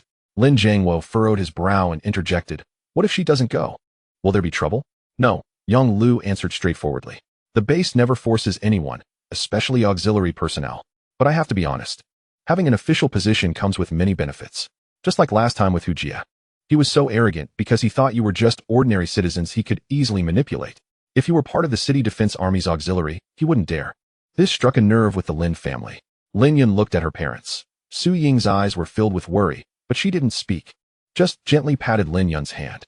"If I join, what procedures do I need to complete?" Lin Yun took a deep breath and asked. Yang Lu's eyes lit up, indicating that she agreed. "The procedure is simple. Just come with me to District B to register your ability and receive an identity badge. It's just a process." Lin Yun nodded, stood up to leave, but suddenly thought of something and returned to the house to get the transparent juju pit. "Captain Yang, do you recognize this?" As the captain of a City Defense Army squad and an ability user, there was no one better to ask. Yang Lu took a glance and immediately recognized what it was. She looked around and lowered her voice. "I knew you would eventually come into contact with this." Lin Yun blinked. "So what is it?" "This thing is the energy core from a mutated organism. It has great uses. Whether it's for gene potions, ability potions, or maintaining protective shields, this thing is essential. The one you have is worth 100 points to the base." The Lin family was astonished. It was indeed very valuable. Yang Lu continued her explanation. "This is the energy core from a primary mutated organism, usually found in not-so-powerful ones like chickens, fish, or rabbits. Some of these organisms have it, and some don't. It's all about luck. Organisms of level 1 and above will definitely have this, but they are also dangerous. Generally, mercenary groups mainly hunt for these. The purchase price for level 1 is 500 points. The Lin family looked at the energy core with excitement. Lin Yun continued to ask, "Captain Yang, can I ask one last question?" Yang Lu readily replied, "Go ahead. Is it true that ability users can only level up by taking gene drugs?" "As it stands, yes, but after so many ability users' experiences, there's another method, eating the meat of mutated beasts, which will contain some energy. However, it still doesn't compare to the gene potions made from energy cores, so leveling up is slow. Also, using your abilities often helps, but that method is also slow. Currently, the main method for leveling up is still taking gene drugs." Lin Yun felt disheartened. Leveling up was too expensive, costing 20,000 points. Yang Lu patted her. "Don't be discouraged. You are already an ability user, which is better than being an ordinary person. Get out more, and even if leveling up is slow, there will come a day when you improve. Besides, your bug speaker ability is special. You might have different opportunities in the future." Lin Yun forced a smile. But deep down, she knew that opportunities were too elusive and far less reliable than tangible points. Lin Hung raised his hand, signaling that he wanted to ask a question. Yang Lu pointed to him. "Little friend, go ahead. Can the energy core be directly absorbed?" Yang Lu applauded. "Good question. The answer is no. Because the energy core contains impurities and high radiation, these must be removed before it can be made into a potion. Otherwise, how could a bottle be so expensive? It's all about the high cost." The family fell silent. Yang Lu leisurely took a sip of water. "Any other questions?" The Lin family shook their heads in unison. Like obedient children, Yang Lu almost laughed. This family was really amusing. "All right then, let's go, Lin Yun." Lin Yun followed Yang Lu to District B. Compared to the bustling inner city, District B was quiet, heavy, and had a more somber atmosphere. City A was where the powerful and elite lived, while District B was the headquarters of the City Defense Army and other military forces. Along the way, they occasionally saw people in City Defense Army uniforms patrolling. They walked steadily, their eyes sharp, most of them armed, creating a serious and orderly atmosphere. This is the registration office. Yang Lu led Lin Yun to a tightly guarded 5-story building. 2 guards at the entrance stood at attention and saluted when they saw Yang Lu. She nodded in acknowledgement and led Lin Yun inside. Yang Lu skillfully guided Lin Yun to a window marked for auxiliary personnel registration and spoke to a receptionist in camouflage. She's joining the auxiliary squad today. Please register her. Lin Yun handed over her wristband, and the other party recorded her age, address, and ability, finally printing out an identity badge to hand to Lin Yun. It was a dark silver metal badge, palm-sized, with the words City Defense Army Auxiliary and a string of numbers engraved on the front. The back bore Lin Yun's name and the words Bug Whisperer, with a fine pattern inlaid around the edge, feeling cold and hard to the touch. This badge would serve as your identity proof. You have already been registered by the City Defense Army, but it's important to keep it safe as getting a replacement would be quite troublesome. Lin Yun nodded obediently, and Yang Lu patted her shoulder, signaling her to follow him. The two went up to the second floor to the points exchange office, where Yang Lu leaned closer and lowered his voice. Your ability is special, and to win you over, they have arranged for you to receive a salary. Although it's not much, a guaranteed 100 points per month is better than nothing. That's enough to buy 20 gene of black flour. Lin Yun felt a drop of cold sweat on her forehead. So, is your boss really okay? After logging the information into the wristband on the second floor, the points would be credited on the 1st of every month, so Lin Yun wouldn't need to make a trip. Next, Yang Lu took her around some less important areas for about half an hour, then said, that's basically the situation. If you have any questions, feel free to come find me in Area B, or you can message me through the wristband. Okay, thank you, Captain Yang. Lin Yun sincerely thanked him. Today Yang Lu not only helped her resolve the issue of joining the auxiliary team, but also patiently answered so many questions, saving her from a lot of detours. No need to be polite. We're all on the same team now. Yang Lu waved his hand. I have tasks to attend to, so I want to see you off. Just be careful on your way back. You take care too, Captain Yang. After exiting Area B, Lin Yun looked at the bleak scenery of the outer city and breathed a sigh of relief. She now had a backing. Chapter 35. Mom's luck is overwhelming. When Lin Yun returned home, her family was waiting for her. Upon hearing that she had joined the City Defense Army Auxiliary Team, they all sighed in relief. It didn't take long to handle the procedures, and she was back by just after 2 p.m., which was enough time for them to go chop wood outside the city. At the city gate, many people were carrying axes as they headed out. Winter was approaching, and everyone needed to stock up on firewood to get through the cold season. The 5-member Lin family all went out, each carrying a backpack and an axe. The backpacks were found in the yard, likely left behind by the previous mercenary group, and they were quite handy for carrying firewood. They followed a large group out, and then spread out to begin chopping trees. The area they were chopping was the outermost part of the forest. When the base was built, the forest was about 15 kilometers away from them. Now, the chopping area was only 12 kilometers away, thanks to their relentless daily efforts. Otherwise, the distance would have been even shorter. If it got any closer, the base would probably be engulfed by the forest. Due to years of logging, the trees here were not very thick, typically about the thickness of a thigh, which an average person could chop down with an axe. The 5 members of the Lin family stayed close to each other and each found a tree to chop down. Although this area was within the patrol range of the City Defense Army, it was better not to spread out too much just in case. Lin Yu and Su Ying, being weaker, chose to chop smaller trees, while Lin Yun, Lin Jiangwo, and Lin Heng focused on the thicker ones. Lin Yun, being an ability user, was naturally stronger than the others. After only a few chops, someone approached. It was their old neighbor, Aunt Zhang. Although they had exchanged messages after the heavy rain, they hadn't seen each other since. Aunt Zhang had 3 sons, and she was a straightforward person who raised good children. During the years when Lin Jiangwo's leg was injured and Lin Yun had not yet awakened her ability, Su Ying had to take care of Lin Jiangwo and couldn't work, making it hard for them to afford food. Aunt Zhang often helped their family during those times. Of course, the Lin family remembered this kindness and had repaid it. Now, the 2 families maintained a good relationship, often notifying each other about discounted rice and other essentials in the market. Today, Aunt Zhang's family was also out chopping wood, and Su Ying struck up a conversation with her.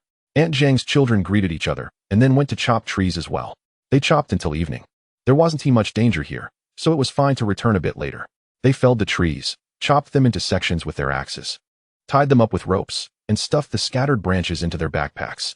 In the end, each person carried about 150 jean of firewood home. This firewood needed to be dried once they got back. This year, they had prepared for firewood later than usual. In previous years, they would usually start preparing more than a month in advance. If they saw it running low later, they would come back to chop more. After saying their goodbyes, they carried their firewood home.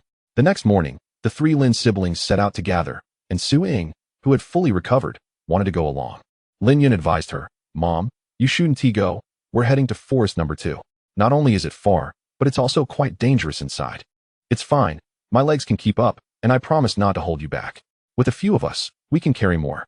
Lin Yun wanted to persuade her further, but Lin Hung tugged at her and said, "Sister, let Mom go. I've noticed that Mom has great luck. When we go to forest number 1, she often finds things that others can't, like the potatoes and sweet potatoes we have at home." Forest No. 1 had basically been thoroughly searched. To find these things here indeed required great luck. Lin Yun looked to her younger sister for confirmation. Lin Yun nodded. "I can vouch for that. Our mom's luck is probably much better than ours." Still uneasy, Lin Yun hesitated for a moment. But seeing their confidence and thinking about her own ability, she finally agreed. However, she still insisted, "Mom, you must stick with us." Su Ying patted her chest and promised to be obedient. The four of them loaded their backpacks, picked up their weapons, and greeted their father. Lin Jiangwo also grabbed a backpack and set off with them. The four went to gather while Lin Jiangwo went to chop wood, so the whole family was out together. When they reached the city gate, the two groups parted ways. Lin Jiangwo went toward the logging site to continue his work from yesterday. Meanwhile, Lin Yun and the three others quickly entered the road leading to forest number 2. It took about an hour and a half to walk from the base to forest number 2, which was no short distance. They stopped halfway to rest for 10 minutes, drinking a bit of water before continuing. As they reached the edge of the forest, they all drew their weapons and stayed alert. Lin Yun extended her mental energy, first contracting a grasshopper and a mantis. Then she controlled a swarm of palm-sized insects to scout ahead before continuing on. Not long after, Su Ying suddenly said, "Daughter, don't go that way. I feel it's not good over there." Although Lin Yun didn't sense anything wrong from the insects, she obediently turned to another direction. Lin Hung tugged at her, signaling her to let Su Ying lead the way. Lin Yun was a bit skeptical but hesitated before agreeing. If worse came to worst, she could use the insects to protect herself. A few minutes after they diverted, a colorful venomous snake slithered out from the place Su Ying had avoided. Had they not changed course, they might have faced a fierce battle. After following Su Ying for about half an hour, they encountered a lone wild goat. This goat had also mutated, significantly larger in size, standing up to their chests, with two sharp horns on its head. Its body weighed over 500 jean. The four didn't approach, but carefully climbed a tree to look down from the trunk. The wild goat was unaware of the impending danger, leisurely munching on grass. Lin Hung whispered, "Sister, can we take it down?" Lin Yun made a no gesture with her hand.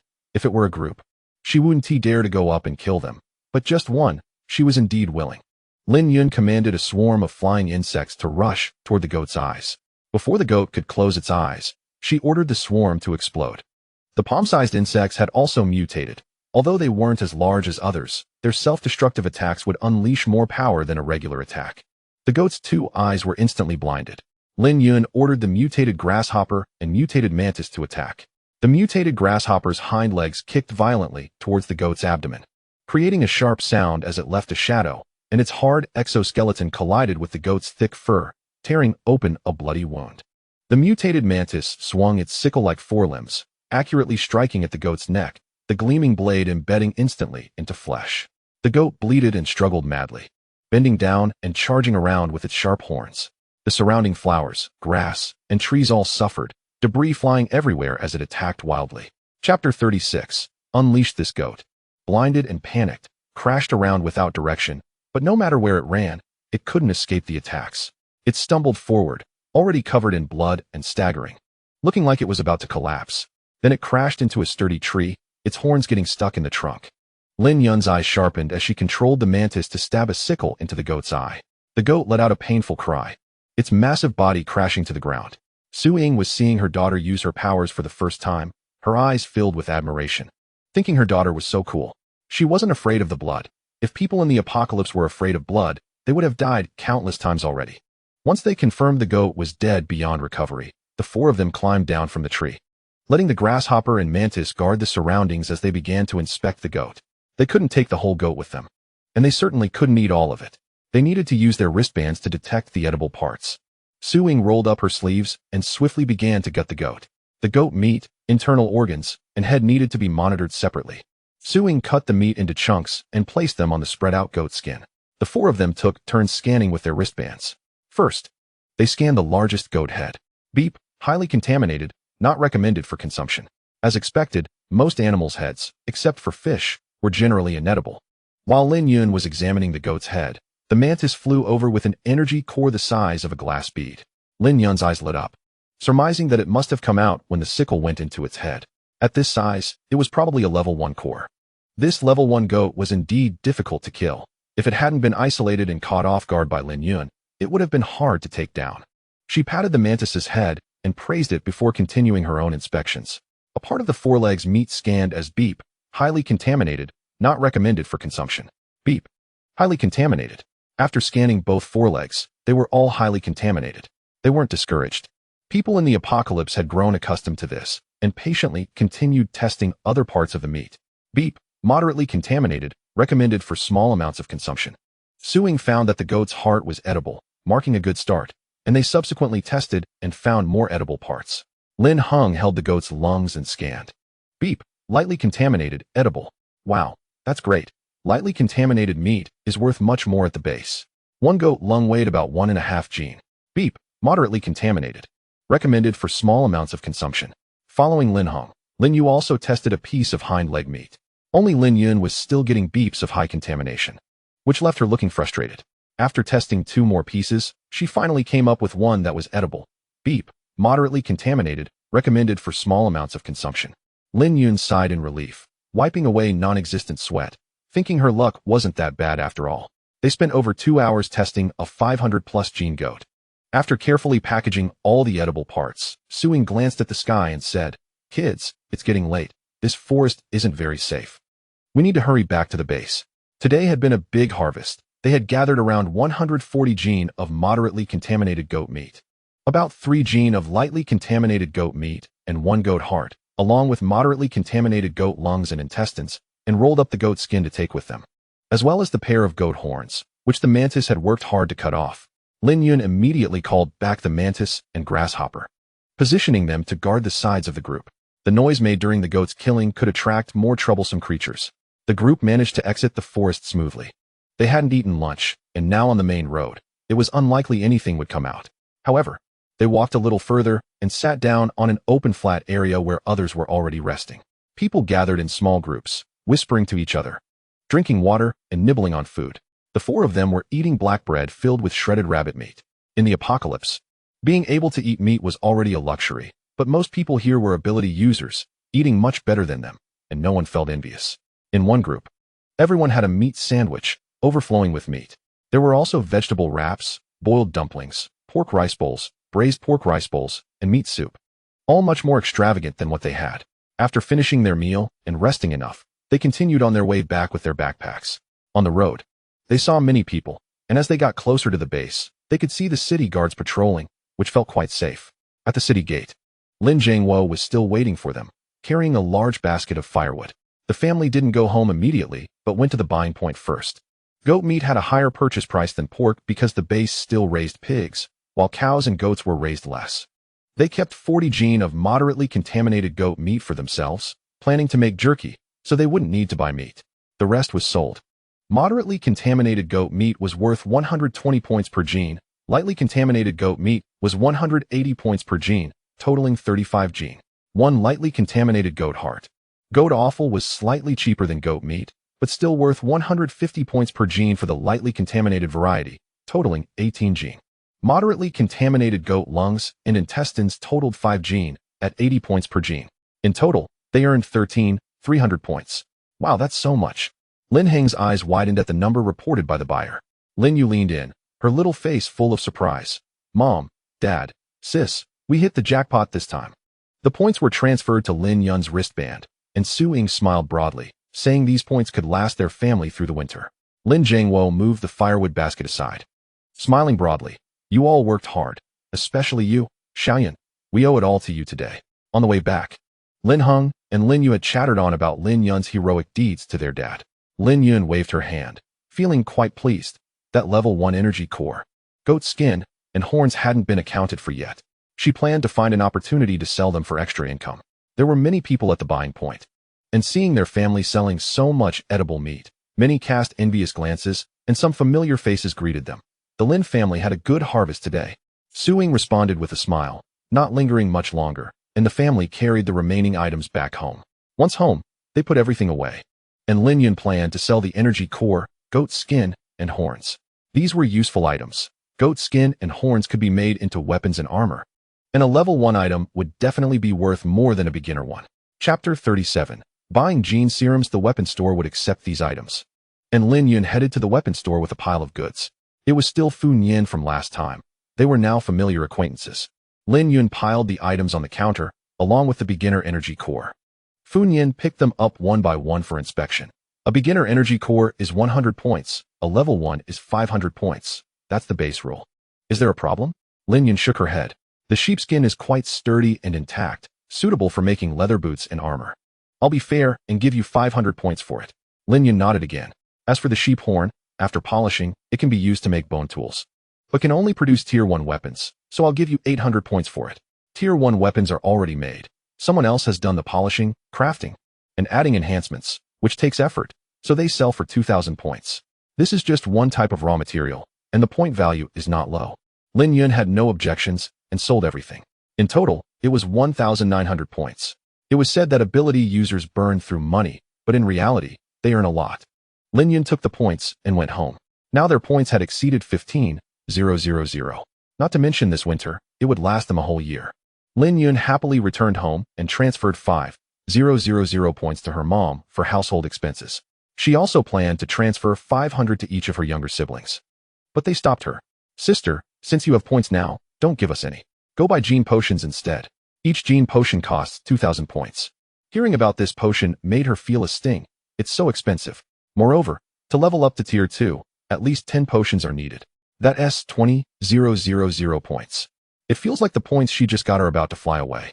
But this is a dangerous wasteland. Going out to gather resources poses risks, and without strength, one cannot handle beast tides attacking the city.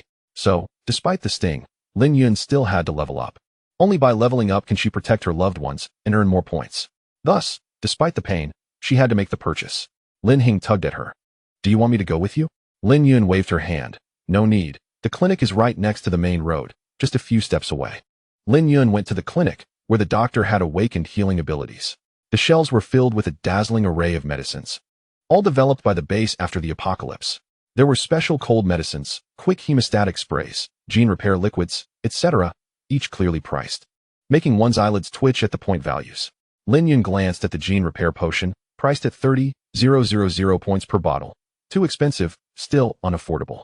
But Lin Yun vowed she would save enough points to buy it for her dad. The clinic was overseen by a woman in her 30s, wearing a white coat. Seeing Lin Yun enter, she initially thought she was there to buy detoxifiers. Little did she know, Lin Yun called out, "Boss, give me 2 gene potions." She couldn't spend all her points at once. The long winter was ahead. Although she would continue to gather resources, she needed to keep some points for emergencies. So she decided to buy 2 for now. Plus, this stuff probably requires absorption time like the detoxifiers, so buying too many at once might be unwise.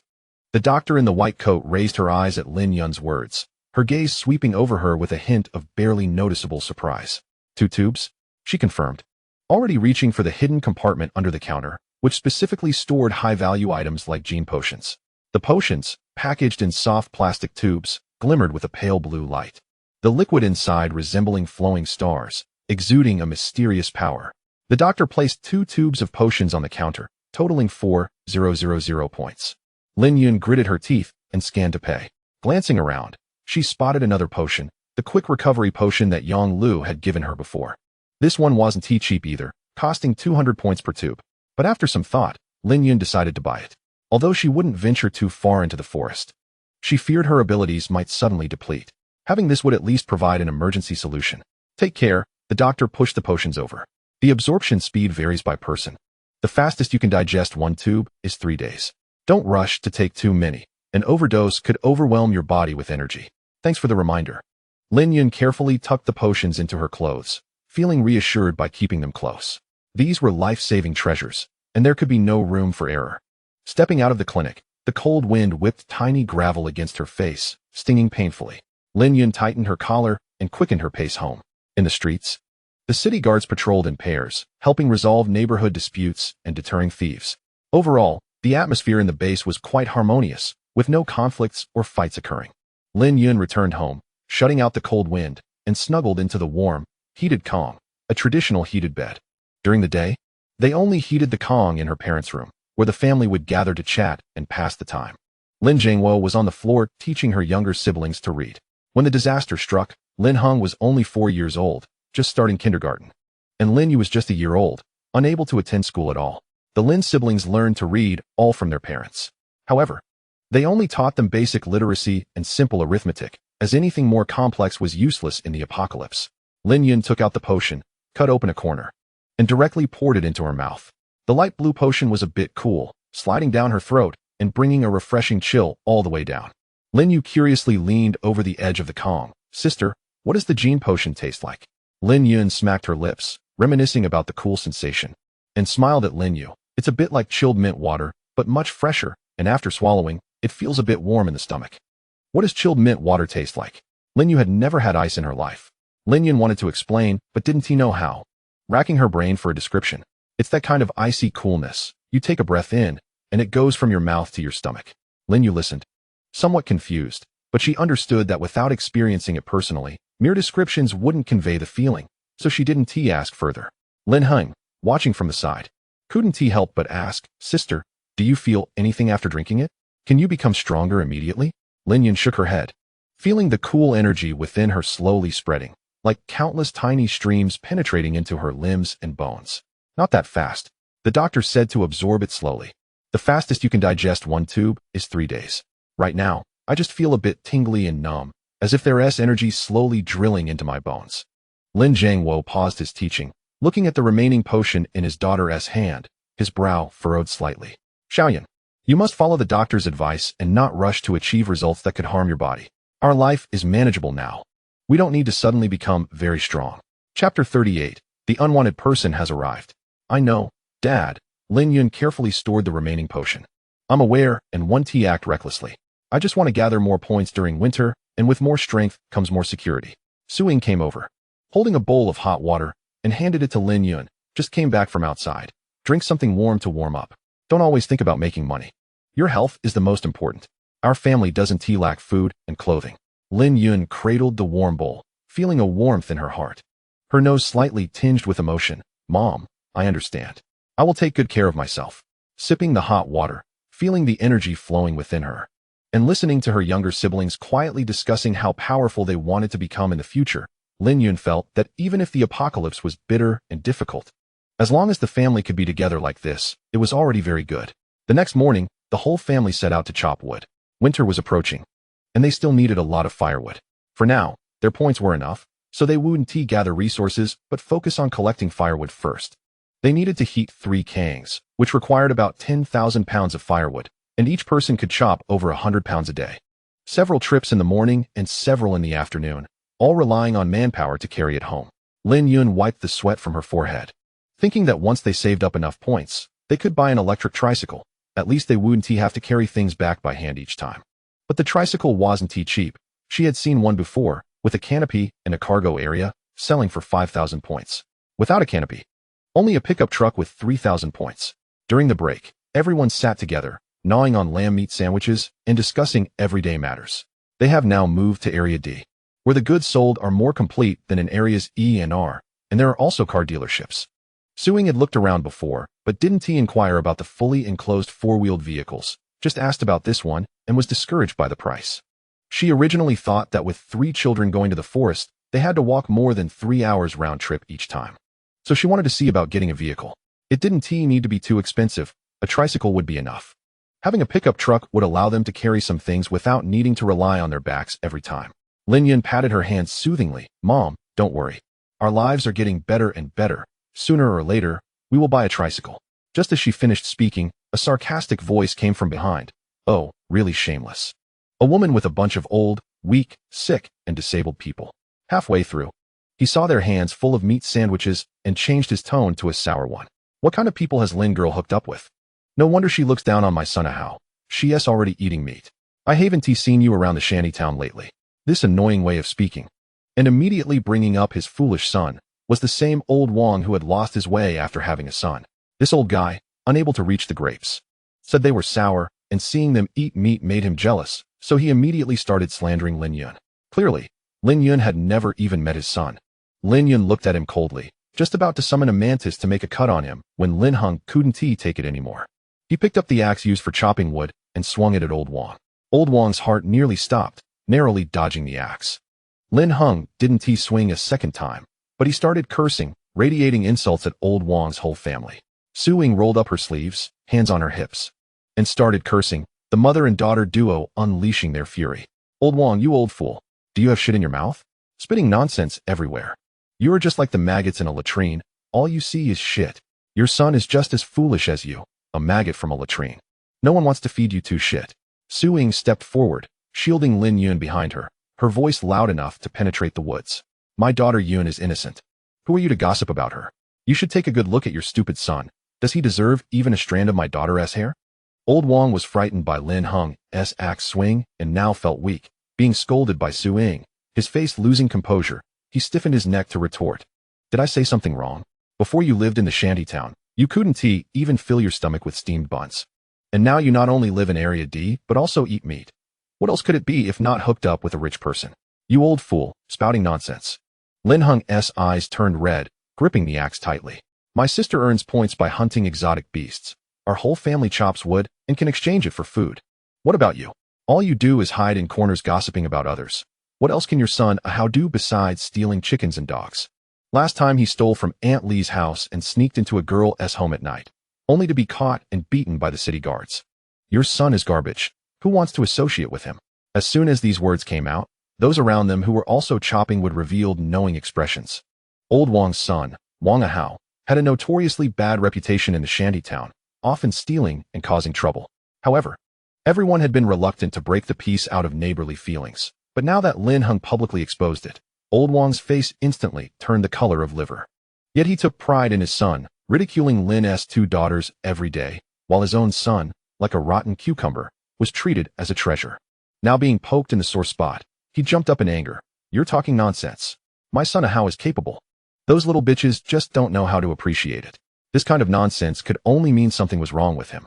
Lin Yun snapped her fingers, and the mantis that had been hiding in the tree flew down, slicing into old Wong's shoulder with its sickle.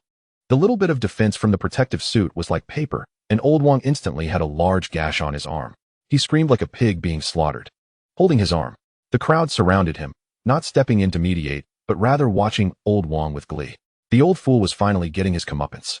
His son Wang Ahao was nothing but a troublemaker. He would flirt with any pretty girl he saw, getting beaten up countless times, but never learning his lesson.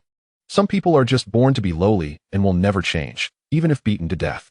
The commotion drew the attention of the patrolling city guards, who sent a few people over. What is going on? Why is someone injured? Old Wong leaned forward, clutching his arm, but before he could get close, the surrounding people chimed in to clarify the situation.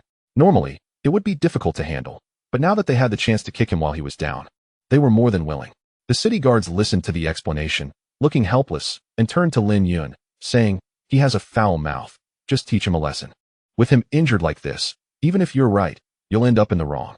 Old Wong had originally planned to report the incident, but found the city guards were not siding with him at all. Lin Yun remained calm. I will pay for the medical expenses. If he keeps talking back, I won't mind giving him another cut. Chapter 39.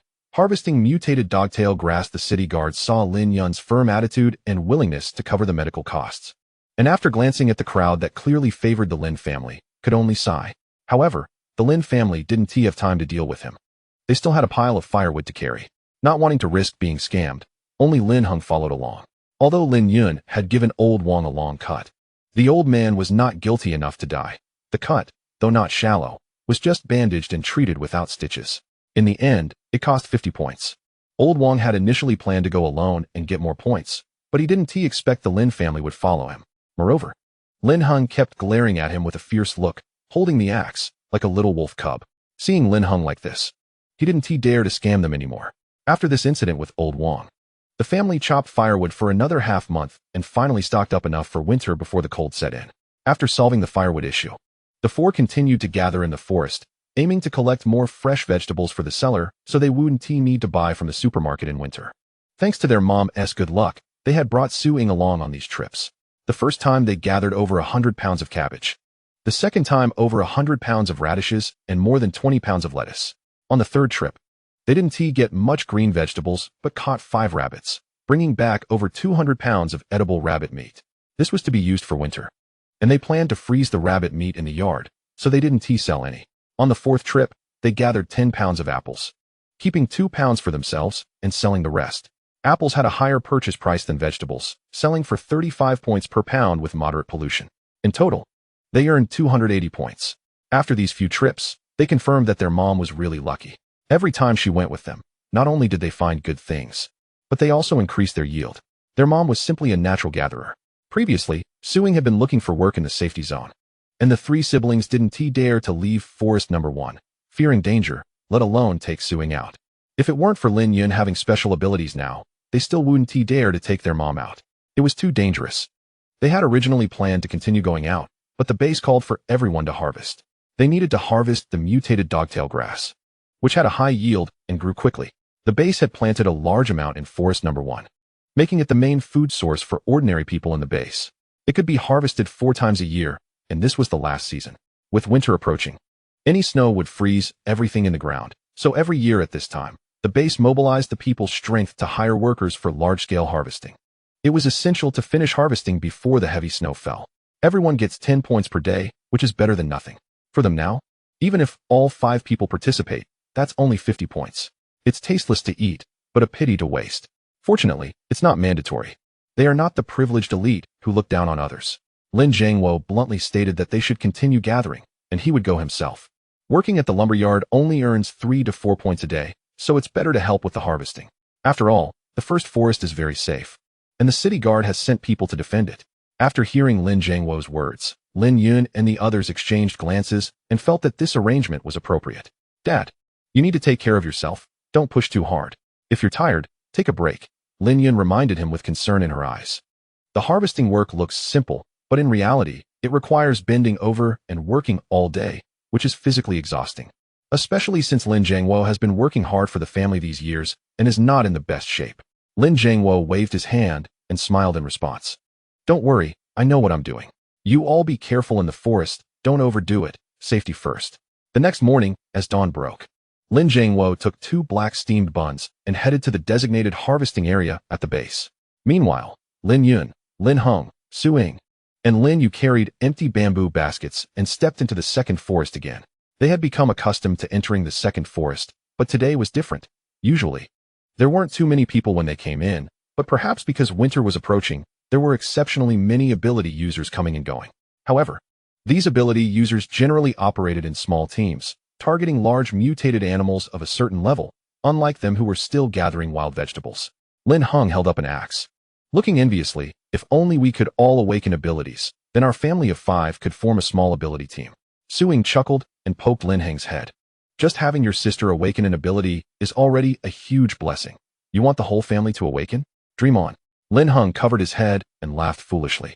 But Lin Yun was moved by his words. If they could save up more points to buy an ability serum for each family member. Lin Heng's idea might not be impossible, but the ability serum costs 30,000 points each, which is not something their family can aspire to at the moment. They would still need to be grounded and accumulate points little by little. On the other hand, Lin Jiangwo followed the main group, using crutches to steadily walk to the first forest. Usually, when everyone goes out to gather, they aren't ability users, and the first forest has almost been trampled through. Gathering all day might not even earn a dozen points, so when the base called for help, most people from areas E and F showed up. Those who live in Area D are generally not short on money, so not many came over.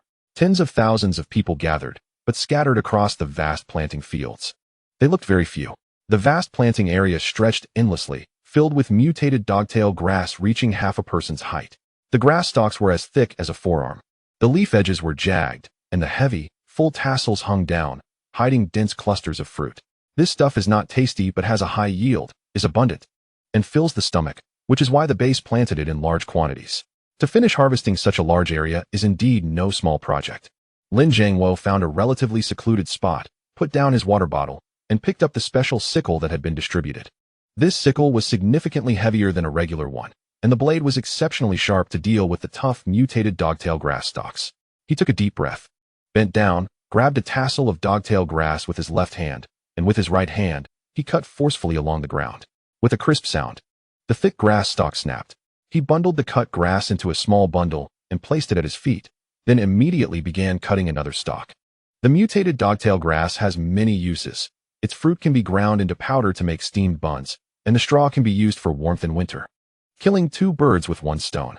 The family was busy until evening before returning home, each one exhausted and not wanting to move. Gathering in the forest and bending over to harvest is no easy task, but there is no other way. This is how people live in the apocalypse. Chapter 40. Heavy snow. Thanks to Suing, their luck was once again overwhelming, and they harvested a bunch of moderately polluted hawthorn and mint leaves. Hawthorn is both a fruit and a traditional Chinese medicine, and mint leaves are one of the main ingredients for insecticides and detoxifiers, making them quite valuable, especially the mutated mint leaves in the forest. One tail of moderately polluted hawthorn is worth 50 points, and lightly polluted ones are worth 120 points. Hawthorn is cheaper, at 30 points per pound. Since no one in the family likes sour food, they planned to sell it all for points. They had 58 pounds of lightly polluted hawthorn, 3 pounds of moderately polluted mint leaves, and 6 tails of lightly polluted mint leaves. Mint leaves are not weighed down, so being able to pick this much was already a stroke of luck for them. Before heading home, they went to the purchasing station and sold everything. They earned a total of 3,600 points. Their points exceeded 10,000 again, which would be enough for the entire winter even if they did nothing. Harvesting was too exhausting. Bending over all day only earned 10 points. Lin Yun felt sorry for her dad and forbade him from going again. Their family wasn't short on money anyway. Lin Jiangwo was getting older, and after bending over to harvest all day, his back hurt until the next day. Since they had enough points, he didn't go anymore. But he didn't give up on the lumberyard job. It wasn't really about the few points, but rather to collect dead branches there. Every time he came back, he could carry 20 to 30 pounds of dead branches. Enough for kindling. After a busy half-month, the mutated dogtail grass planted by the base was finally all harvested. What remained was manual threshing. The base didn't have large farming machines, so everything relied on manual labor. They had left in a hurry and didn't take much with them. And the base's energy supply was already insufficient, mostly going to the inner city, so they could only rely on manual threshing. The points for threshing were even lower than for harvesting. Working all day only earned 5 points. Young people were reluctant to go, but many elderly people and children without families went. The day after harvesting was completed, the sky turned overcast, and snow was imminent. The temperature continued to drop, reaching -35 degrees. Lin Yun and the others stopped going out to gather and focused on staying home for the winter. With nothing to do, Suing bought cotton and planned to make a few more cotton quilts. They currently only had quilts to cover, with grass mats underneath. The previously purchased quilts were insufficient, and now that they had money and time, they would take their time making them. Instead of buying finished quilts, they only bought cotton, which costs 20 points per pound. The base grows mutated cotton every year. 8 pounds of cotton cost 160 points, and with fabric for both sides, it would be 100 points, saving 140 points compared to finished products. Now that they had a Kong, a heated bed, and a fire wall, they planned to make the quilts lighter, needing only 6 pounds. They also needed to make 3 thin mattresses, which could be a bit thinner. This meant they couldn't just heat the Kong where their parents were staying. Suing sent the kids to play on the other side, while she slowly layered the cotton with Lin Jiangwo. She also bought 3 cotton jackets, just enough for each person, so no one had to wear the same one when going out. Each jacket cost 150 points, so their winter preparations were nearly complete. Meanwhile, the 3 siblings were playing cards, sitting on the warm Kong, covered with quilts, with a hard wooden board in the middle. The playing cards were made by Lin Jiangwo from a thin piece of wood, which was a bit hard. After one round ended, Lin Yu stretched lazily and suddenly pointed at the window. "Sister, brother, look. It's snowing outside." Outside the double-glazed window, heavy snow fell from the sky like goose feathers. The snowflakes resembling torn cotton, descending in large patches and quickly accumulating a thin layer of white on the windowsill.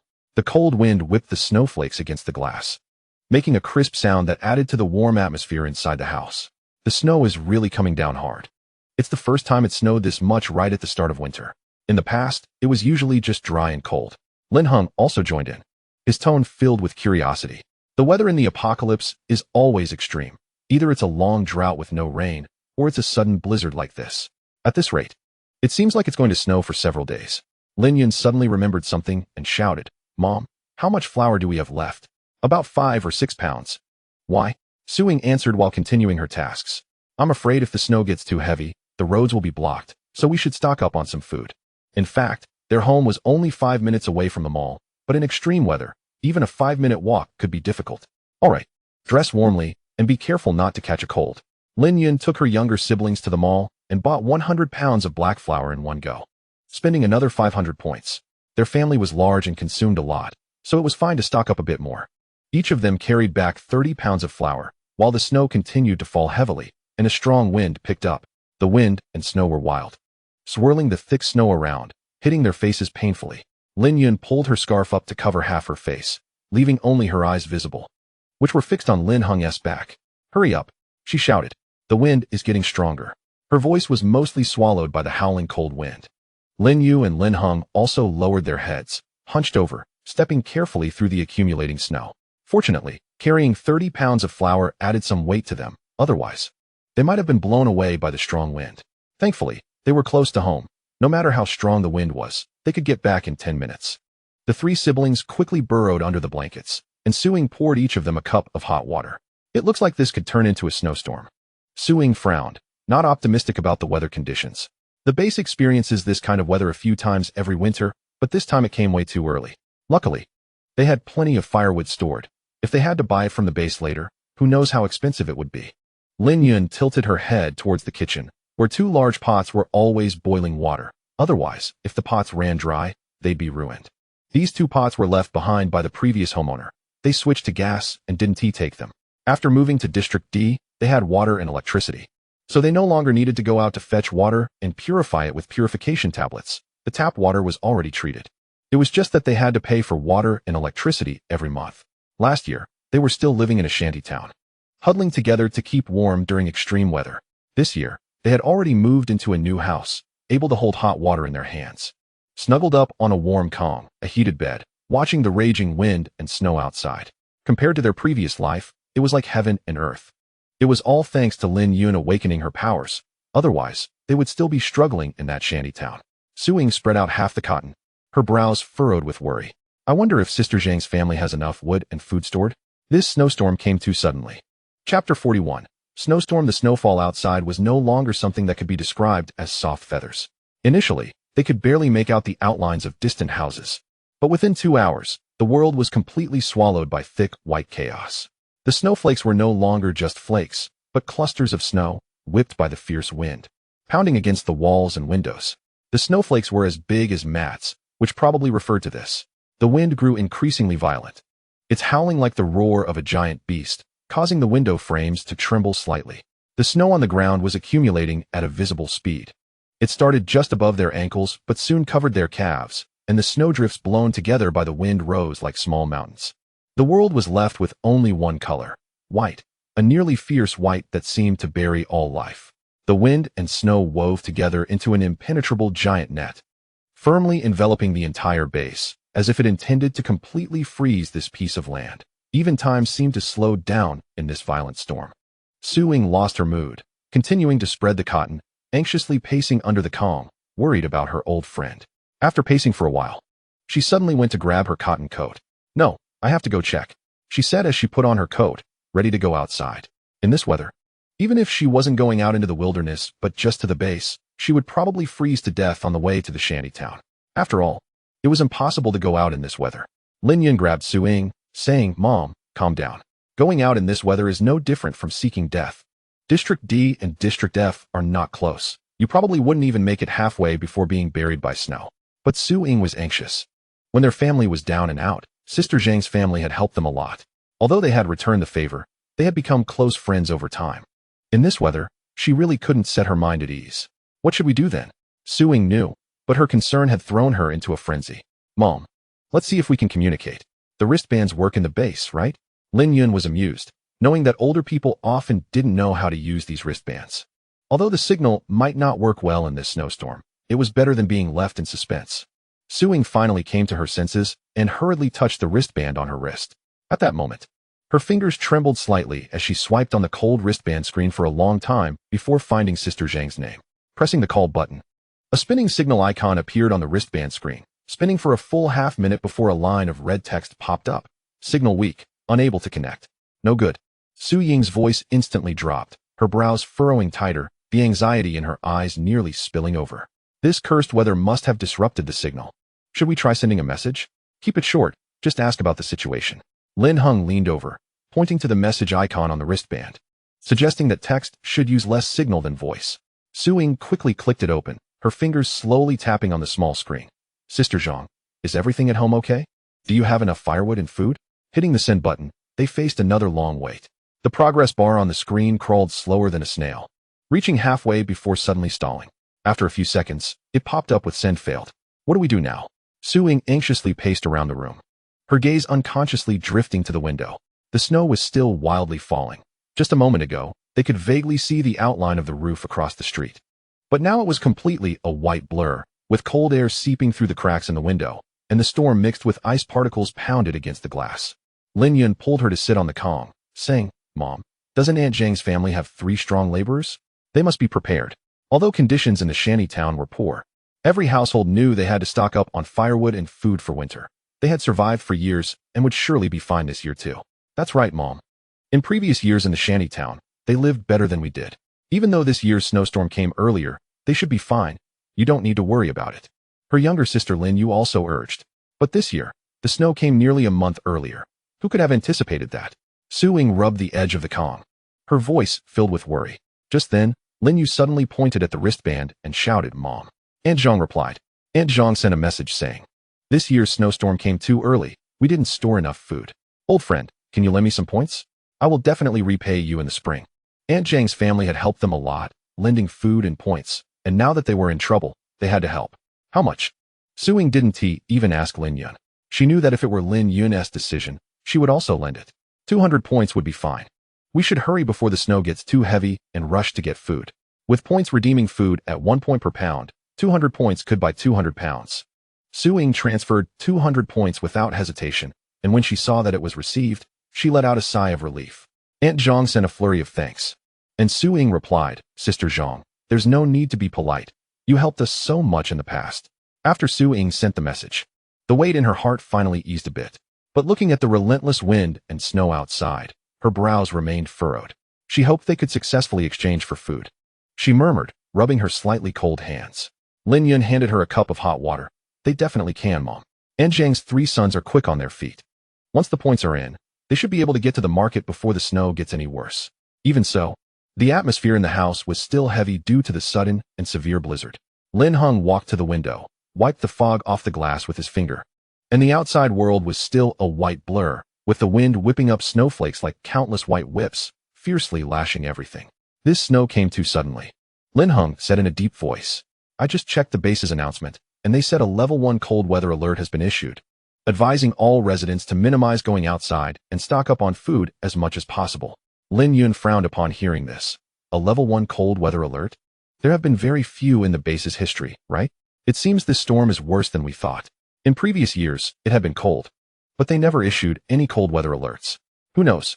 At least we stocked up on firewood in advance. Otherwise, if we're snowed in, we wouldn't even be able to go out to chop wood.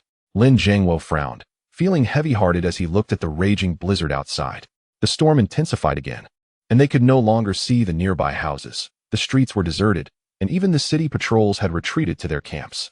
The firewood in the Kong crackled, casting a warm yellow glow on everyone's faces, but the endless roar of the wind and snow outside felt like an invisible thread tightening around their hearts. Chapter 42. Noodle Dumpling Soup. Half an hour later, Aunt Zhang sent Su Ying a message. They had managed to buy flour, and the base had plenty of food stocks. They could buy it, but everyone was scrambling for supplies, and the base had sent patrols to maintain order. Su Ying breathed a sigh of relief. Their family wasn't worried. When it first started snowing, Lin Yun had gone out and bought 100 pounds of black flour. Moreover, their cellar still had dozens of pounds of sweet potatoes and 200 to 300 pounds of potatoes, all found in Forest Number 2 before winter, which they hadn't sold but kept for their own use.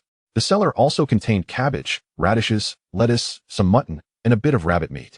Although the cellar was slightly cooler than the house, it wasn't the best place for storing fresh rabbit and mutton. They had originally planned to freeze them outside once it started snowing. Now, it turned out just right. This heavy snow had become a natural ice cellar. Lin Yun got up and walked to the door, opening it a crack. A bone-chilling wind rushed in, stinging her face with snowflakes. This blizzard is too severe. Going outside could easily lead to frostbite or a cold. In this apocalypse, we can't afford to get sick. Let's wait until it eases up a bit. And the wind isn't so strong, before putting the meat outside to freeze. The warm light inside reflected the slightly eased expressions of everyone. But the wind and snow outside showed no signs of letting up. Lin Yun added a piece of dry firewood to the stove. The crackling sound sent sparks flying, and he thought that if the snow kept falling for another couple of days, it might pile up to their chests in the base. Lin Yun nodded, his gaze falling on the recently updated base announcement on his wristband. The announcement says the patrols have started clearing snow on the main streets. However, with the heavy snow, it's likely to just accumulate again, so it probably won't help much. They also reminded every household to check their doors and windows to prevent the snow from blocking them. Lin Yun walked to the window, looking at the ice flowers forming on the glass, her fingertips gently tracing them. We're okay. At most, we'll just have some snow accumulation. I'm worried about those shantytown roofs. If the snow gets any heavier, they might collapse. Lin Yun expressed her relief. Thank goodness we moved here this year. Otherwise, we would be freezing in the shantytown. She vividly remembered the bitterly cold nights when their family of 5 huddled together under several quilts, using each other's body heat to stay warm. The makeshift shelters made of plastic sheets and boards outside were not insulated at all, and the cold air kept seeping in. The whole family was too afraid to sleep too soundly at night, worried that one of them might fall asleep and never wake up again. As time passed, the sky gradually darkened. They turned on the lights, and Lin Yun rolled up her sleeves to prepare dinner. No matter how worried they were, they still needed to eat. In this freezing weather, they planned to make some warm dumpling soup to warm their stomachs. Lin Yun discussed with his parents. I'll sleep with you for the next few days. We won't heat the top room to save on firewood. Su Ying had no objections. They had all slept together before. And the Kong was big enough, with a curtain hanging in the middle for separation. Lin Yun and Lin Yu were girls, and it wasn't very convenient for them to always sleep with the boys, so they decided to stick to their side of the Kong. Lin Yun boiled some water, added a few cabbage leaves to cook, and seasoned it. Once the water boiled, she grabbed a handful of flour and added water little by little, skillfully stirring with her fingers to knead the flour into evenly sized dumplings. Sis, let me help you stir. Lin Yu leaned over, rolling up her sleeves to join in. Lin Yun smiled and handed her the bowl. Stir slowly. Don't let the dumplings stick together. A steam rose from the iron pot on the stove, and the fragrance of cabbage mixed with the seasoning spread throughout the room. Lin Yun squatted by the stove, adding another piece of firewood. Watching the flames lick the bottom of the pot, his voice warm. This weather is perfect for enjoying a hot bowl. It feels great going down. Su Ying sat on the Kong, continuing to layer cotton, hoping to finish the quilt within 3 days. In the meantime, Lin Yu had already stirred the dumplings enough. Lin Yun took the bowl back, carefully dropping the dumplings along the edge of the pot, using a spoon to gently push them apart to prevent them from sticking to the bottom. The white dumplings rolled in the boiling water, quickly puffing up. Let's add some shredded mutton.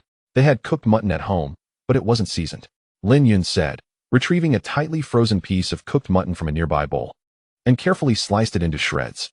The texture of the mutton glistened faintly under the light, exuding a rich meaty aroma. As soon as it entered the pot, it intertwined with the flavors of the cabbage and dumplings, intensifying the fragrant aroma in the room.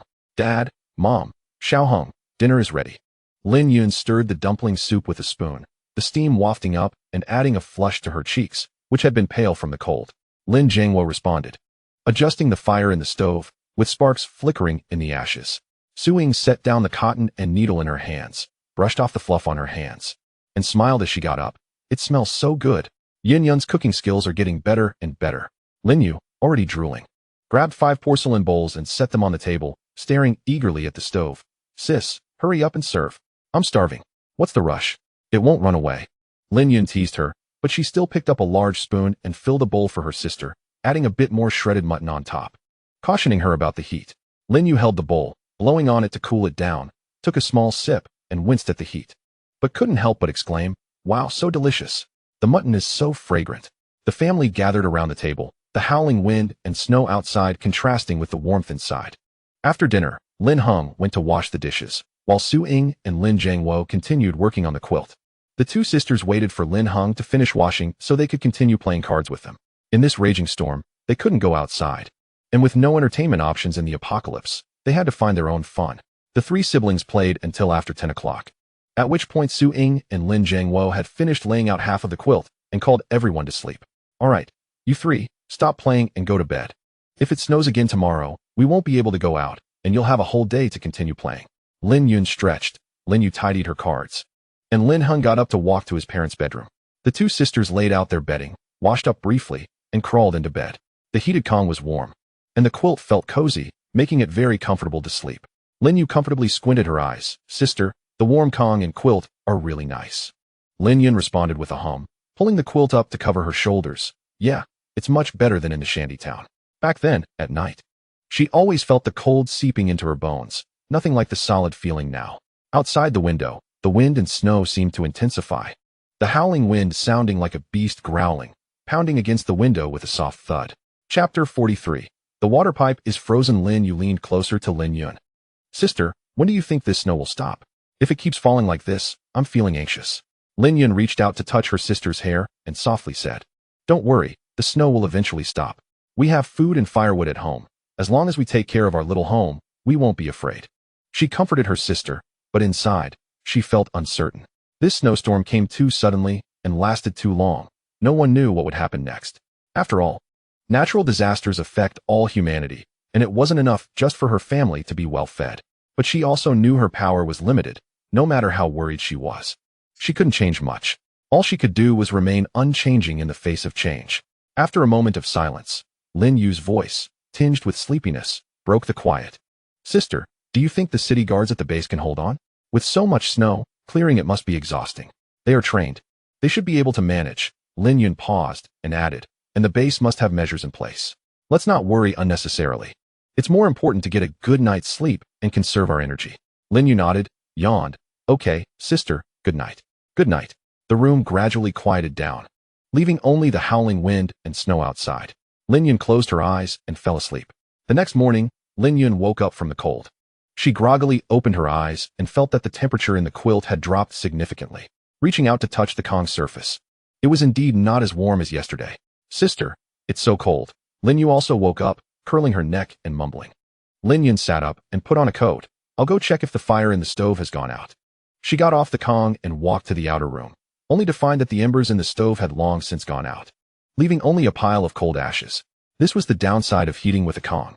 The temperature didn't last until morning unless one got up in the middle of the night to add firewood. But usually, they would just heat it up and then block the stove opening to prevent the heat from escaping. However, it rarely lasted until morning. Their firewood was stacked in a shed in the yard, which was sheltered on all sides, so no matter how heavy the snow, it couldn't get in. When fetching firewood, they just needed to go inside the shed. Lin Jiangwo was already up, busy in the two stove areas. When he saw Lin Yun up, he urged her to go back. Go back to the quilt. Dad will start the fire soon. He had several bundles of split, dry firewood and thin sticks beside him, lighting them up. The entrance of their home had two symmetrical stoves, not far apart, making it easy for one person to manage both. Behind the stove was a living room that also served as a dining room, although they ate at the Kong with a Kong table. The living room had two doors leading to two bedrooms, and the stairs to the second floor were also in the living room, with the bathroom in one corner, making it quite multifunctional. What worried Lin Yun was whether the water pipes would freeze in such heavy snow. If they did, they would have no water. Fortunately, they had developed the habit of storing water in the shantytown, so even though they had pipes here, they still had 3 large barrels of water stored. The barrels were also bought after arriving here and were placed in the living room. Lin Yun twisted the water pipe, and sure enough, it was frozen. Dad, the water pipe is frozen. Lin Yun called out to Lin Jiangwo by the stove, her tone calm with a hint of expectation. Lin Jiangwo, who was lighting the thin sticks with matches, didn't even look up. I know, I anticipated this. Luckily, we stored water, so we can manage for now. We'll see if it thaws when the weather warms up, he said, shoving the lit stick into the stove and adding a few more pieces of dry wood. The flames crackling to life, warming his face. Once the fire was going, the Kong would take a while to warm up. It seemed that they couldn't let the firewood run out. As long as there was a bit of firewood inside, they could stay warm indefinitely. Lin Jiangwo looked at the raging snowstorm outside. They couldn't be stingy with the fire today, although the house here was sturdier than in the shantytown. If the temperature dropped again, it would be uncomfortable at night. The contracted mantis and grasshopper had been huddled in the corner of the Kong, looking wilted. They were used to flying in the forest and could only curl up in this small space, unable to stretch out. Lin Yun had prepared a pile of food for them. Anyway, they weren't afraid of contamination, and even frozen vegetable leaves were fine for them to munch on. She had piled a bunch of high-pollution vegetable leaves in the yard. At this moment, Lin Jiangwo had already got both stoves roaring with flames, the heat rising through the Kong holes, gradually warming the room. He wiped his hands and walked to the window, pulling back a corner of the curtain to look outside, his brows furrowing tightly. The snow had already blocked more than half of the window, and it showed no signs of stopping. We need to clear the snow in the yard after breakfast. Otherwise, we won't even be able to open the door. Lin Jiangwo turned back and said to the others. Su Ying rolled up her sleeves to make breakfast. Then let's eat first, and after breakfast, we'll shovel the snow. The question was where to shovel the snow, as it was likely piled up quite a bit outside. Breakfast consisted of leftover noodle soup from last night, black bread, and a large plate of stir-fried shredded potatoes. Their family had many members and ate a lot. After breakfast, the four of them would go out to shovel snow, and Yaya, you stay home to watch the stove. Don't let the fire go out, and heat some water while you're at it. Lin Yun nodded, holding her bowl. She was the youngest in the family. Small and thin, unable to push through such thick snow. This snow was probably already waist deep. Just yesterday, they were saying that if it kept snowing for another 2 days, it would be chest deep. Looking at the current situation, it seemed they would get buried. After breakfast, Lin Jiangwo found 4 shovels and distributed them to Lin Yun, Lin Hong, and Su Ying. The 4 of them bundled up in their cotton clothes, tucking their scarves tightly around their necks before pushing open the door. As soon as the door was cracked open, the howling cold wind rushed in like it was carrying ice shards, instantly filling the room with cold air. Lin Yu couldn't help but shiver and quickly scooted closer to the Kong. Lin Jiangwo took the lead, pushing the door open wider. The sight outside made everyone gasp in shock. The snow had piled up above the door, almost completely burying the threshold. Looking out, the entire yard was a vast expanse of white, indistinguishable from the path or the corner where they stored clutter. Only the vague outline of the firewood shed in the corner of the yard could be seen, as if covered by a thick blanket of snow. One step in, and it was directly to the waist, almost buried to the chest.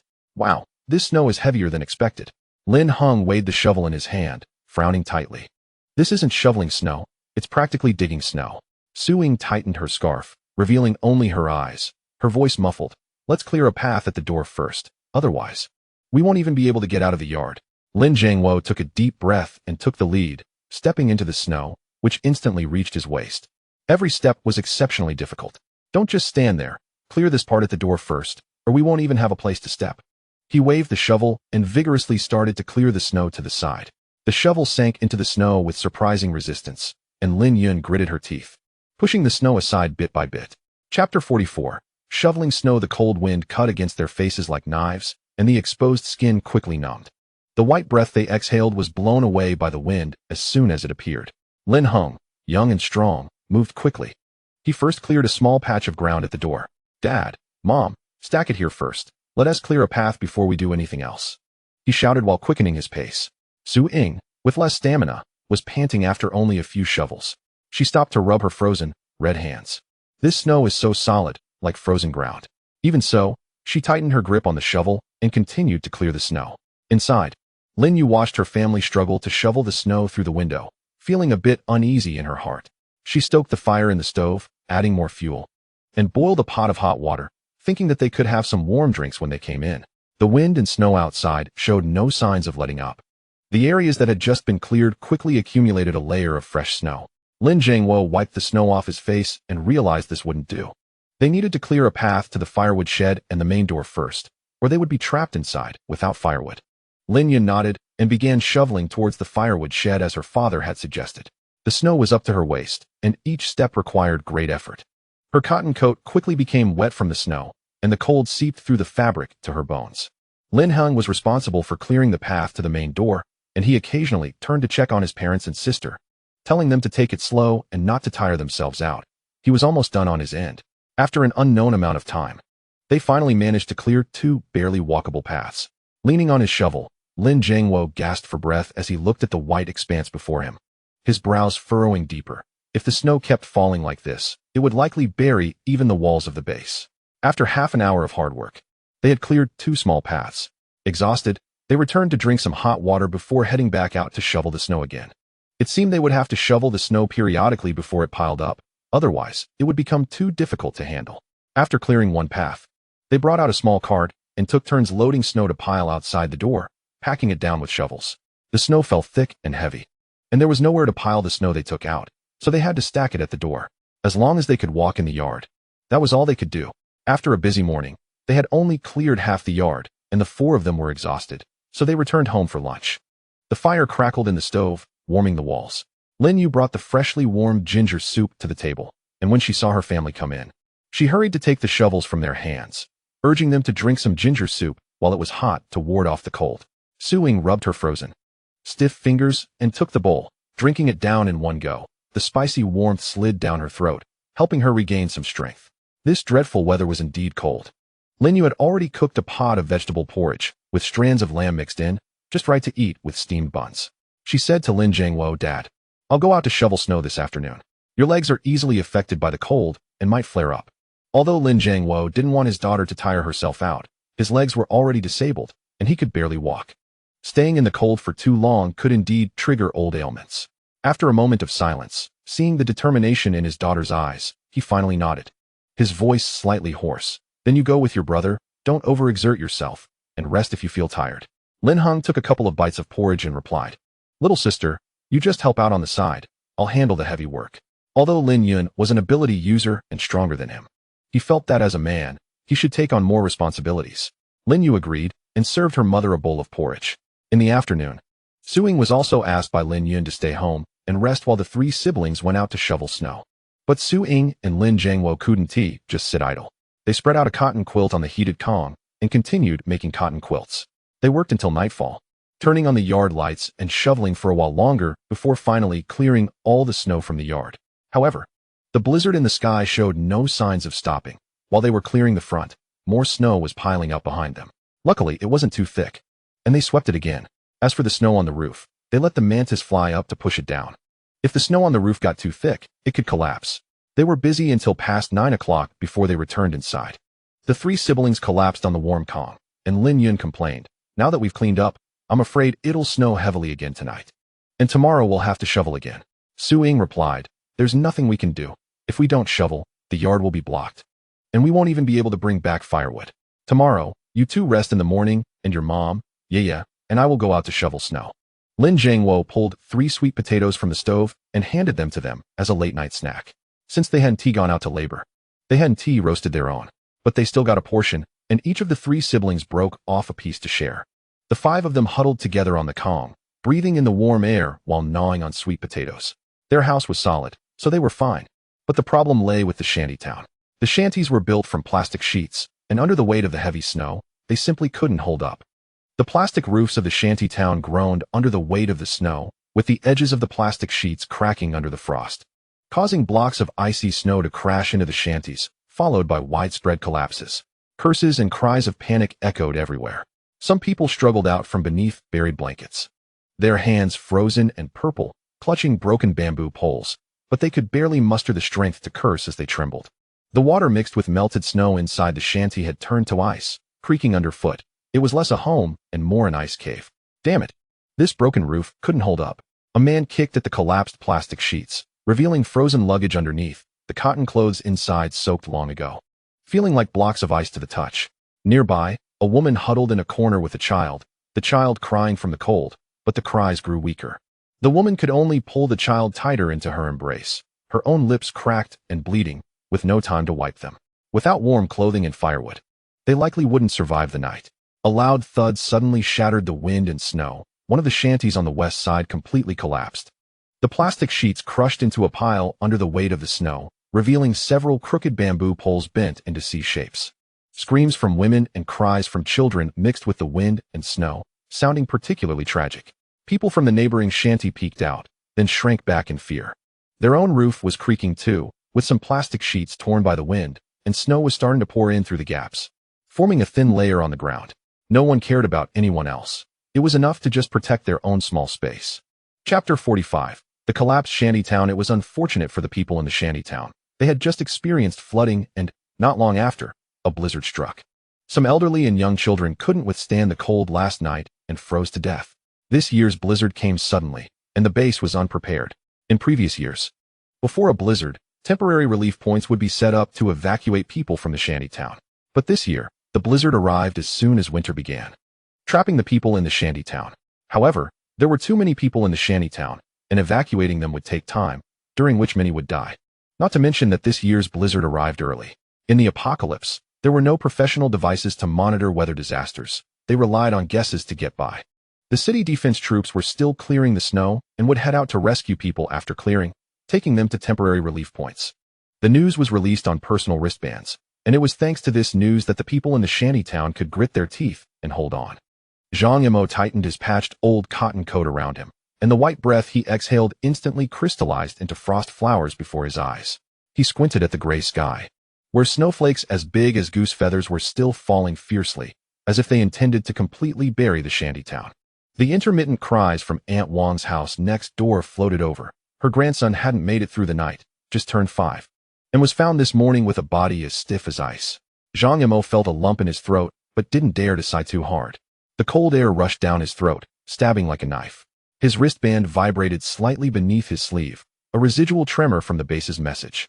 Zhang Yimou raised his hand to press the wristband, and the words on the screen about the city defense troops clearing the main road and expected to arrive at the shantytown in 3 hours were already somewhat blurred, likely due to the low temperatures causing a malfunction in the screen. For 3 hours, he murmured it again in a low voice, his gaze sweeping over the elderly man curled up at home and his wife. Their faces were a shade of blue and purple, their lips frozen to a deep purple, and they could only huddle together, using their weak body heat to combat the pervasive chill. Not far away, the roof of the shed had collapsed under the weight of the accumulated snow, blocking half the door with fallen snow blocks. The people inside didn't dare to make a sound, likely afraid of exhausting too much energy, and could only wait silently in the darkness. Although the city guards tried their best to clear the snow, as long as the blizzard continued, the paths they cleared would be blocked again. The Lin family was the same. They had cleared the snow during the day, but by night, another layer had accumulated. The 3 siblings of the Lin family simply got up in the middle of the night to clear another wave of snow. When they were cleaning the yard earlier, they moved half of the firewood inside, so they didn't lack for fuel. But with the heavy snow blocking the door, they could only be trapped at home. However, it was the middle of the night, and they couldn't possibly clear the entire yard. They only cleared the entrance, fearing they wouldn't be able to open the door the next day. Lin Yun yawned and casually added a few pieces of firewood to the stove to keep the bed warm, then closed the stove door. Lin Yu and Lin Hung had already burrowed back under the blankets, drifting into a drowsy sleep. The next morning, while the 3 siblings were still asleep, Lin Zhangwo and Suing got up. Suing was busy making a fire and cooking, while Lin Zhangwo cleared the entrance. As Suing busied herself in the kitchen, she could see her husband's figure through the window glass. The windows of the small building were double-layered, and although there were some drafts at the edges, they were still much better than the oilcloth shacks in the slums. She added a thick piece of wood to the stove and rinsed some rice, planning to cook rice porridge for breakfast. The rice was brown rice. White rice was too expensive, and brown rice was cheaper, so it was acceptable to eat. The blizzard continued to howl, and it seemed unlikely to stop anytime soon. Over in the slums, the city guards finally cleared a path and began transporting people to the rescue points. But after 2 days of blizzard, with the temperature dropping to minus 45 degrees Celsius, many people in the slums froze to death. Some families that hadn't prepared much firewood and lacked warm supplies, and those who lived in uninsulated shacks had already perished. Lin Zhangwo had cleared half the entrance when Suing called him in for a meal. Not long after, Lin Yun was the first to wake up. She rubbed her eyes, sat up, and stretched. "Dad, is it still snowing outside?" "Yes, it shows no signs of stopping," Lin Zhangwo replied. "The city guards over in the slums have started rescuing people, but I don't know how many they can save." He swallowed the rest of his words. He had seen too many tragic situations in this apocalypse, and no amount of reflection would help. Lin Hung and Lin Yu got up one after the other to wash up and eat. As expected, the blizzard lasted a full half-month, burying almost the entire base in snow.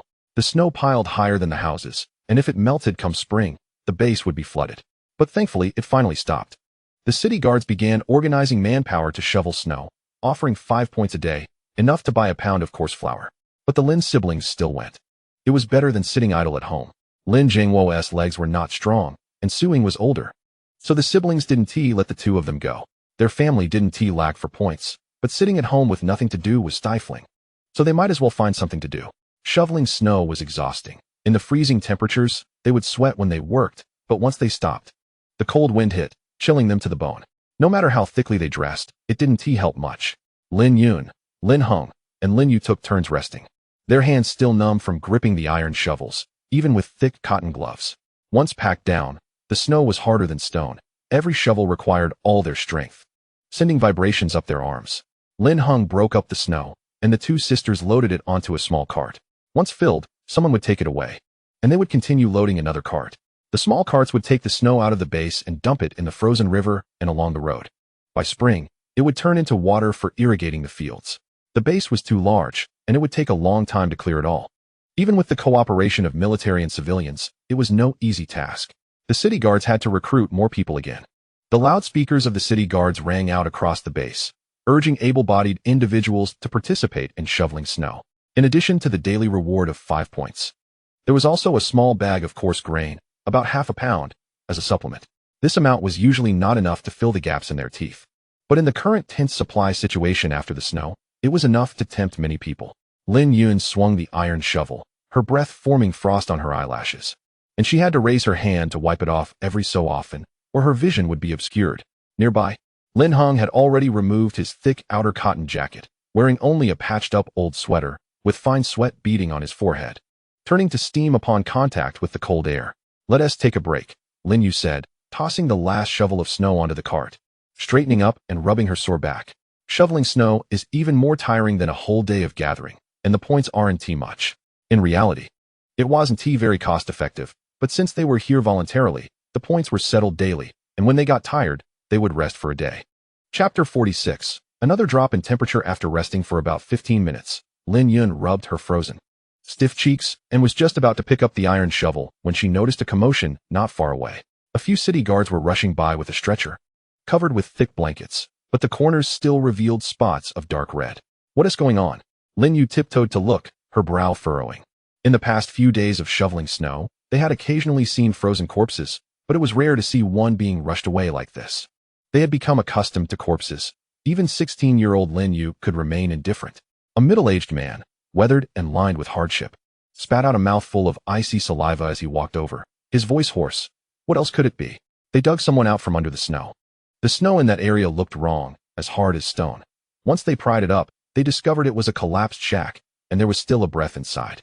Their snow shoveling areas were divided. Some cleared major roads, while others specifically cleaned the slums, and they were clearing the slums. After a full half-month of blizzard, at least tens of thousands of shacks had collapsed.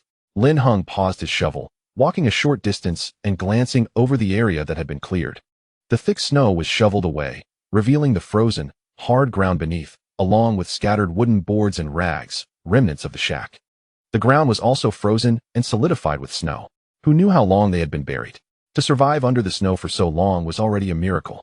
Can they be saved? Lin Yun asked softly. In temperatures below -40 degrees, having been buried under snow for an unknown time. Even if they still had a breath left, it was probably hopeless. The middle-aged man shook his head. It's tough. The city guard said this family tried to dig a way out, but their shack collapsed under the snow, and all three of them got buried inside. When they dug them out just now, the two adults were desperately protecting the child in the middle, but it's a pity. Before he finished speaking, a sudden wail came from the rescue point, piercing and heart-wrenching. One adult was dead, and the other injured, but the child didn't survive either. Lin Yun turned her face away and, as if adding firewood to the stove, forcefully shoveled a handful of snow and threw it onto the cart. Stop staring. Let us hurry up and work. The three of them stopped talking and intensified their movements. The sound of the iron shovel striking the ground, the crunch of the cart rolling over the snow, and the distant, faint coughs intertwined in the vast white world. But as they continued shoveling, the snow that had finally stopped began to fall again. This time, however, it was no longer snowflakes but small ice pellets. There was no wind, but it felt like the temperature had dropped even further. Moreover, it was trending colder. The fine ice pellets grew larger and larger, falling from a sparse sprinkle to a flurry, as if salt was being scattered in the air. Lin Yun shivered, propped herself up with a shovel, and looked around in confusion. Little brother, yeah, do you feel the temperature has dropped again? Lin Hung stopped his movements, breathed into his palm to create a puff of white mist, and rubbed his frozen red ears. Yeah, it's definitely a lot colder. Just a moment ago, when the iron shovel hit the frozen ground, it still made a crisp sound, but now even holding the wooden handle felt bone-chillingly cold. Lin Yu looked up at the sky. The fine ice particles hitting her face stung painfully, so she quickly lowered her head and tucked her neck in. This isn't just a drop in temperature. It's like we're drilling into an ice cellar. Sister, look at the ice shards at the bottom of that wall. They weren't this thick just now. Following her pointed direction, they saw that the thin layer of ice at the base of the dilapidated earthen wall had thickened to half a finger's width in just a short moment, glimmering with a cold, bluish-gray light. The middle-aged man straightened his back, his brows furrowed tightly like twisted dough. This weather is bizarre this year. It's clearly dropping again. And this kind of cold is breaking past the records of previous years. He glanced into the distance, where a few crooked wisps of smoke had risen from the city defense military's resettlement point, but it looked much fainter than before, as if the cold had forced it to retreat. Lin Yun's heart sank. The ice particles were falling thicker now, quickly freezing on her shoulders and forming a layer of ice on her clothes.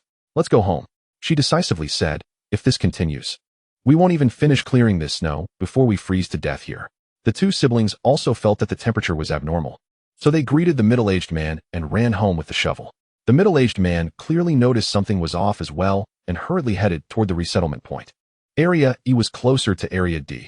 The main road had been cleared, but the remaining snow quickly froze into ice after the ice particles fell. The road was very difficult to walk on. The three of them relied on the shovel for support, slipping and sliding as they moved forward. Even though they reacted quickly, by the time they returned home, they were basically frozen through. Their pant hems, shoulders, hair, and clothing edges were all covered with a layer of ice, and the cold seeped straight into their bones. The three of them shivered as they pushed open the door, and Suing immediately handed them the ginger soup she had prepared. Lin Jiangwo added a few more pieces of firewood to the Kong stove. You all go to the Kong, take off your frozen clothes, and I'll prepare some warm water for you to soak your feet and hands. The three of them took off their soaked clothes and burrowed into the warm quilt, their bodies still shaking uncontrollably. The ginger soup was scalding hot, bringing a spicy warmth as it went down their throats, all the way to their stomachs. But even so, Lin Yun's teeth were still chattering at a rapid pace. She wrapped herself tightly in the quilt and looked at the increasingly dense ice particles outside the window. Those little ice particles hitting the windowsill made a crackling sound. Dad, look at this weather. Lin Yun's voice was hoarse as she had just regained her composure. Lin Jiangwo was adding firewood to the stove, the firelight softening the deep wrinkles on his face, but his brows were still tightly locked. No matter how cold it has been in previous years, I've never seen ice particles fall like this. The temperature was dropping too steeply. He feared it might drop below -50 degrees at night. In previous years, the coldest it got was around -37 or 38 degrees, and even then, many people died in the shantytown every year. If it really dropped to -50 degrees, those who hadn't been moved to the resettlement point likely wouldn't survive. At this point, they could only care for themselves and hope the officials could do something to ensure everyone in the shantytown was moved to the resettlement point before tonight. Suing felt her children's hands and feet, finding them still icy cold. Fortunately, you came back quickly. Otherwise, staying outside in this weather would be unbearable. Lin Jiangwo prepared water for the three of them to soak their feet, while also placing their shoes near the stove to warm up. Relying solely on the Kong for warmth was too slow. As the temperature continued to drop, the snow that hadn't been cleared yet formed a thick layer of ice, making it even harder to clean up later. Chapter 47.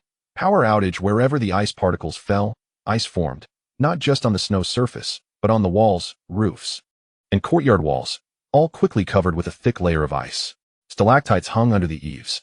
The ice particles continued for 5 or 6 hours and were still falling at night, as if the world had been wrapped in a layer of transparent ice, causing the light to become sluggish. The situation at the resettlement point was even less optimistic. The resettlement point consisted of containers with several layers of insulation, relying entirely on electric heating. Hundreds of people were crammed into one container, but there were only a dozen or so heaters, and everyone crowded around them, while some who lacked the strength to squeeze and were left outside. The ice particles hitting the container's metal surface made a dense clanging sound, like countless tiny needles incessantly tapping. Within just a few hours, the outer wall of the container had formed a half-foot thick layer of ice. The originally silver-gray metal had turned a bluish color from the frost, and when touched, one could feel a bone-chilling cold. The container doors had already frozen shut, and several soldiers from the city defense took turns using crowbars to pry open the door seam. The ice shards on the wooden handles rubbed painfully against their palms, and after much effort, they finally managed to pry open a gap just wide enough for one person to squeeze through sideways. The cold wind rushed in through the gap, carrying the sharp edges of the ice particles, cutting against their faces like knives. Make way! Everyone, make way! The soldiers from the city defense rushed in with 2 newly replaced heaters, instantly stirring up a commotion inside the metal box. Those closest surged forward like crazy, their elbows colliding with others, groans and curses mixing together. In a corner, several elderly people and children huddled together, their faces frozen purple, their lips cracked and peeling, almost out of strength to shiver. Why isn't this thing heating up? Someone kicked the heater at their feet, It glowed red but hardly emitted any warmth, and its exterior felt only slightly warmer than body temperature. Someone nearby chimed in, "The power must be insufficient. With this much snow and cold weather, it's probably frozen." In this weather, the city defense soldiers were also braving the bitter cold, having been outside for a long time, their body temperatures lower than those inside. Just then, the lights in the container flickered a few times and went out. The heaters also stopped working. Without heaters in this weather, people will die in minutes. The lights are out. The heaters are off. It was unclear who shouted first, but the already cramped container erupted in chaos. Darkness surged like a tide, swallowing everyone, leaving only the sharp sound of ice particles hitting the metal, which now sounded particularly piercing, like a death knell. "Don't push. Don't crowd." A soldier from the city defense shouted hoarsely, but his voice was quickly drowned out by the chaotic screams and shoving. Without light or heat, panic wrapped around everyone's hearts like vines, and the order that had barely been maintained completely collapsed. In the corner, an elderly person held a child, their bodies shaking like leaves in the wind. The child's little face had turned blue from the cold, their lips trembling, lacking even the strength to cry, only clutching the elderly person's clothing tightly. The elder hugged the child closer, their murky eyes desperately scanning the darkness, murmuring, "This is a disaster. They're forcing people to their deaths." The man who had kicked the heater was now frantic, groping in the dark and grabbing the arm of the person next to him, pulling them. "How could the power go out? Didn't you city defense soldiers say the resettlement point was foolproof? What do we do now? Huh? What do we do? Let go." The soldier from the city defense groaned as he was grabbed. His hand had long lost feeling from the cold, and being pulled like that was excruciating. "The power system might have frozen. The repair team is already working on it." Everyone calmed down. But the word calm was utterly useless in the -50-degree cold and complete darkness. The city defense directly dispatched ability users to collaborate with them in repairing the situation. If the power wasn't restored, everyone in the container would freeze into popsicles. Fortunately, the city defense had enough experience, and they successfully completed the repairs in less than half an hour. However, in such weather, even with heaters, this group of people might not be able to survive. Therefore, an emergency meeting was convened by the upper management to discuss how to resettle the nearly 400,000 residents of the shantytown. At such a time, the higher-ups also acted like humans, putting the lives and deaths of these people in their hearts. After all, they still needed them to gather supplies for the base. If they all died, it would be difficult for them as well. However, this group of people could not possibly provide resources to aid the disaster victims themselves. Instead, they came up with a terrible idea. They suggested letting the residents of District D or District C host them, which would make it easy to survive the entire winter. The leader of the city defense forces, Old Chu, was speechless, wondering what they were saying. Was it not like asking why they didn't eat meat porridge? District D and District C were better off, but they had only just escaped poverty. Moreover, why should those people owe these residents anything? Why should they host them? They would also have to provide food, clothing, and housing. If you really want to save people, you should provide resources and housing yourself, rather than being generous with someone else's resources. This plan was unfeasible. Old Chu slammed the table, causing the enamel cup to clatter loudly on the surface, and the ice shards on the rim fell off in clumps. Each household in District D and C was only a few dozen square meters, crammed with old and young. How could they fit more people in? Furthermore, in the cold winter, which household had extra food to feed additional people? If this were to happen, there would be deaths within 3 days. The fat man sitting opposite, with a big belly from overeating, spoke with a tone of disbelief. "Old Chu, you are mistaken. In extraordinary times, extraordinary measures must be taken. Now that supplies are tight, we can't let the base take out all the reserve grain, can we? In short, we won't do it. If you want to save them, you can fund it yourself. Our money isn't blowing in from the wind." Old Chu almost shot him in the forehead. His fingers turned white from gripping the table edge tightly, and there was even a thin layer of ice forming at the knuckles. He took a deep breath, the fiery anger surging in his chest, almost bursting from his throat. But looking at those indifferent, slick faces across from him, he ultimately suppressed it. Extraordinary measures do not mean putting innocent people in harm's way.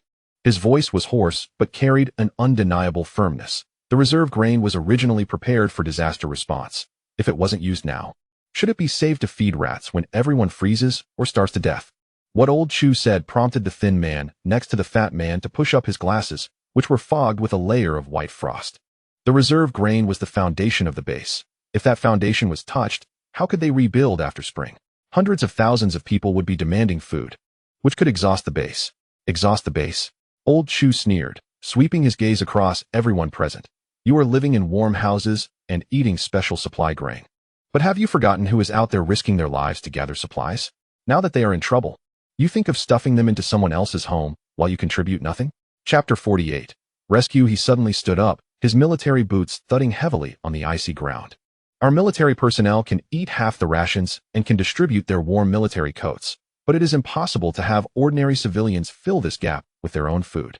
Protecting the people is the army's responsibility, not that of ordinary citizens. The meeting room fell silent, with only the sound of ice particles hitting the glass from outside.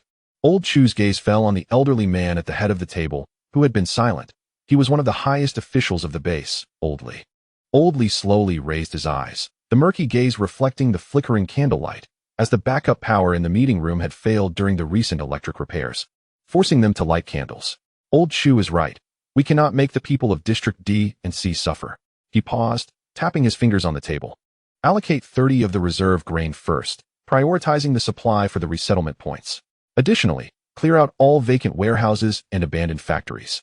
The military will send people to reinforce and insulate them, and send another batch of heaters over. Old Li, the fat man panicked. 30 of the reserve grain. There's no buts about it. Old Li interrupted him, his voice not loud, but filled with authority. If people are gone, then nothing else matters. As for the shortage of supplies, we will deduct from the special allocations of the military and various departments, focusing on the disaster victims first. The fat man's face turned the color of pig liver, but he did not dare to argue further. Old Chu's tense shoulders relaxed slightly as he nodded at Old Li and strode out of the meeting room. Old Chu quickly mobilized personnel to begin the rescue, focusing on surviving this severe drop in temperature first. The cold wind whipped ice particles, like countless small knives scraping against his face. As Old Chu exited the meeting room, he tightened the collar of his military coat, but it still could not block the biting cold. Old Chu, the guard, Xiao Wang, stationed outside immediately approached, holding a steaming enamel cup with fresh ginger soup. Here, warm yourself up. Old Chu took the enamel cup, the warmth spread through his palm, dispelling some of the chill. He took a big gulp, the spicy warmth flowing down his throat, exploding in his chest and abdomen. Inform everyone. Each battalion must mobilize half of their personnel, bring tools and warm supplies, and immediately head to the resettlement points in District E and F. Yes.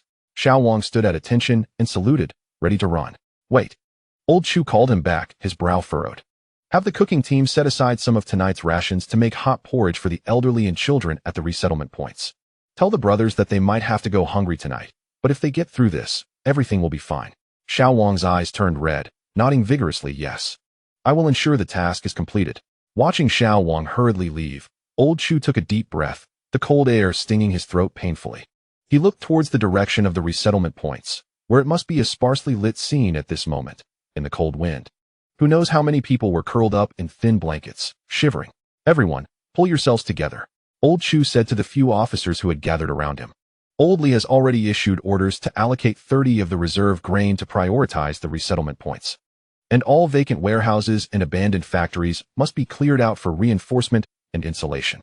Now, let's divide the tasks. The city defense forces began to work fervently, but due to the thick snow and low temperatures, everything was frozen over, making it difficult to relocate. Fire-type and water-type ability users collaborated to break through the ice layer. The fire-type users melted the frozen snow, while the water-type users directed the water flow elsewhere, clearing the main roads. Although the roads would still freeze later, they were at least much easier to walk on than one person high. However, the ice particles were still falling from the sky, and the intensity was increasing. The three siblings of the Lin family had finally warmed up, but were still in shock, sprawled on the calm. Suing said, "It's so cold tonight. Let us have lamb soup for dinner. We still have plenty of ginger at home." Lin Yun nodded. "Can we have noodles too? Put them in the lamb soup."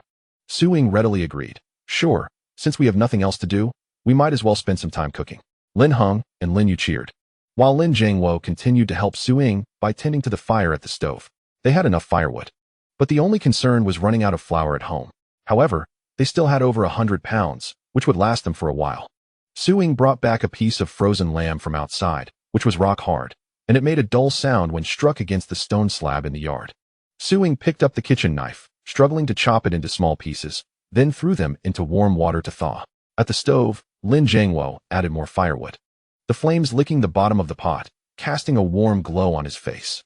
"Sister, look at the ice particles outside. It seems even denser than before." Lin Yun leaned against the window frame, her breath fogging up the glass instantly.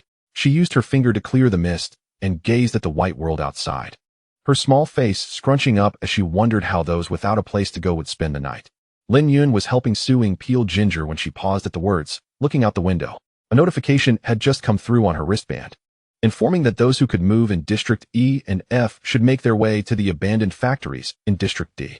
Since it was sent to everyone, they also received the message on their side in District D. The city defense forces have already made arrangements and are busy clearing the roads and making space. Things will get better. She spoke softly, as if comforting Lin Yun, and also motivating herself. The lamb gradually melted. Suing sliced it, blanched it, and started to make the soup. Before long, the lamb soup began to boil, bubbling and frothing, with white foam rising to the surface, which Suing skimmed off. Then added the noodles she had prepared earlier. The noodles unfolded in the soup, enveloped in a rich meaty aroma. The strong fragrance wafted out from the open stove door, mixed with the unique smokiness of firewood, spreading throughout the small room. Lin Hung could no longer contain himself, circling around the stove twice, only to be playfully tapped on the back of his head by Lin Jiangwo. What are you in such a hurry for? Wait until the ginger slices and scallions go in the pot, and let it simmer for a while to get the flavor.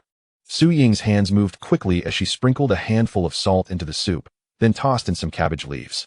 As the white steam rose, she wiped the thin sweat from her forehead. Ahung, go set up the Kong table. Once we sprinkle on the scallions, it'll be ready to serve. Lin Hung set up the Kong table, while Lin Yu placed the chopsticks. All right, it's done. Suing removed her apron and wiped her hands, pulling out 2 large coarse porcelain bowls from the cupboard. She carefully ladled the bubbling lamb soup noodles into the bowls with a long-handled iron spoon. The milky white soup enveloped the noodles and chunks of lamb, the steam making her cheeks flush. A large bowl of lamb soup noodles was placed on the table, and Suing served the noodles and soup into the big porcelain bowls for everyone. The 5 of them began to eat the noodles.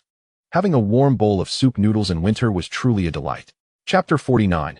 Insect eggs outside the window. Ice particles continued to hammer against the window panes, like an incessant drumbeat. Inside, the family of 5 by the Kong table was sweating from eating, the steam rising from the coarse porcelain bowls obscuring their view, but could not hide the warmth on their faces. Mom, this lamb is really tender, with no gamey taste at all. Lin Hung slurped his noodles, mumbling his praise while not forgetting to pick up a piece of fatty lamb to shove into his mouth. Suing smiled and added a chopstick full of cabbage to his bowl. Eat up, have more vegetables, don't just pick the meat. She glanced at the 3 children, seeing that their bowls were nearly empty, and stood up to serve more. I'll do it. Lin Jiangwo put down his bowl and quickly took the large basin, saying, You take a break. You've been busy for a long time. He efficiently refilled everyone's bowls with soup noodles, but only added some soup and cabbage to his own. A large pot of lamb soup noodles was finished, and after dinner and washing up, the 3 siblings continued playing cards. Messages from the city defense forces came one after another on their wristbands, directing everyone where to go and reassuring them. But from the looks of it, everyone should be settled before midnight tonight. This efficiency is truly astonishing. The family chatted and laughed, and by around 9 o'clock, they went to wash up and sleep. In the depths of winter, with nothing to do and no entertainment, what else could they do but go to bed early? The city defense forces were still fervently engaged in rescue efforts. It seemed that the soldiers wouldn't be getting any sleep tonight. In the latter half of the night, the ice particles gradually turned into the size of glass marbles, crashing and popping on the ground and everywhere else. Old Chu was also relieved. If they hadn't moved the personnel in advance, with such large hail, the thin iron sheets at the shelter would probably have been smashed through. The walls of the old factory were at least sturdier, thicker than the sheds and containers, and with so many people and various heating devices, they could at least endure this period of time. The ice balls smashed against the roof, waking the Lin family, and looking out the window, all they could see was darkness. Lin Jiangwo put on a thick coat and turned on the lights in the yard, finally seeing the ice balls on the ground. From marble-sized to quail egg-sized, wasn't this just hail in its purest form? It was still falling from the sky, and there was nothing they could do. Lin Jiangwo could only shake his head and retreat back inside. He added some firewood to both stove openings and went back to sleep. The next morning, the hail had stopped, but a thick layer of ice had formed on the ground. Sisters Lin Yun and Lin Yu squatted at the door. Lin Yu picked up a quail egg-sized ice ball and exclaimed, Sis, this is the biggest hail I've ever seen. Lin Hung squatted in the yard playing with the ice balls. I'm seeing it for the first time too. Lin Yun also picked one up and placed it on her glove. Then she noticed that all the hailstones were perfectly round. Shouldn't hail come in various shapes? This shape looks so regular, as if someone had specifically made it. Moreover, the ice balls were semi-transparent, looking almost hollow and very light. Lin Yun brought the ice ball close to her eyes. It was just an ice ball, maybe a bit rounder.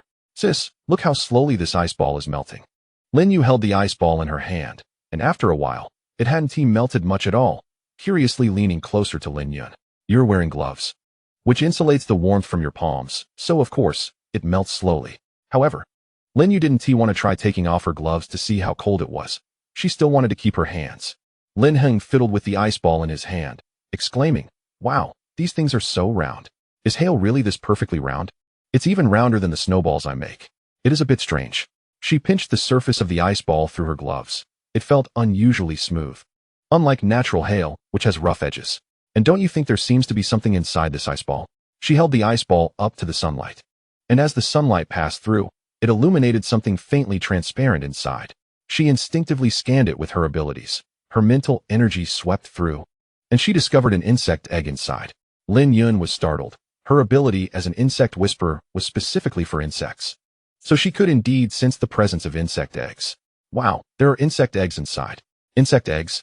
Lin Yun leaned in closer, her little face filled with confusion. Sis, are you sure you're not mistaken? How could there be insect eggs in this ice ball? Lin Yun didn't say anything, only lifted the ice ball higher to let the sunlight penetrate more fully. Under the sunlight, however, nothing was visible. The contents perfectly blended with the ice ball. It can't be wrong. Her fingertips felt cold, and she unconsciously tightened her grip on the ice ball. My abilities are very sensitive to these things. This is definitely an insect egg, and she paused, her brows furrowing deeper, feeling it was still alive. As soon as this was said, Lin Yun instantly retracted her hand, as if she had been burned. Alive? How could insect eggs survive in such a cold ice ball? The sisters' conversation startled the people inside the house. Lin Jiangwo, wearing his outer coat, came out, muttering at the door early in the morning. What are you talking about in this freezing weather? Come inside. Dad, look at this.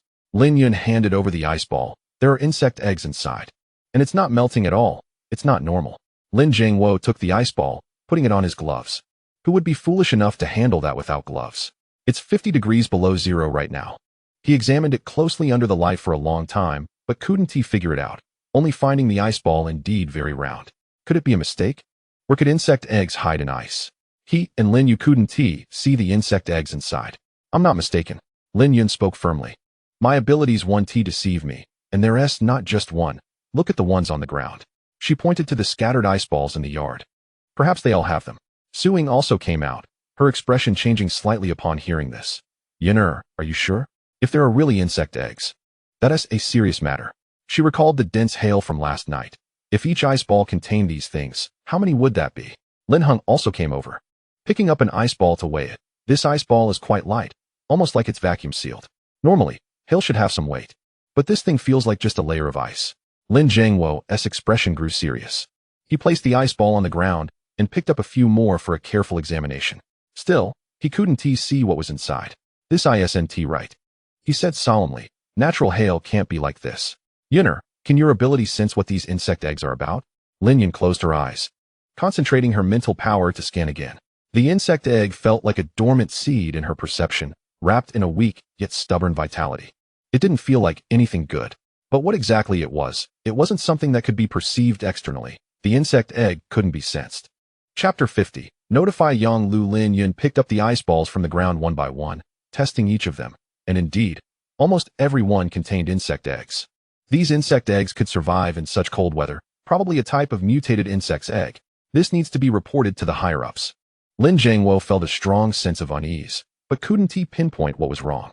After all, this was the apocalypse wasteland. Being cautious in everything wouldn't lead to major mistakes. Lin Heng shrugged, but we don't know how to contact the higher-ups. The upper echelons of the city defense army are not that easy to meet.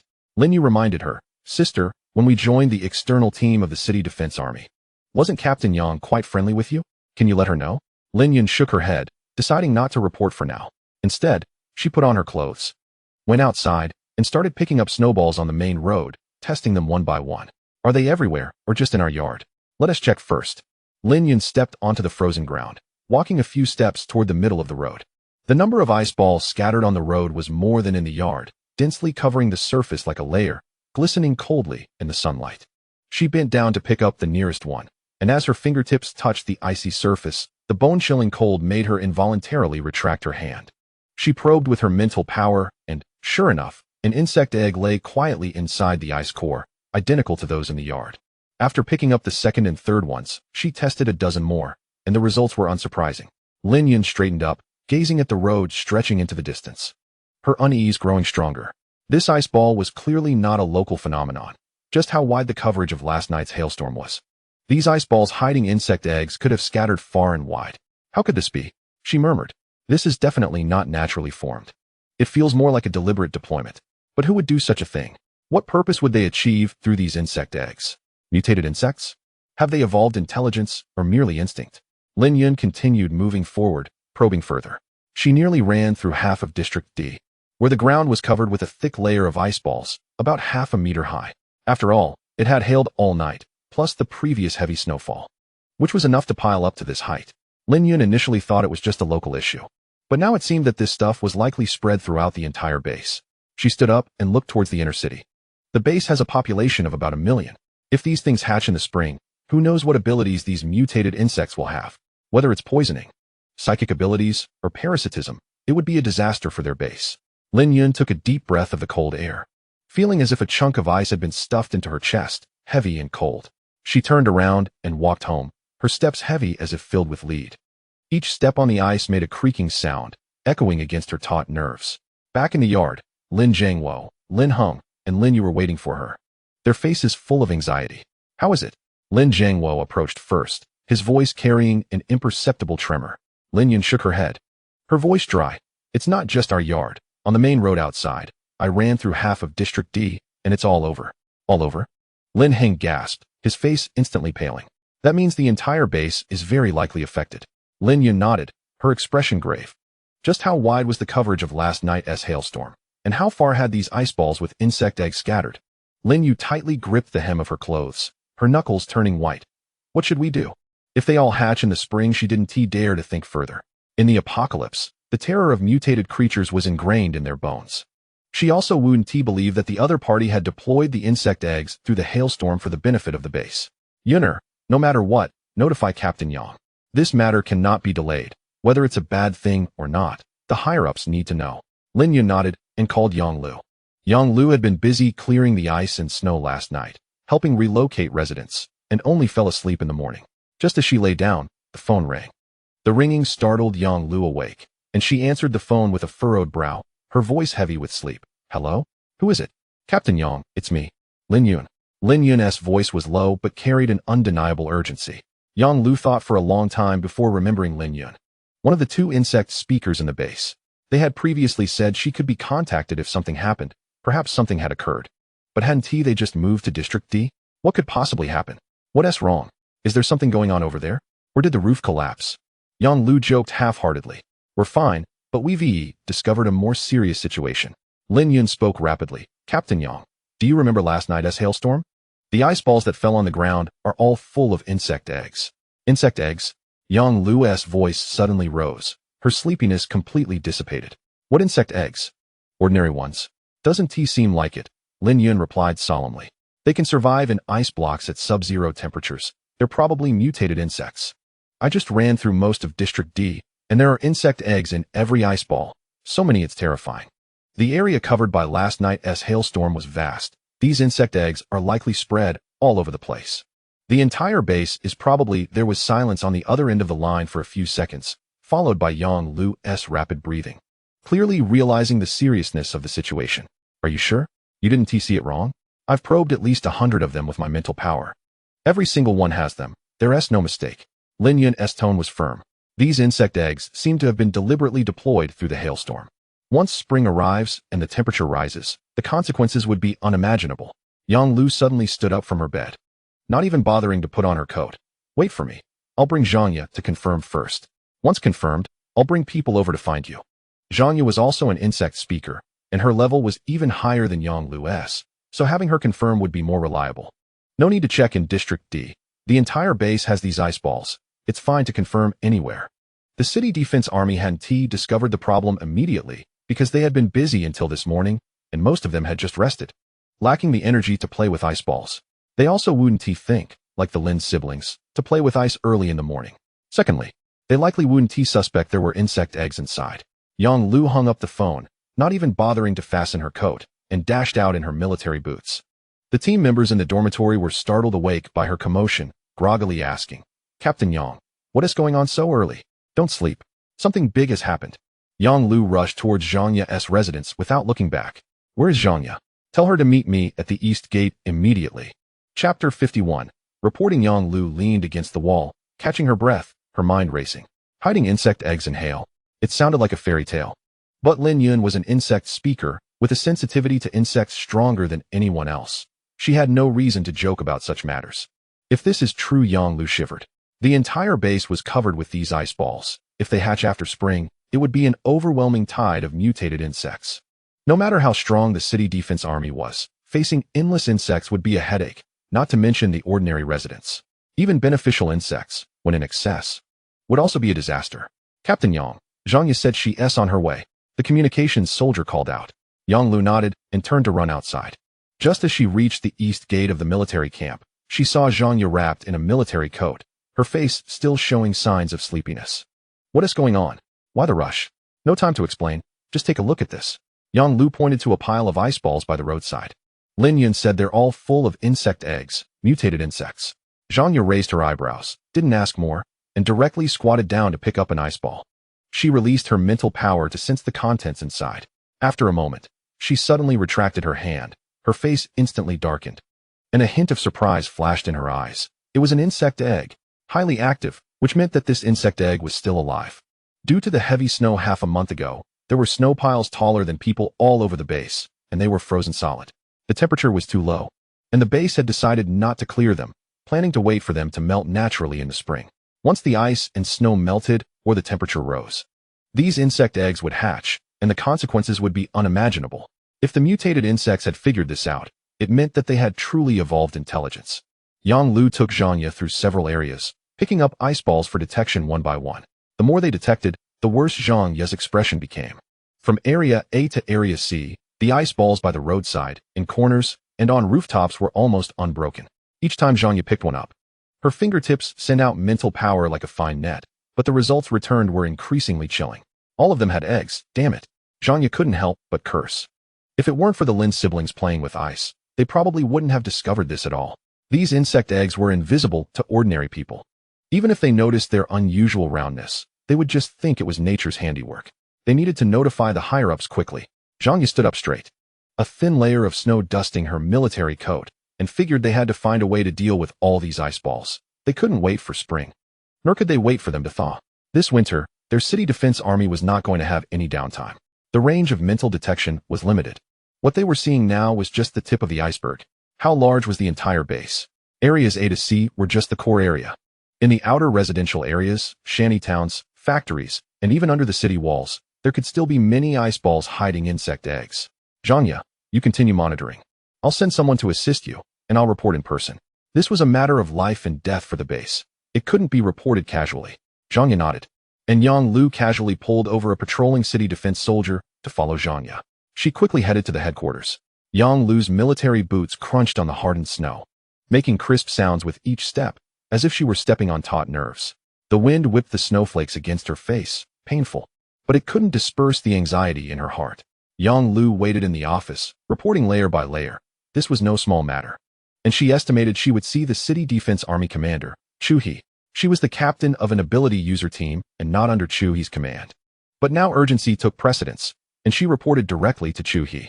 Upon hearing the news, Chu He immediately met with Yang Lu. Chu He's office was simply furnished, with only a heavy wooden table, a defense distribution map of the base on the wall, and a coal basin in the corner burning a faint flame, which couldn't dispel the heaviness in the air. He was nearing 60, with graying hair at his temples, but his gaze was sharp as an eagle's. Currently fixed on Yang Lu standing before the desk, his fingertips lightly tapping on the table, producing a muffled sound. "What you said, is it true? The ice balls in the entire base contain insect eggs? Mutated insect types?" Yang Lu straightened her back, her tone firm. "Yes, Commander Chu. Lin Yun is an insect whisperer. She discovered it first, and then I found Zhang Ye, the insect whisperer from our City Defense Army's external team. She detected multiple areas, from Area A to Area D, by the roadside, rooftops, and corners. All the ice balls they could find contained insect eggs, highly active, able to survive in sub-zero temperatures, definitely not ordinary. Chuhi's fingers stopped, his brows furrowing into a frown. He was silent for a moment. The only sounds in the office were the occasional soft crackles from the burning wood in the coal basin. Insect eggs were invisible to ordinary people. But both insect whisperers said there were insect eggs inside, so this matter was most likely true. However, his decision to close the entire base also meant shutting down all the city defense troops, so he didn't dare issue orders lightly. After all, the insect eggs couldn't be seen or touched, and further confirmation was needed. Let Old Lee from the lab take the detection equipment and check the ice balls that fell last night to see what they contain. Make sure to get me news within 2 hours. Chuhi instructed the messenger, who saluted and left to convey the message. The wristband could also make calls. But the lab was filled with experiment fanatics, and the wristbands were usually on silent, so they couldn't hear them. Sending the messenger also seemed more formal, making them immediately aware of the urgency of the situation. Yang Lu stood still, knowing this was a necessary process. The lab's detection results would be the final proof, leaving no room for error. The flames in the coal basin licked at the wood, producing subtle crackling sounds, casting their shadows on the wall, elongating and shortening, adding to the oppressive atmosphere. Chuhi got up and walked to the defense distribution map, his fingers gliding slowly over the map, extending from the base of the city wall to various internal areas. If the detection results are true, his voice was low, with a hint of barely perceptible gravity. The distribution range of these insect eggs is too wide, nearly covering the entire base. To thoroughly clear them before thawing will be extremely difficult. After all, the base isn't flat. There are factories, houses, and even rivers within the city, with all sorts of nooks and crannies. A single mishap could lead to disaster. With 15 years of experience in the apocalypse, they couldn't underestimate any type of mutated organism. Time passed second by second. Each second felt like torture. Yang Lu occasionally glanced at the door, silently praying for the lab to produce results quickly, and hoping the results wouldn't be too bad. Chapter 52. Full mobilization of the city defense army. Finally, the office door was pushed open, and the messenger hurriedly entered with an elderly man in a white lab coat and slightly disheveled hair, who was the head of the lab, Professor Lee. Professor Lee tightly clutched a detection report, his expression very serious. Commander Chu, Professor Lee gasped, the detection results are out. The ice balls indeed contain insect eggs, and they are a type of mutated insect egg never seen before. This type of insect egg has extremely strong cold resistance and vitality, based on calculations. As soon as the environmental temperature rises slightly, they may hatch in large numbers in a short time. Yang Lu's heart sank sharply. The worst-case scenario had indeed occurred. Chuhi took the detection report, quickly scanning it, his expression growing increasingly grave. What about the adult insects after hatching? Any predictions? Professor Lee frowned. Based on the genetic sequence analysis of the insect eggs, this mutated insect is very likely to have strong reproductive and parasitic abilities, capable of parasitizing any organism. Parasitizing?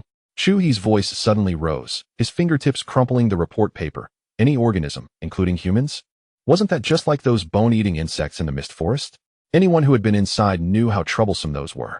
Professor Lee nodded heavily. From the genetic fragments, they are highly similar to bone-eating insects. They can indeed enter the human body, even through the respiratory tract. Yang Lu felt a chill run down her neck, as if she could already see countless tiny insects crawling into people's mouths and noses, breeding wildly within their flesh. The threats in the apocalypse were already numerous, but such parasitic insects were simply despair etched into the bones. It was terrifying. The most frightening thing since the apocalypse wasn't mutated animals, after all. They were large and destructive, but also easier to deal with due to their size. Instead, it was these insects that had mutated into various strange abilities. The combination of beast tides and insect tides would spell disaster for the base. Chuhi slammed the report on the table, the heavy wooden surface producing a dull thud that shook the teacup at the corner of the table. He walked to the window and gazed at the outline of the base covered in ice and snow, his brows tightly knitted. Bone-eating insects, he repeated softly, his voice laced with a chilling intensity. Every time after a collection mission in the misty forest, a number of people would die, and those who managed to escape would be infested with so many insects that even surgery couldn't remove them. They could only watch helplessly as people died, and then burn the bodies. Chuhi suddenly turned around, his finger jabbing heavily at the wall position on the defense distribution map, summoning a messenger. He immediately ordered all city defense troops cancel their rotations and stand by. First, divide the areas, starting from Zone A, and radiate outward, conducting a thorough cleanup of all visible ice balls. No matter if it's on rooftops, in corners, or on river ice. Not a single piece should be left. Second, deploy all flamethrowers and high-temperature furnaces. The cleaned ice balls must be burned on the spot or melted in the furnaces. Absolutely no fragments can remain. Mobilize all fire element ability users. And I will talk to the higher-ups for additional personnel. This also concerns their lives. They cannot refuse to cooperate. Also, send Zhangya and Lin Yun with the teams. After each area is cleaned, have them check for any remaining threats. The condition is that they help Zhangya capture the contract insects she needs, along with 20,000 points. As for Lin Yun, she was the first to discover the humans, so she is already owed credit for the base. Give her a bottle of ability potion and 20,000 points. Chu Lao is indeed generous. A bottle of ability potion sells for 30,000 points, which is a valuable item that can awaken abilities. Ordinary people cannot afford it easily. Even if Lin Yun has awakened her abilities now, it will take her a long time to accumulate enough points to buy the potion. His voice was filled with resolute authority, each word striking like a hammer, making it clear to everyone that this was not a mission, but a matter of survival. The messenger stood at attention with a serious expression, responding firmly, "Yes. We will ensure the mission is completed." Professor Lee, he suddenly spoke, his voice deep yet penetrating. What is the critical temperature for the hatching of these insect eggs? Is there a way to predict the hatching time in advance? Professor Lee adjusted his glasses, looking even more tired than before. According to preliminary calculations, the critical temperature is around 10 degrees Celsius. However, we are currently in the cold winter of the apocalypse. Although the base has heating, the outdoor temperature is extremely low, which is temporarily safe. He paused, his tone grave, fearing unexpected heat sources, such as energy fluctuations from uncontrolled battles of ability users or malfunctions in heating equipment in certain areas. Once the localized temperature reaches the critical point, the consequences would be unimaginable. Is this thing heat resistant? It won't hatch just from being burned by flamethrowers, will it? Rest assured, this thing does not have the capability to withstand high temperatures. Once hit with a military flamethrower, even if it has already hatched, it will be reduced to ashes. Chuhi breathed a sigh of relief. There was still time. The long winter of the apocalypse would allow them to deal with these things before spring. After all, with a base population of over 1 million, even continuous cleaning would take a considerable amount of time. Especially now, in temperatures of -50 degrees, the cold was unbearable. No matter how thickly people dressed, they couldn't last long, and efficiency would inevitably be affected. Professor Lee, put in more effort at the lab. See if you can find any weaknesses in the insect eggs. If we can find them, we won't need to exhaust ourselves cleaning the entire base. We can just spread some medicine. Chuhi's voice carried a hint of hope. Relying solely on cleaning and burning was ultimately passive defense. If they could find an active way to counter it, they could truly feel at ease. Professor Lee rubbed his temples, his eyes filled with fatigue, yet resolute. We will do our best, Commander Chu. The genetic sequence of these mutated insect eggs is very complex, resembling a fusion of various biological characteristics. Decoding it will take time, but we will never give up. If we can truly study it out, even the bone-eating insects in forest number 4 will no longer be a threat. Whatever resources, manpower, equipment, or materials you need, just say the word. The base will fully support you. Chuhi spoke decisively. Also, make sure the lab personnel are well protected. Nothing must go wrong. In this situation, even those higher-ups who only seek pleasure will allocate resources, as this concerns their lives too. The lab's research is already supported by both sides. If they show favoritism at this time, they will be very close to death.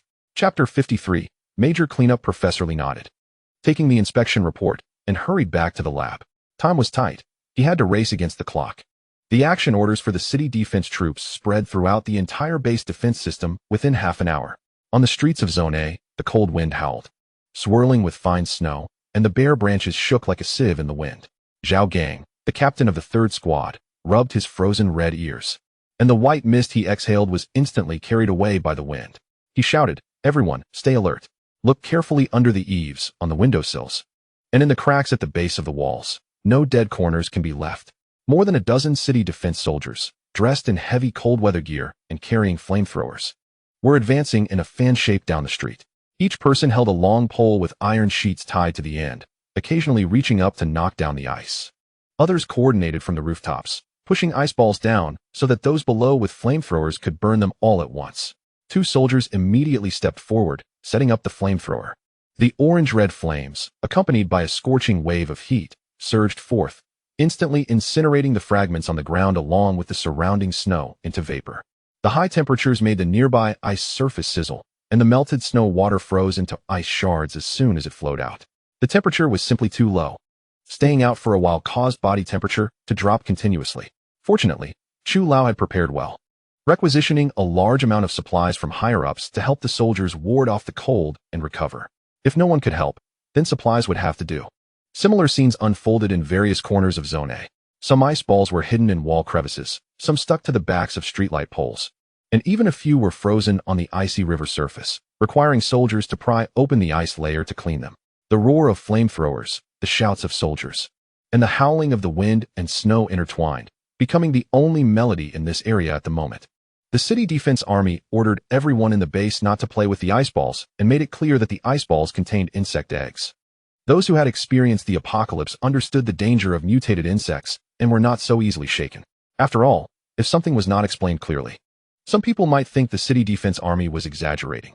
There were often such stubborn individuals who would insist on going east when told to go west.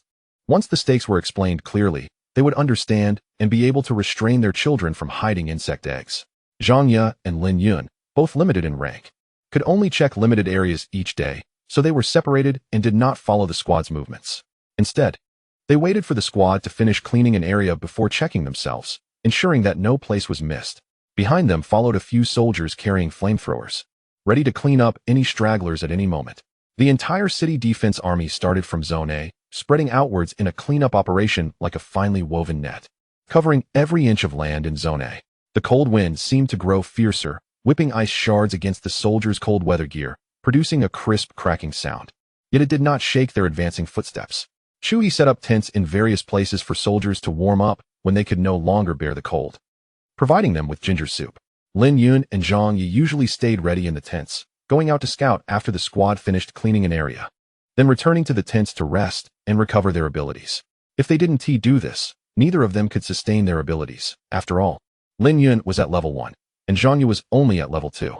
Without rest, it was impossible for them to probe the entire base. Although the speed is a bit slow, it is stable, and due to the weather, people really can't stay outside for too long. The temperature has dropped again to minus 55 degrees, and in such extreme cold, the cleanup will naturally be delayed. Team 11, led by Yang Lu, started cleaning from Area B, not missing any corner of the rooftops, wall crevices, or roadside. Fortunately, these ice balls are obviously shaped, each about the size of a quail egg, round and plump. Regardless of whether they are normal ice balls or not, anything round is to be eliminated. Upon discovering these things, instead of burning them one by one, they are first piled together before using a flamethrower to burn them, as burning them individually would require an enormous amount of fuel. After all, these insect eggs are spread all over the base, and no one knows exactly how many there are. The wind at minus 55 degrees is like a knife, whistling against the cold-proof clothing. Yang Lu was staring at a string of round lumps embedded in the ice at the base of the wall when she heard a crack above her head, like ice shards being crushed. Damn, one got away. The new recruit Xiao Wang on the rooftop cursed softly, his voice carried down by the wind, trembling with urgency. He had been hiding behind the drainage pipe, too frozen to notice, and when he poked at it with a rod, it cracked. Cracking is fine. At such a low temperature, they won't hatch, and they can just be brought over and burned.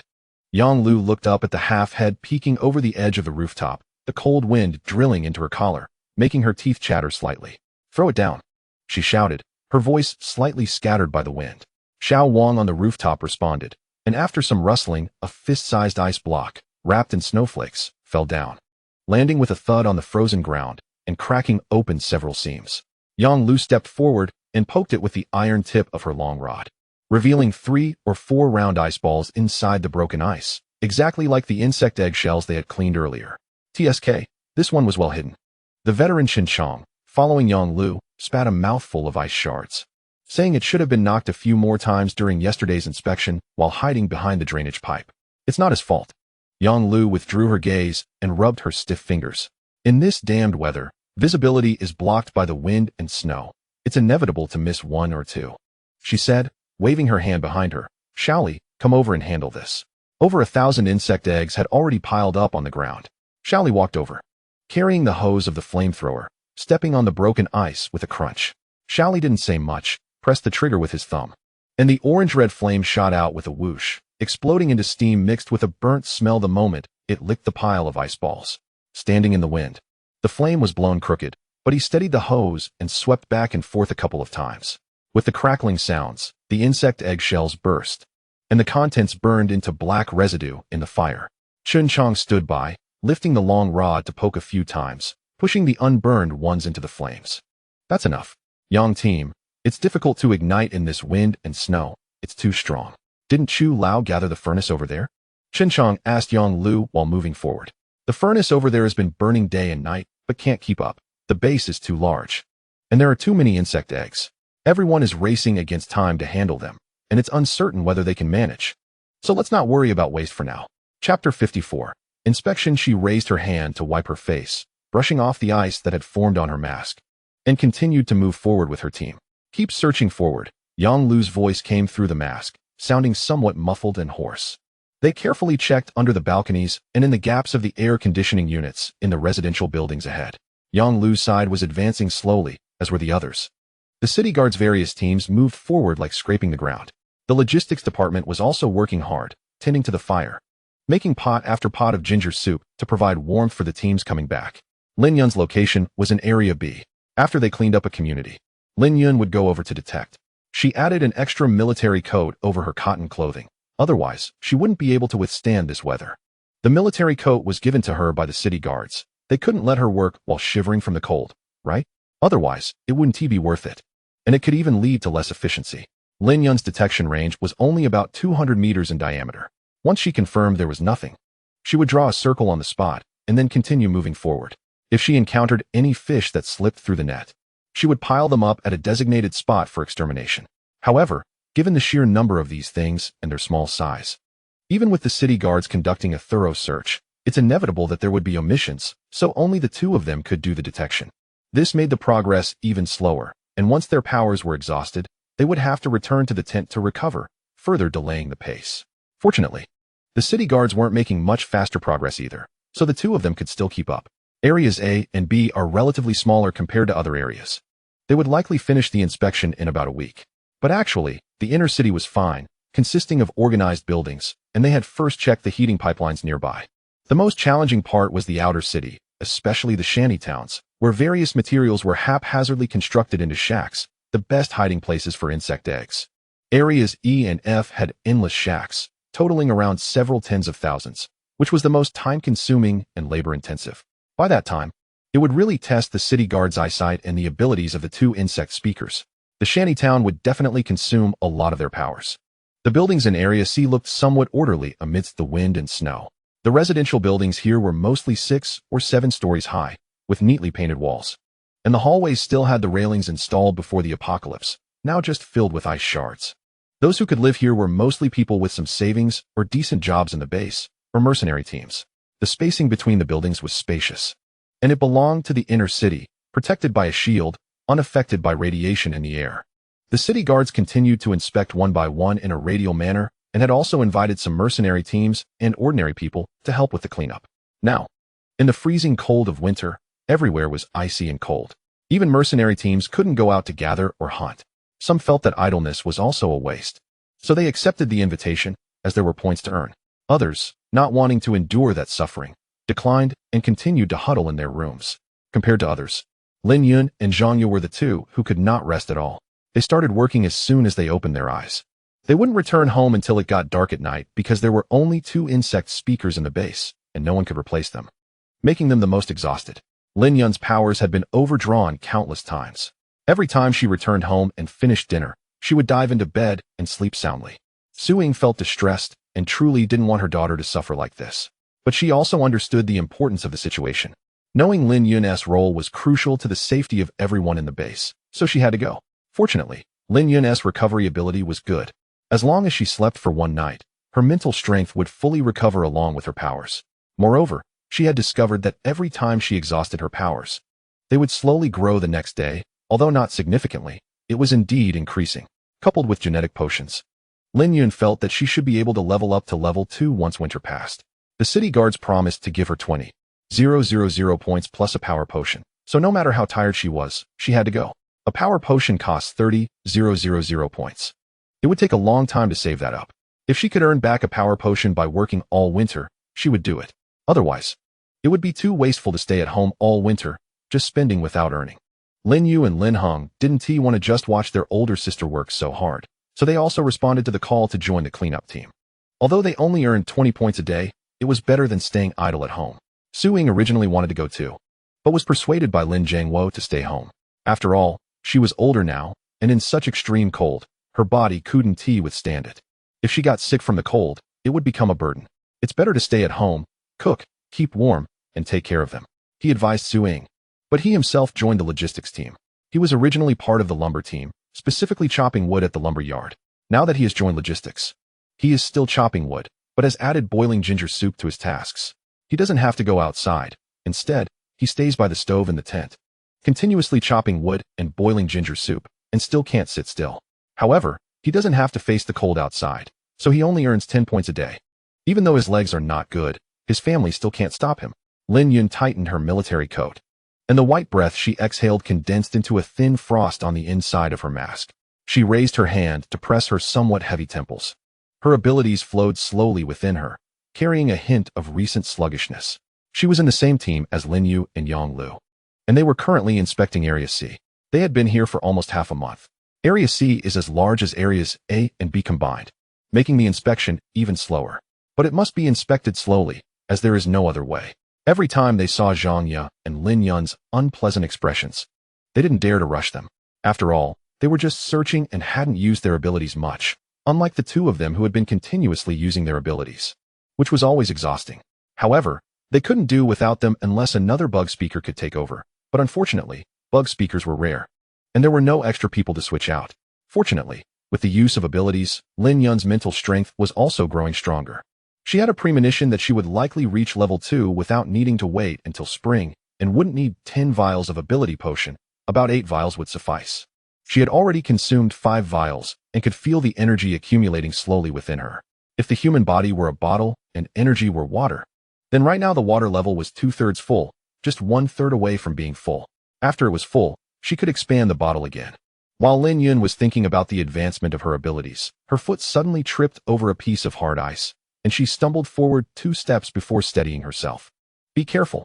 Yang Lu, quick to react, helped her, her voice laced with concern beneath the mask.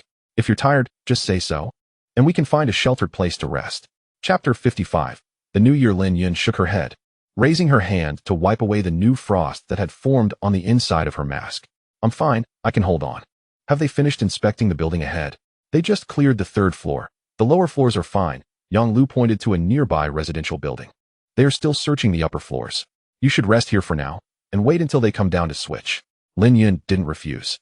She walked to the corner of the building where the wind was blocked and slowly slid down against the cold wall. The biting cold wind penetrated to her bones. Even wrapped in a thick military coat, it couldn't stop the chilling sensation. She took out her thermos and drank a few sips of hot ginger soup, which made her feel a little better. The thermos was also given by the City Defense Forces, otherwise, at 100 points each. She wouldn't have been able to bear the cost. Every ordinary person who came to participate received one. These items were leftover stock from before the apocalypse. Cheap for personal use, but sold at a high price. In the following months, the temperature stopped dropping further, maintaining a low for about a week before slowly rising. The people living at the rescue point breathed a sigh of relief. It was good that the temperature would rise. If it had dropped too low, they would have to spend the winter at the rescue point and couldn't return home. Their home, although built from various miscellaneous items and not warm, was still their own place, and they didn't have to crowd together with others. Once the temperature rose a bit more, they could go out to chop wood. With firewood, they could maintain the temperature inside the shanty, at least preventing anyone from freezing to death. The temperature rose but still hovered around -30 degrees Celsius. And the rising temperatures finally made the people inspecting at the base feel much better. In previous years, this had been the usual temperature, and they were already accustomed to it. It was this year's sudden drop of 20 degrees that had caught them off guard. The 3 Lin siblings and their father, Lin Jiangwo, had spent the entire winter following the City Defense Forces, waking up to go to work and returning home after dark, treading through the snow. They came in the wind and left in the snow. Thankfully, after the apocalypse, human bodies had become much tougher, and they hadn't caught colds or anything from all this exertion. However, they were also grateful for Su Ying's ginger soup, as they had found about 30 pounds in the forest just before winter, estimating they would need it during winter. So they hadn't sold any and had stored it in the cellar. Their mother, Su Ying, had great luck. Every time she went out, she was able to find a lot of supplies. Thanks to this, their family didn't lack for vegetables, but they were short on grains. Fortunately, the base had enough grains. They could go buy more once they ran out, and prices hadn't risen. As the temperature further increased to around -20 degrees Celsius, 2 months had already passed. After the apocalypse, winter lasted for 5 months, most of the time being quite cold, except for the last month when it would slowly warm up. The rest of the time, temperatures hovered between -20 and -30 degrees. At this temperature, the city defense forces disbanded the rescue point. After all, the food and clothing used at the rescue point were all saved up by the city defense forces, and if they had to last for 5 months, they wouldn't be able to manage. The people living in the shanty towns returned home one after another. Some of the shanty towns had already been inspected and were no longer dangerous. Others had not yet been checked, and bug eggs were still everywhere. Just as the people from the shanty towns returned, they cleaned up their homes, piling the bug eggs in designated spots for the city defense forces to come and burn with high-temperature flame guns. With their help, progress sped up once again. Except for Lin Yun and Zhanya, who were a bit more tired. But no matter how tired they were, on New Year's Day, they took a break for the afternoon. Lin Yun, Lin Heng, and Lin Jingwo worked half a day before heading back. Lin Yu didn't come today. She stayed home with Su Ying to prepare the New Year's Eve dinner. Celebrating the New Year is a big deal for Chinese people, no matter what. They would prepare something better than usual for this day. Currently, their home had black flour, leftover lamb, rabbit meat, cabbage, potatoes, sweet potatoes, radishes, and some fish meat, which had been frozen outside and hadn't been eaten yet, just in time to be used as a dish. They planned to make 8 dishes today. Both stove sides were already lit, and the fire wall was getting warm, making the temperature in the house not low. Lin Yu went to the market to see what else could be bought for the New Year's Eve dinner. Being from the north, dumplings were a must-have, so they would also buy some pork. At 100 points per pound, with 5 people in the family, they bought 5 pounds. Lin Yun said she wanted to eat braised pork, and Su Ying waved her hand, allowing her to go buy it. When Lin Yu scanned to pay, she felt a pang in her heart. Although they had many points, meat was really expensive. She and her brother had cleaned the base for a month and only earned 1,200 points, and now they had just spent 500 points. But their earnings were just a small part. Lin Yun was the main point earner for the family. No matter who earned it, it was still money, and spending it made her feel reluctant. Besides pork, they needed to buy some other things. Chicken was actually cheaper at 50 points per pound. The meat that ordinary people usually ate was this. The base raised chickens, and wild chickens were everywhere, multiplying like rabbits. They bought 3 chicken legs, weighing a total of 4 pounds. The chickens had mutated and their weight had increased significantly. With lamb, chicken, rabbit, and fish, they were set for meat dishes. And the rest was just to buy some common vegetables. Most vegetables were frozen anyway. After all, winter was a natural freezer, and they might as well use it. Lin Yu also bought some dried mushrooms. There weren't many in the forest, but they sprang up like bamboo shoots after the rain. If you didn't collect them, they could spread into the base. Thus, the collection price was low, at 5 points, but they sold for 8 points per pound. While the dried ones were 10 points per pound, Lin Yu bought 2 pounds, and then there were lotus roots, which were quite expensive at 30 points per pound. And she bought 2 pounds. If it weren't for the New Year today, she wouldn't have been willing to buy them. Finally, when she passed the spice section, she hesitated for a long time but still picked up a small bottle of soy sauce, half a pack of salt, and some rock sugar for braising pork. The spices at home were nearly running out, and it wouldn't do to cook for the New Year without them. These 3 items cost 60 points. And she clicked her tongue in regret while paying. Carrying the bulging bag home, the snow crunched under her feet. They hadn't picked any mushrooms before winter, otherwise she wouldn't need to spend points to buy them. They could just eat the ones they had dried at home. When she returned home, Su Ying was squatting in front of the stove, tending to the fire, which was already hot to the touch. "Mom, I'm back." Lin Yu lifted the door curtain, and a wave of warm air mixed with the smell of firewood rushed at her. Su Ying looked up at the bag in her hand and asked with a smile, "Did you buy so much? What all did you get?" "I bought dried mushrooms and lotus root, and added some spices." Lin Yu took out the items one by one, noting that the soy sauce and salt were nearly gone and needed to be used for cooking. "Thoughtful of you." Su Ying nodded, praising her. Chapter 56. New Year's Eve dinner. Lin Yu chuckled and brought the pork over to the cutting board. "Mom, my sister said she wanted to eat braised pork, so I specially chose a piece with skin. It looks so delicious." Su Ying leaned over to take a look, poking the pork skin with her finger. "That's a good piece of meat. I'll add a bit more rock sugar later to braise it until it's tender. Your sister will definitely love it." Saying that, she picked up a kitchen knife to start preparing the chicken. The blade sliced through the mutant chicken meat, producing a dull sound. "You go soak the mushrooms. Then peel the lotus root." New Year's Eve dinner is usually eaten in the evening, but they aren't very particular about it. They typically prepare it by noon since they can't finish it in one meal and will have to eat again in the evening. Since the apocalypse started 15 years ago, this was the best meal they had had. In previous years, New Year's meals consisted of a bit of black noodles and some moderately polluted vegetable leaves, plus some fish, and that was it. All right, Lin Yun replied, turning to find a basin. The wind outside continued to howl, blowing in through the door crack and bringing in tiny snowflakes that melted into little water stains as they hit the ground. But inside the kitchen, it was a different scene. The firewood crackled in the stove, and the orange-red flames licked the bottom of the pot, warming both of their cheeks. Not long after, footsteps could be heard in the yard, accompanied by Lin Heng's loud voice. "Mom, you, we're back." As they pushed the door open, Suing said, "There's ginger soup simmering in that pot. Make sure to drink some so you don't catch a cold." Lin Yun stuck out her tongue. "I've had enough ginger soup. I had to drink it with the city defense troops, and now I've got to drink it again. I have ginger soup 3 times a day. If I drink any more, I might turn into ginger." Lin Heng had already scooped a bowl and handed it to her, and Lin Jiangwo. "Sister, it's better than getting sick with a cold." Lin Yun reluctantly accepted it, sitting on the kong and sipping it in small mouthfuls. Lin Yun was peeling the lotus root and casually asked Lin Heng, "Brother, did the city defense troops finish their work?" Lin Heng shook his head. "No, they're still clearing up. They'll probably be working until dinner." Lin Jiangwo drank his ginger soup in large gulps and wanted to help, but Suing stopped him. "Old man, go warm yourself on the kong. It's fine with just me and you here. Besides, there isn't enough room in the kitchen for 3 people." Lin Jiangwo was taken aback. Realizing that it was indeed cramped in the kitchen, Suing was busy cutting meat, and Lin Yun was focused on peeling the lotus root. With the cutting board piled high, he could only chuckle and rub his hands together, retreating to sit by the kong and picking up a nearby cloth to wipe the table. "All right, I'll tidy up the table a bit so we can set the dishes later." After finishing his ginger soup, Lin Heng placed his bowl on the stove, rolled up his sleeves, and moved closer to the fire. "Mom, let me help you with the fire. Look, you're sweating on your forehead." Suing added another piece of firewood to the stove and looked up at him. No, you go rest. I can handle the fire. You and your dad and sister can chat on the kong. When you has the dishes ready, we can start cooking." "It's fine. I'm just bored sitting around."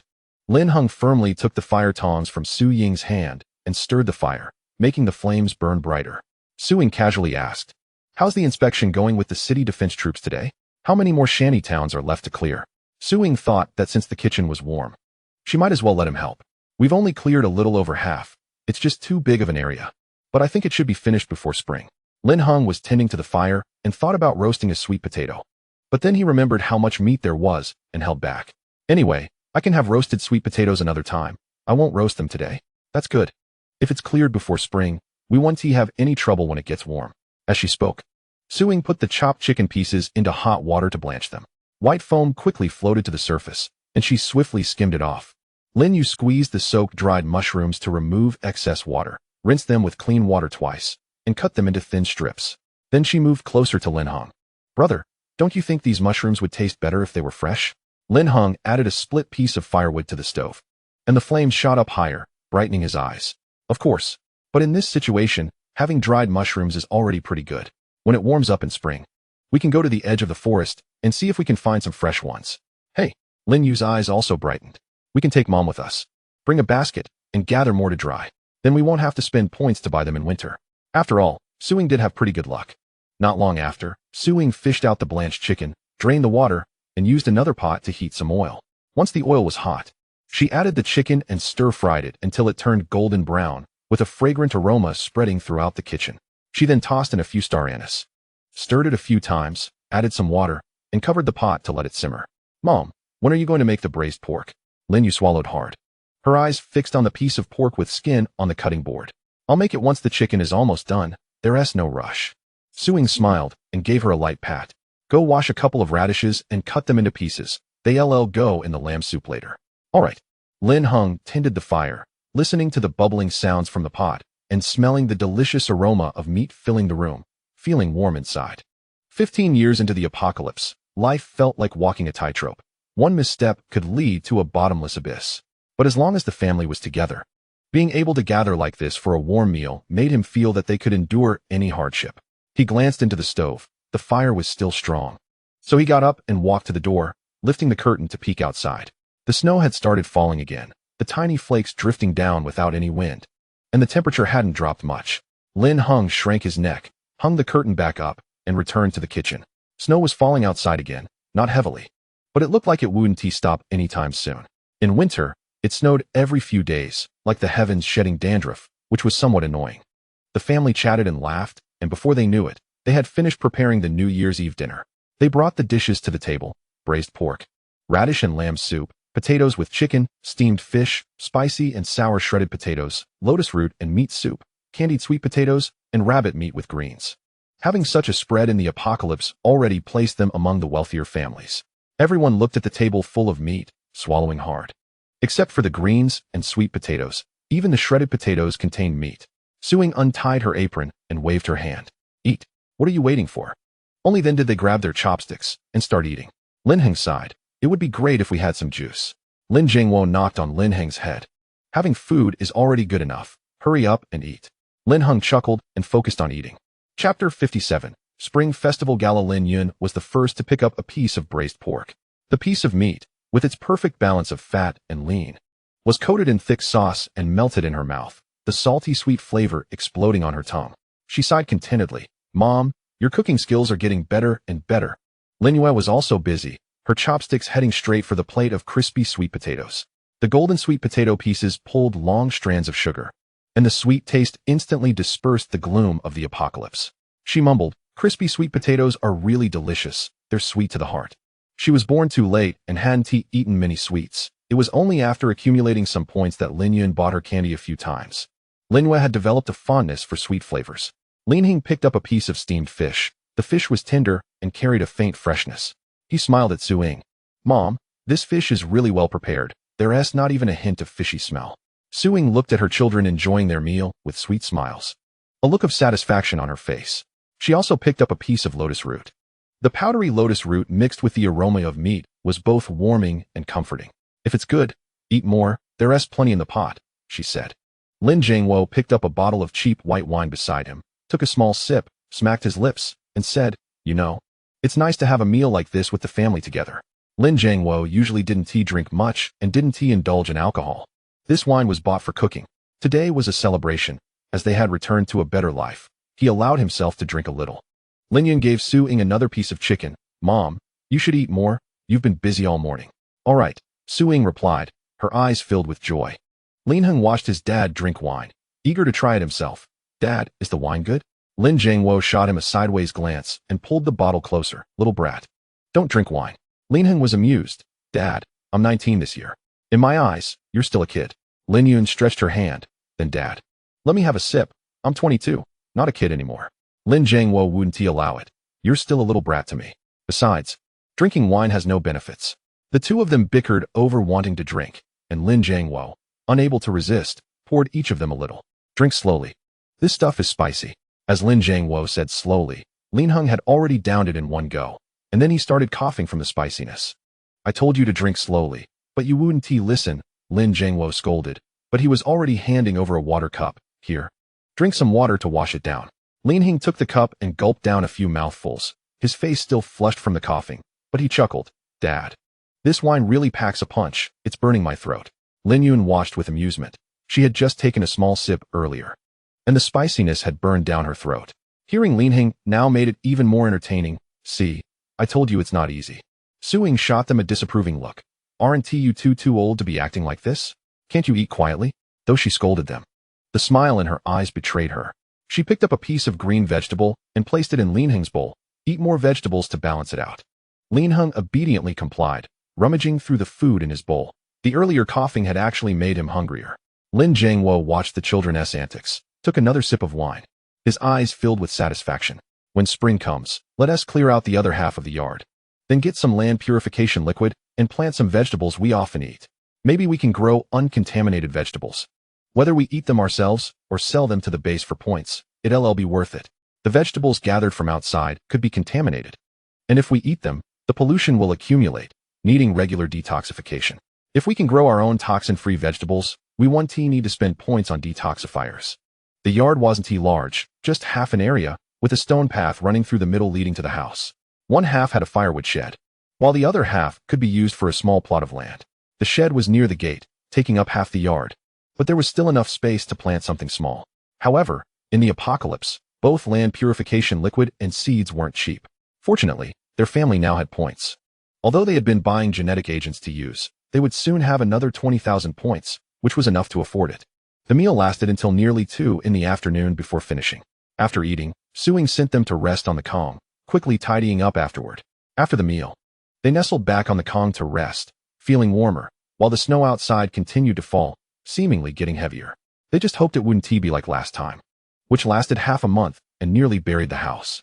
On New Year's Day, with nothing to do, the family gathered on the Kong to play cards. Their legs stretched out under the warm blankets, their backs leaning against the warm wall. During dinner, they reheated the leftover dishes from lunch. Their family tradition was to stay up on New Year's Eve and eat dumplings. In the past, they could stay up longer with a phone or TV, eating dumplings at 10 and sleeping after midnight. Now, with no entertainment, they planned to start making dumplings early, eat, let it digest, and then sleep. Too lazy to stay up. When they said early, it was nearly 8 o'clock, and after dinner, they began playing cards again. However, this time, the base gave them a big surprise. Just after 8, everyone received a message on their wristbands. The notification said they had found old audiovisual materials and released past Spring Festival gala shows. They even compiled a highlight reel that could be watched by clicking the link. For people living under constant stress, this was a huge surprise. The Spring Festival galas in recent years had indeed not been very entertaining. But there were many good programs from before, especially since the base had put together a big compilation. Lin Yun took off his wristband and placed it on the table, clicked to play, and projected it onto the white wall. The family stopped playing cards and snuggled under the blankets to watch the Spring Festival gala. The light and shadows danced on the white wall, familiar melodies flowed out with laughter, instantly dispelling the gloom of the winter night in the apocalypse. Lin Yun tugged at the edge of the blanket, her eyes wide, as she watched performers in bright costumes spinning and jumping on the screen. She exclaimed softly, "Sister, their clothes are so bright, just like in the old albums." Lin Yun was born at the wrong time. The apocalypse came just a year after her birth, and she hadn't even watched cartoons, let alone the Spring Festival gala. Lin Yun was also watching with great interest, laughing heartily at the skits. He was usually very mature and sensible, and seeing his younger brother like this made Lin Yun suddenly remember that when the apocalypse hit, her younger brother was only 4 years old. Chapter 58, finally finished cleaning. But then she thought about it. She was only 7 at the time as well. Oh, this miserable apocalypse forced a group of children to grow up too quickly. After all, those who refused to grow up would die early. "Sister, look at that magician." Lin Yun tugged at her sleeve, pointing at the wall where a dove appeared out of thin air, her eyes sparkling like they had fallen stars. "He is so amazing. Did he awaken spatial powers?" Lin Yun laughed at her, pinching her nose. "That's called magic. It's a skill, not a power. People back then didn't have powers." "Really?" Lin Yun's eyes widened even more. Was the world back then full of fun things? Suing heard this, and a hint of melancholy flickered in her eyes, quickly covered by a smile. "Yes, back then during the New Year, the streets were decorated, and your dad would take your sister to play ring toss. And she would win a little doll every time." Lin Jingwo chimed in. "That's right. Your sister was so clever back then, always picking the closer little toys to toss. The stall owners were scared of her. They would hide when they saw us." Lin Yun's cheeks turned slightly red, mumbling, "That's because the bigger ones cost more money. I was just being practical." The family laughed and joked, and just then, the song and dance on the wall reached a climax. With a lively rhythm, Suing suddenly stood up. "Yeah, help me bring the dishes. It's time to make dumplings." Coming. The dishes were brought to the Kong, and the family made dumplings while watching the Spring Festival gala. Lin Yun said, "Now that I've grown up, it seems like I haven't really eaten dumplings properly. In the past, dumplings were made with mixed grain flour, with just a little chicken and mostly vegetables." Suing wiped her eyes and said, "This time Mom made you a lot of meat, so you can eat to your heart's content." They used 2 pounds of pork for cooking, added 2.5 pounds into the dumplings, and had half a pound left. Lin Yun smiled, showing her little tiger teeth, and said, "Okay." After they finished making the dumplings, they boiled them around 11 o'clock. And amidst laughter, they began to eat. Lin Yun took a big bite of her dumpling, which was quite large, making it impossible to eat in one bite. Juicy meat filling burst in her mouth, and the rich meat aroma exploded instantly. Lin Yun squinted her eyes in satisfaction. A bit of soup splattered on her little face, and she said indistinctly, so delicious, Mom." Suing looked at her little daughter gobbling down the food, feeling a bit emotional, and quickly served her another dumpling, saying, "Eat slowly, no one is competing with you, there are plenty more." Lin Yun and Lin Yun were so busy eating that they couldn't lift their heads. After 15 years of the apocalypse, they had lived in shanties, gnawing on wild vegetables and eating grass, each one thin as a stick. Only recently had they started eating better, and their faces had slowly filled out a bit. After enduring for so long, everything tasted good. After dinner, the family waited until midnight to count down with the people on the screen. 10, 9, 8, 7, 6, 5, 4, 3, 2, 1. As the last number fell, fireworks burst forth on the screen, and it felt like the deafening sound of firecrackers echoed in their ears. Lin Yun clapped her hands excitedly, her little face filled with wonder. Wow, so beautiful. Lin Yun suddenly remembered that her little Yu had never seen fireworks, let alone played with them. In contrast, when she was young, she had played with everything and even set off fireworks in the yard with Lin Hong. Their grandparents had bought them a big box, letting them play to their heart's content. But after the apocalypse, their grandparents and other relatives didn't survive the radiation infection and passed away. The new year had come. Lin Jingwo's voice was slightly hoarse as he rubbed Lin Yu's hair, his eyes filled with uncontainable satisfaction. In the future, things will get better and better. Su Ying quietly wiped her eyes, smiling as she added a spoonful of dumpling soup to everyone's bowls, saying, "Drink some soup to warm up. Let's start the new year with good luck." The family spent the new year chatting and laughing before going to bed. The next day, around 9 o'clock, Lin Yun was awakened by urgent phone calls. Yang Lu called. It was time to go to work. Lin Yun and the others ate the leftover dumplings from last night, put on their cold-resistant clothing, and went to meet the city defense army. They had already checked the shantytown, and after the new year, there would be about a month and a half before the weather started getting warmer. They needed to clear all the insect eggs before then, otherwise, it would surely be a disaster. Lin Yun and her team started working again, busy every day without a moment's rest. The city defense army originally estimated that the work would be completed 2 weeks before spring, but they finished a full 2 weeks ahead of schedule. Why? Because Lin Yun's abilities had upgraded. One night, after drinking the 7th bottle of the genetic potion, she successfully leveled up. She initially thought it would take at least 8 bottles to break through, but to her surprise, 7 bottles were enough. After her abilities reached level 2, they doubled in growth. Originally, she could detect within a radius of 200 meters. Now she could detect within 400 meters, even more than Zhang Ya, who was a level 2 ability user with a fast upgrade to level 3. Yang Lu speculated that her abilities might be a mutated version, but they needed to go to the ability registration office for testing to confirm. However, there was no time for that now. They had to hurry and clear the insect eggs. After clearing the insect eggs, they would go to the registration office for testing and update their information. Lin Yun had no objection since the insect egg issue was crucial for the base's survival and also related to her points and ability potions, so she couldn't slack off. But she also felt that her abilities were likely a mutated version. After all, when she was level 1, her detection range was the same as Zhang Ya's at level 2, and the number of insects she could contract was also the same. Now that she had reached level 2, her detection range doubled, and the number of insects she could contract also doubled, from 2 to 4.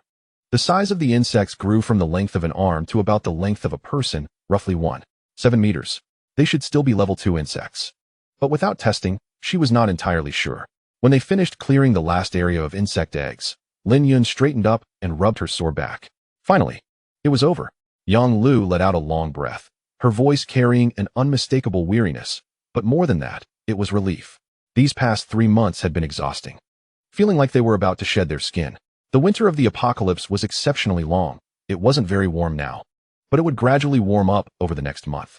Generally, by this time, everyone would start going out to gather. After all, mutated plants and animals grew rampant regardless of whether it was winter or spring.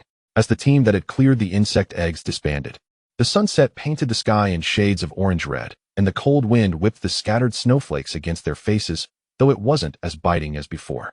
Lin Yun breathed into her hands, looking at the lights of the base gradually illuminating in the distance. Her heart finally relaxed after being tense for over 3 months. It was finally over. She could go back and rest for a week. Chapter 59.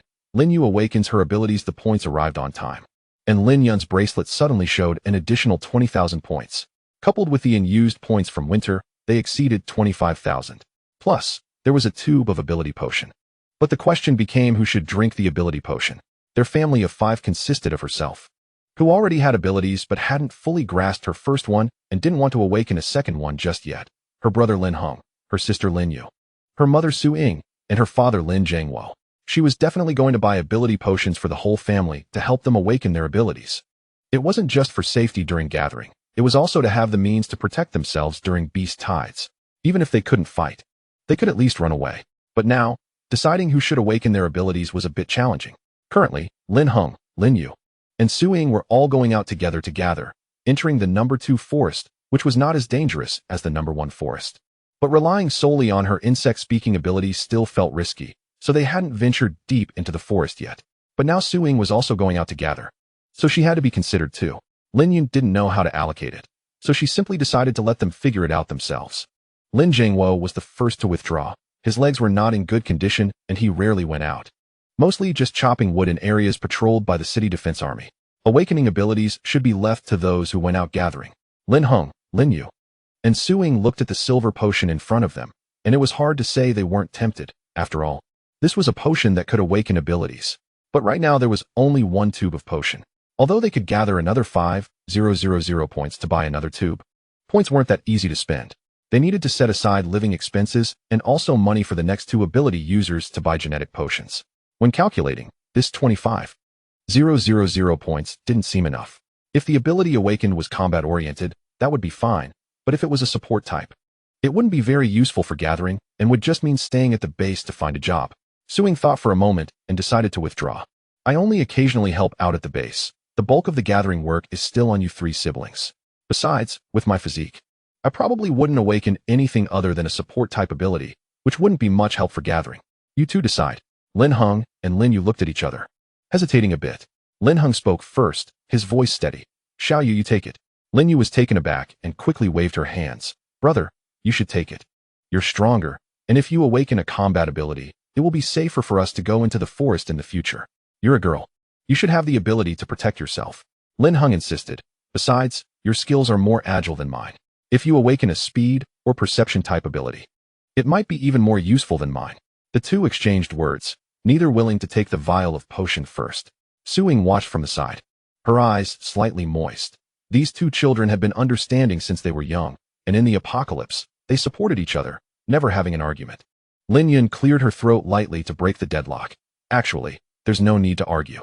It doesn't matter who gets this vial first. We'll soon gather enough points to buy another one. How about we draw lots? Upon hearing this, Lin Hung and Lin Yu were both taken aback. Then they burst into laughter.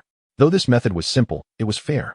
Su Ying found a piece of paper, tore it in half, made a small mark on one half, and crumpled it into a ball, placing it in her palm. Come, you two pick one. Lin Hung let Lin Yu choose first. And Lin Yu didn't decline. She closed her eyes and picked a paper ball from Su Ying's palm. When she opened it, it was the one with the mark. It's mine. Lin Hung breathed a sigh of relief, showing no signs of disappointment. Lin Yu looked at the paper ball in her hand, then at the vial of silvery white potion, biting her lip. Then I'll try it first. Once I awaken my ability, I can help the family gather more points. And I'll buy the potion for you right away, brother. Silly girl, why say that to your brother? Lin Hung ruffled her hair. Just drink it and see what ability you awaken. Lin Yu took a deep breath, twisted open the vial's cap, and a refreshing scent wafted out, accompanied by a faint energy fluctuation. She tilted her head back and drank the potion in one gulp. The potion felt cool as it went down her throat, quickly turning into a warm current that spread throughout her limbs. How is it? Do you feel anything? Su Ying asked nervously. Lin Yu closed her eyes, feeling the intensifying warmth inside her. Suddenly, she felt a tingling sensation in her throat, as if something was about to burst forth. When an ability awakens, the user can sense how to use it, but the specifics require some exploration. Lin Yu turned her head and blurted out a word, aimed at the ground in the courtyard. Break. Instantly, a large pit formed in the courtyard. Lin Yu touched her throat.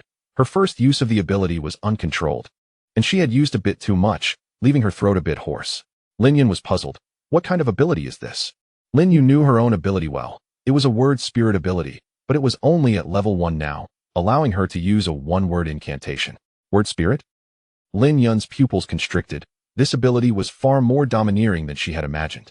Moreover, if her guess was correct, it should belong to a variant version of an ability.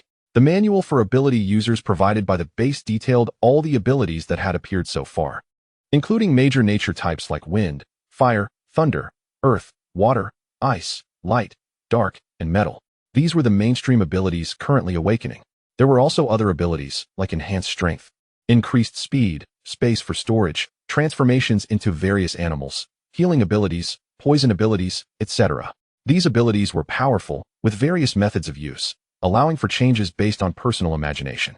However, There were also fixed abilities, which were specific single abilities, such as ground escape, wall phasing, and transformation techniques. Lin Yun's ability belonged to the sound type variant abilities, specifically the branch of word spirit. If used well, it could be even more powerful than her bug language ability. But the premise was that her throat couldn't have any issues. Lin Yun tried using her ability again on the Kong table, Rise. The table floated up from the ground, hovering in midair. When Lin Yun withdrew her ability, it fell down and was caught by Lin Jiangwo. Regarding skills, Lin Yun had experience, frequent use, combined with the genetic potion, made it not too difficult to level from 1 to 2. However, she was unsure how long it would take to level from 2 to 3, as the energy required for each level up increased significantly, necessitating gradual exploration. Lin Yun was eager to go out and fight monsters, and Lin Yun knew that abilities needed practice. However, she had just finished 3 months of cleaning work and didn't want to go out. She only wanted to lie down at home and have a good sleep. Chapter 60. Giant Python. Lin Yun looked at her excited sister and didn't want to dampen her spirits. Just as she was conflicted, Suing made a decision for her. This time, Yun will rest at home, and I, along with Yu and Hong, will go gather supplies. Lin Yun didn't oppose for the time being, but asked which forest they planned to go to. Which forest are you going to? Lin Yun's eyes sparkled as she leaned closer. Sister, I want to go to forest number 2. Without thinking, Lin Yun immediately opposed. No way. There are too many mutated beasts over there. It's very dangerous. Although they had not encountered any attacking mutated plants before, there were quite a few mutated plants in forest number 2. But sister, didn't you just take us to forest number 2 shortly after awakening? That question left Lin Yun speechless. Initially, they had no choice but to enter forest number 2 because Su Ying was troubled by toxins. And if they didn't gather enough points to buy detoxification potions, something bad would happen. She had no choice but to take her siblings into forest number 2. Now that they didn't lack points, it was naturally safer to be cautious. However, there really wasn't much in forest number 1. It had been almost completely explored by the base personnel. While it was safe, they couldn't gather much from there. Lin Jiangwo came over and patted her shoulder. Yun, you can't always protect them behind you. They need to grow up too. Let Yu and the others try. If you're really worried, you can send your mantis to protect them. Lin Yun was taken aback at first. Then she remembered that the mantis and grasshopper had been cooped up at home all winter, and she had almost forgotten about them. These 2 insects were absolutely loyal to the contract she had signed with them and could understand her simple commands. The grasshopper's attack power wasn't very strong, so she decided to send the mantis. You've just awakened your ability and used it twice. Rest for a bit first, and wait until your energy is restored before going. When Lin Yu saw that Lin Yun had relented, she cheered and high-fived Lin Hong. Then she began to anxiously wait in place to recover her energy. It was only 8:30 in the morning, so there was still time to go to forest number 2. Lin Yun poked her forehead in annoyance. All right, enough of that. We haven't eaten breakfast yet. Let's eat first. Since it was winter, the family didn't get up early. They rose at 7:30 and immediately started working on the potion. Without having time to prepare breakfast, Su Ying was quite excited as well. Breakfast was simple, just reheating steamed buns and the leftover radish stew from last night. Level 1 abilities didn't have much energy. She had only used it twice and recovered quickly. After finishing breakfast, around 9:30, the 3 of them set off. Unable to stop them, Lin Yun could only send the mantis along to keep watch over them. Once they left, Lin Yun began to feel anxious, while Lin Jiangwo remained calm. Look at your daughter like this. He tried to comfort her. They've been to forest number 2 with you so many times. They aren't foolish and won't go too deep. Besides, you still have your mom. Don't you remember her luck? If they encounter danger, they'll run away.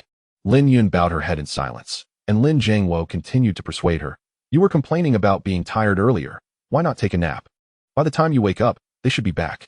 Lin Yun was moved by her father's words, but couldn't help but glance toward the door, as if she could see the figures of the 3 of them and the insect through that door. She knew her father was right. But that worry wrapped around her heart like vines, making it impossible to loosen. Dad, how can I sleep?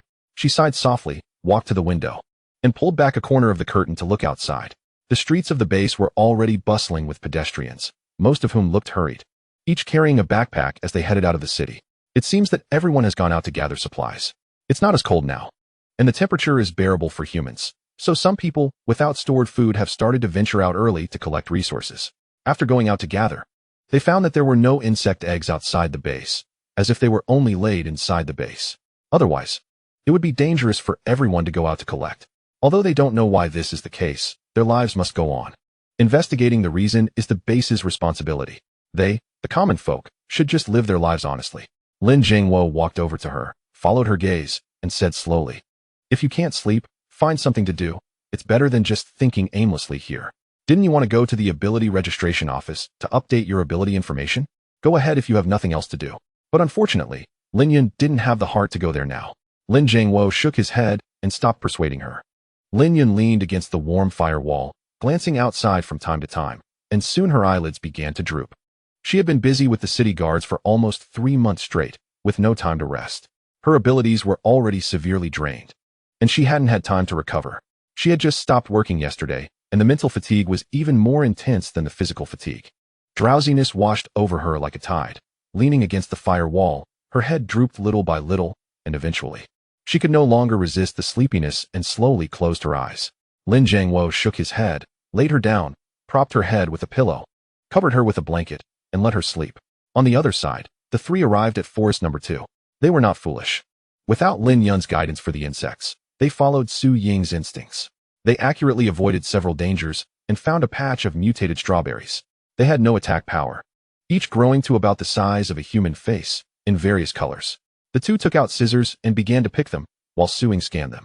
Beep. High pollution, not recommended for consumption. Beep. High pollution, not recommended for consumption. Beep. Moderate pollution, recommended for limited consumption. Beep. Moderate pollution, recommended for limited consumption.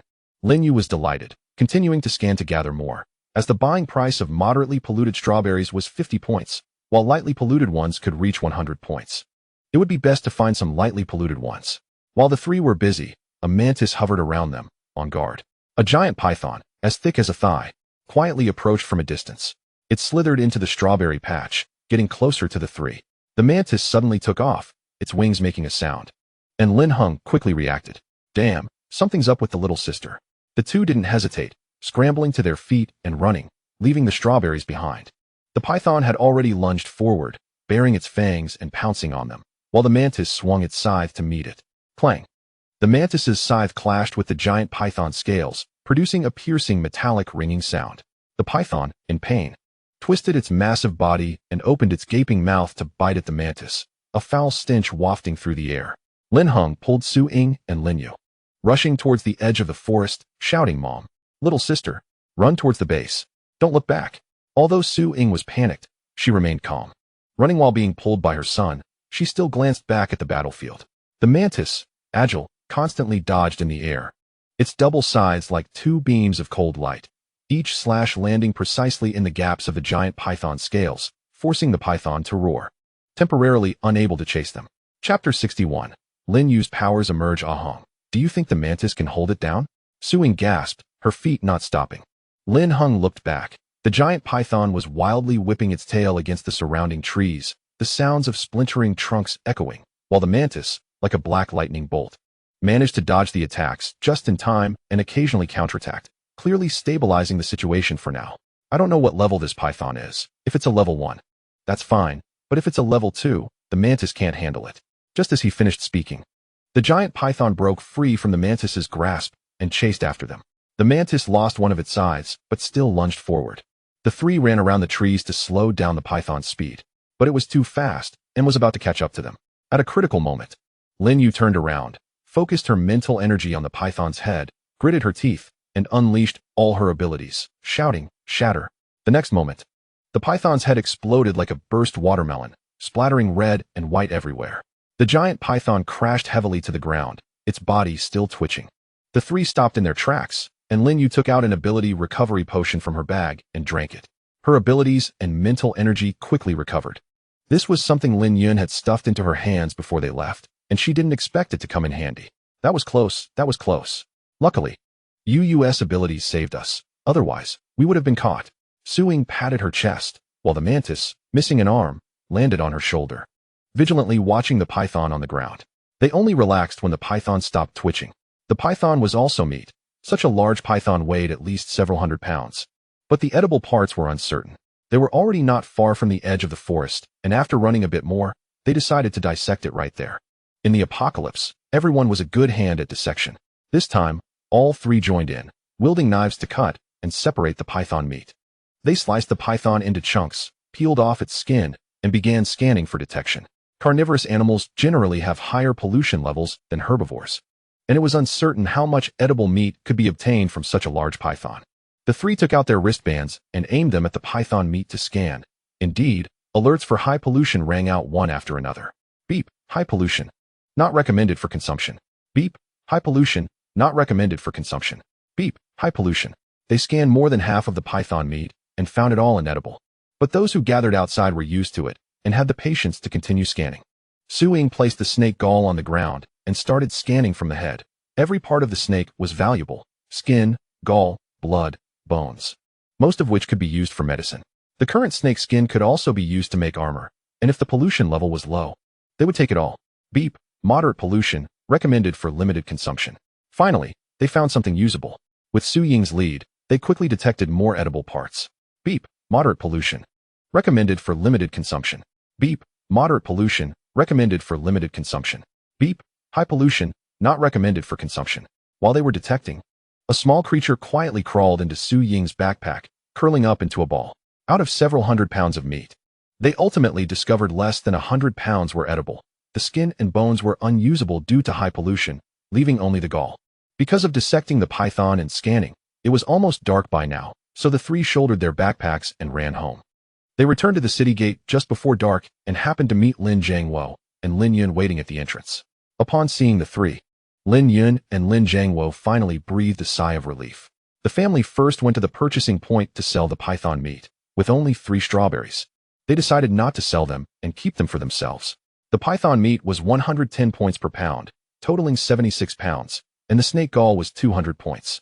They kept 10 pounds of python meat for themselves. In total, they earned 8,560 points. Lin Yun and Lin Jiangwo were stunned. Although they knew their mother was usually lucky, they didn't expect it to be so exaggerated. On the way back, Lin Yu excitedly chattered, embellishing her glorious battle with the python, her expression full of excitement, as if the feat of exploding the python's head had been effortless. At that moment, the snake's head was only 3 steps away from me. I didn't blink, and there was only one thought in my mind: kill it. And guess what? Boom. It was like setting off a super firecracker, red and white splattered everywhere. Even thinking back on it feels satisfying. Lin Jiangwo couldn't help but twitch the corners of his mouth. He reached out and tapped his sister's forehead. "You girl, how dare you say that? A python that big, you actually dared to confront it head-on. What would your parents do if your abilities hadn't worked?" While he scolded her, the fear and pride in his eyes were hard to hide. Lin Yun breathed a sigh of relief, completely at ease now. Her little sister was already a capable ability user. Lin Yu felt proud, thinking that next time she saved up enough points, she could buy her brother an ability potion and help him awaken his powers too. Lin Hung paused at her words, his eyes slightly warm. But he just reached out to ruffle Lin Yu's hair, his voice a bit hoarse. "Silly girl, keep your points to strengthen your own abilities. I'm not in a hurry." Su-Ying added, "No rush. You should also save some for living expenses and enough for both of you to level up. Now that you both have abilities, you'll be able to save up eventually, so don't worry." Lin Yu nodded but still looked excited. Getting so many points on her first battle meant she could stand on her own. When they got home, Su-Ying took out 3 large strawberries, washed them, and placed them on a plate. After the apocalypse, they hadn't eaten strawberries, and Lin Yu had never tasted them, so the others split too, leaving one for Lin Yu. After all, most of today's achievements were due to her efforts. Lin Yu took a bite of the strawberry, which was large, juicy, and the sweet and sour juice burst in her mouth, the fresh fruit aroma making her eyes light up. She couldn't help but squint her eyes and let out a satisfied sigh. So delicious. Sweeter than I imagined. Lin Jiangwo divided the remaining strawberries into 4 pieces, giving each person half. Since they rarely encountered strawberries, they all got to try some.